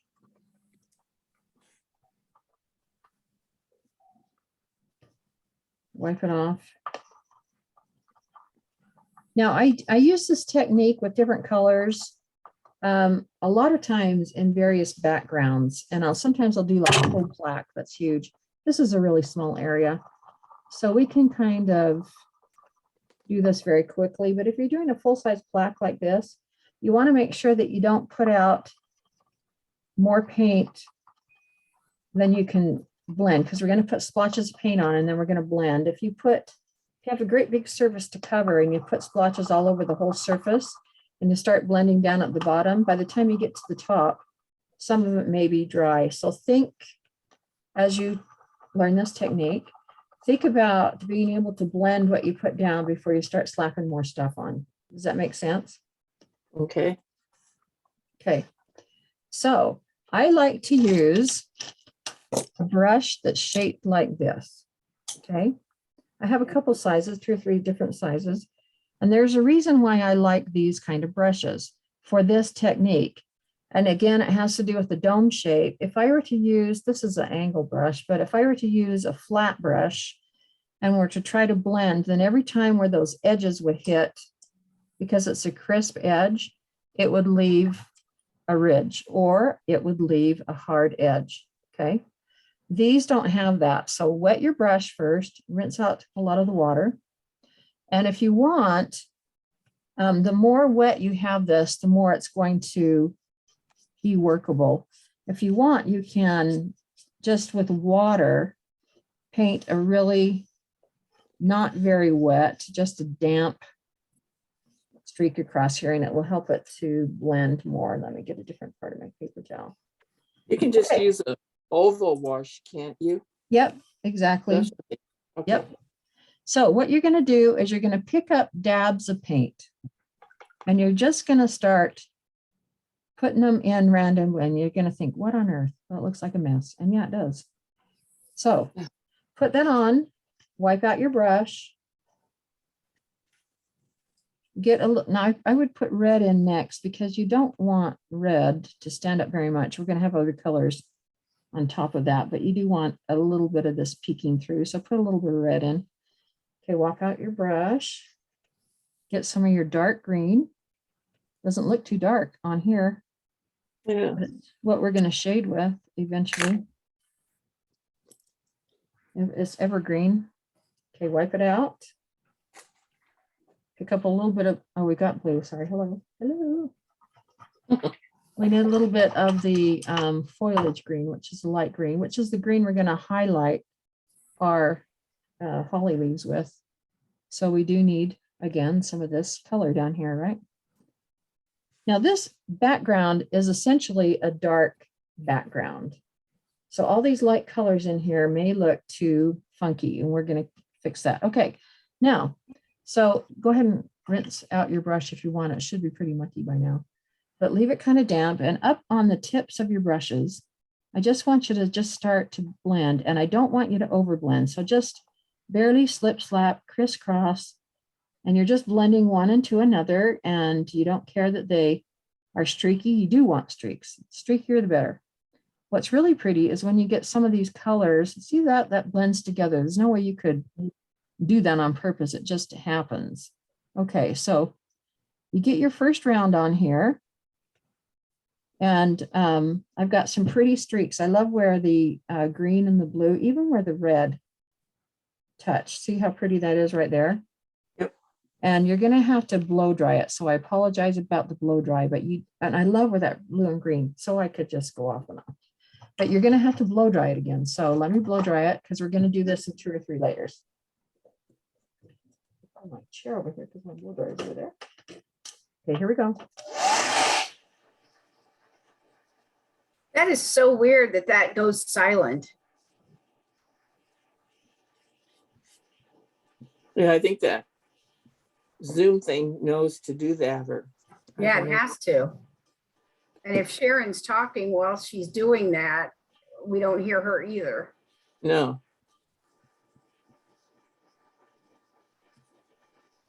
So her audio shuts down over that noise. yeah, so it must be programmed certain noises Yeah. that do that.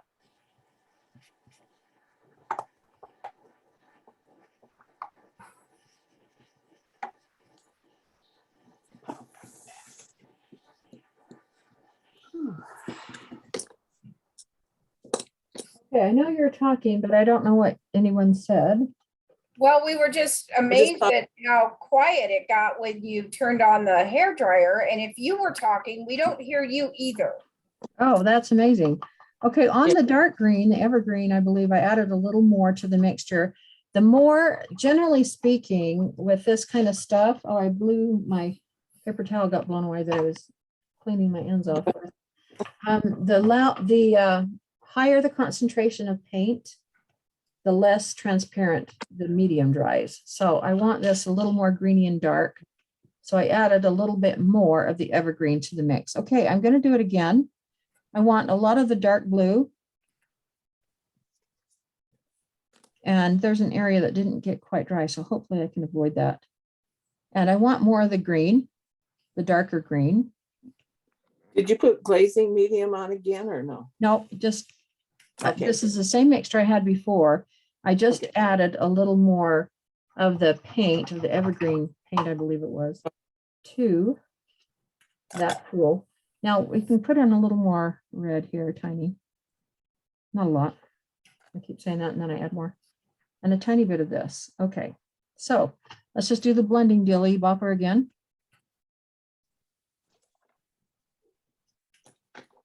What I think is just beautiful is when you get these greens and this dark blue blended together. It's very pretty. I want a little bit of blue up here because I want some of that color up there. Okay. All right, so now if you've got a little bit of the light green showing through, not a lot, but just enough. I put a great big blob there, but just enough to make it look at home with the highlighting that we're going to be putting on our holly leaves. I need a little bit more. This is where you kind of need to balance it out, where I said I'll need some of the base coat to balance out anything that doesn't look right, which I've got that pool right over there. Which you can't probably see, but it's right there. Okay, so I like that very well. I'm going to add just a couple bit of jewel green, which is the base coat, to it. And I'm going to smear it with the blue because I'm in love with it. For no other reason, because I think it looks really neat. Okay, so that's basically, there's not a right or wrong. Okay, you can, I take that back. There is a wrong. You can blend it so much that it turns into mud. Okay. Yeah. And then it's not pretty anymore. Then it just looks like a bunch of junk heap. So I'm going to turn my blow dryer on again. I apologize. I'm going to get this dry and then we're going to stamp with our stamps. And then I'll just tell you how to finish up, because then all the techniques you will have been through. So pardon me for just a minute. Okay.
Okay.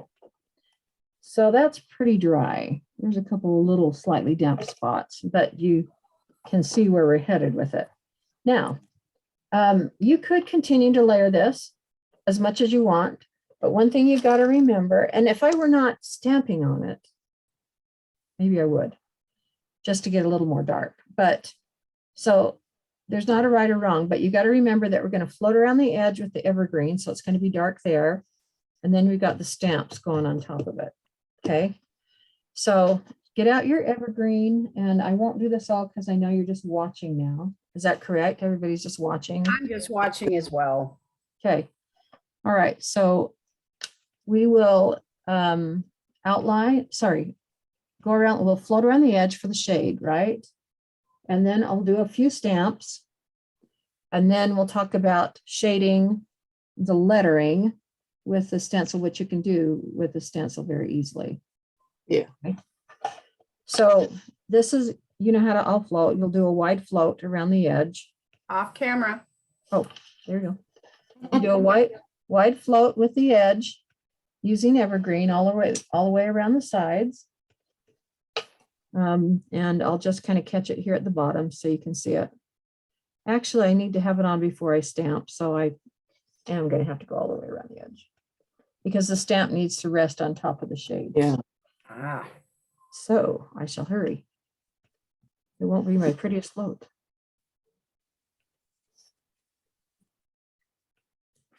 This will be fun to try out my new stamps too, right? Yeah.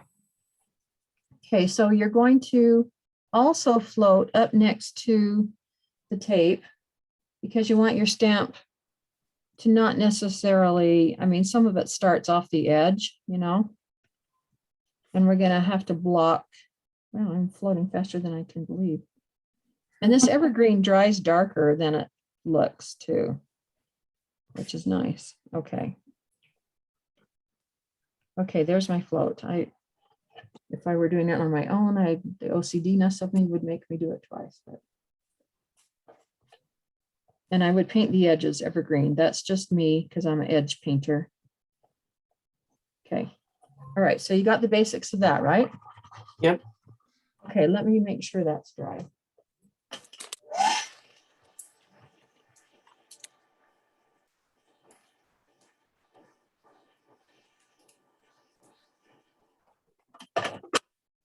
Okay. Have any of you used cosmetic sponges when you Yes. bought them? Did I hear a Yes, ma'am. Okay, good. And you know, it's got that little flat cut edge, right? And that's the one where you can see I did it before with blue. That's the edge that we're going to use. And I'm going to get out those are my old stamps. I'm going to get out my new stamps. I didn't mean for that to fly out at us. And I use a stamping block. And there are advantages to using stamping blocks that when you're stamping with paint anyway, you may decide to use one and you may decide not to use one, depending on what you're after. Okay, since the size of this, let me move this out of the way because I will probably drag through it. The size of this is small enough that I'm not going to use the large stamp, even though I love it. If I were doing a full plaque, you know, like I talked about, I would use the full size stamp as well as the two small ones. But we're just going to use these little babies today.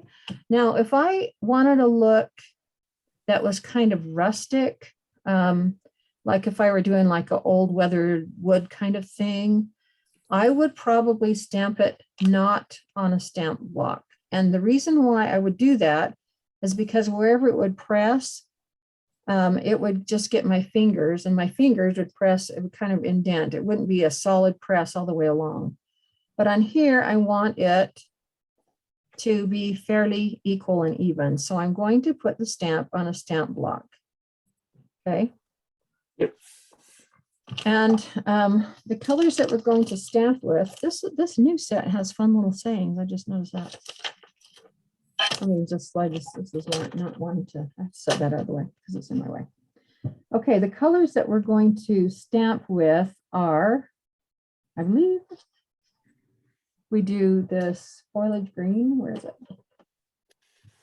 and Blue Harbor with a little bit of, where is my, with my ultra deep blue. Okay, so get some foliage green out. I always say it wrong, but it's foliage. And you want to get just the flat edge of your stamp in the paint. Now, I always take it to a paper towel and remove some of the excess. Why? Can you think of why? Because you don't want it to go down the crevices. Yeah, don't get in the crevices. If it goes into the crevices, you'll lose the beauty of your stamped image. Okay, I'm off camera. I can see that. So lightly, super light pressure, just stamperoo or load it, not stamperoo, load it up for stamping. And even, did you notice when I reloaded, I went back to my paper towel to pick up rather than from the pool itself. This is an experiment for me to see the snowflake. I'm excited. It'll be fun. So I'm just going to try it right here and let's see what we think. Press it down, lift it up. That's fun. I didn't have it pressed all the way down on one side. That is gorgeous, isn't it? That is gorgeous. Very pretty. And that's the foliage green. Yeah, foliage green. I like that color. Yeah. I do too. I like foliage green, but I love the stamp. Oh gosh, I'm gonna go crazy here and being kind of obnoxious. I'm so in love with it. Okay, this time I'm gonna kind of press a little more evenly so I get a better image. Very good. That turned out good, didn't it? Yep. And I'm going to put just a partial, maybe coming down here, because we have to put some blue ones on here too. So I don't need the full stamp right there.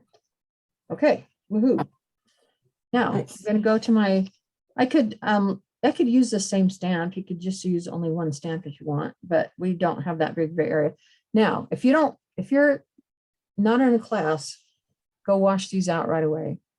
But we're in a class, I'm going to drop this into my water basin so that it will not have a chance to dry. You know, baby wipes will clean them. Good. Oh, yeah. Yeah, good. Good to know.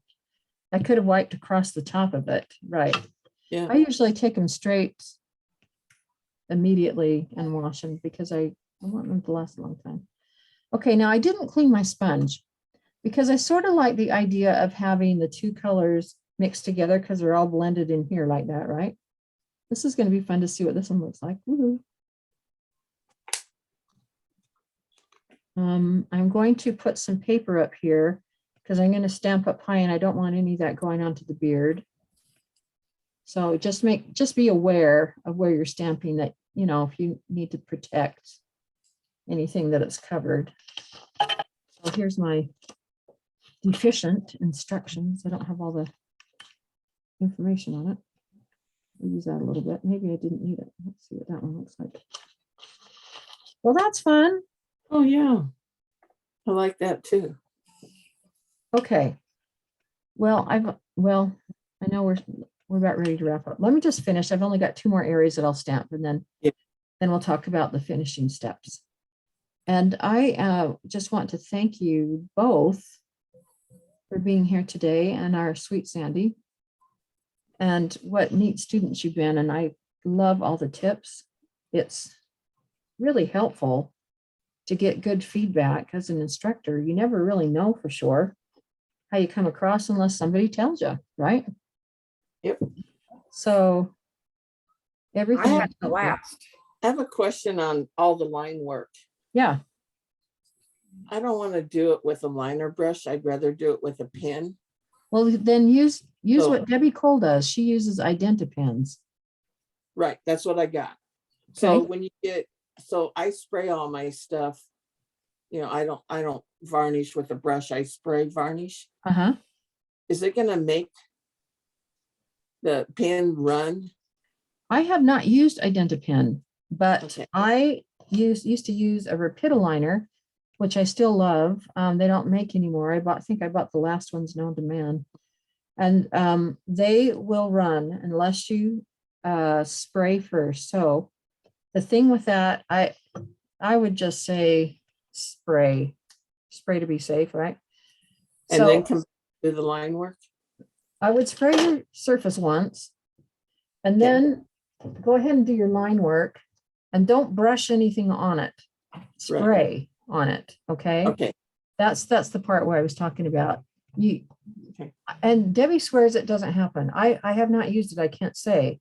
I just know in every one I've ever used, it's always run. So I've always Yeah, because I used the other pins. I didn't use Identipin. So, but I do have Right. Identipin, so I'll use that this time. me Okay. too. Okay, so here we are. My tape went a little bit over the green, so I'm going to take my my evergreen. I'm going to refloat up there so it goes right up to the red. But that's basically what you've got until you're ready to do your jolly old Saint Nick stenciling.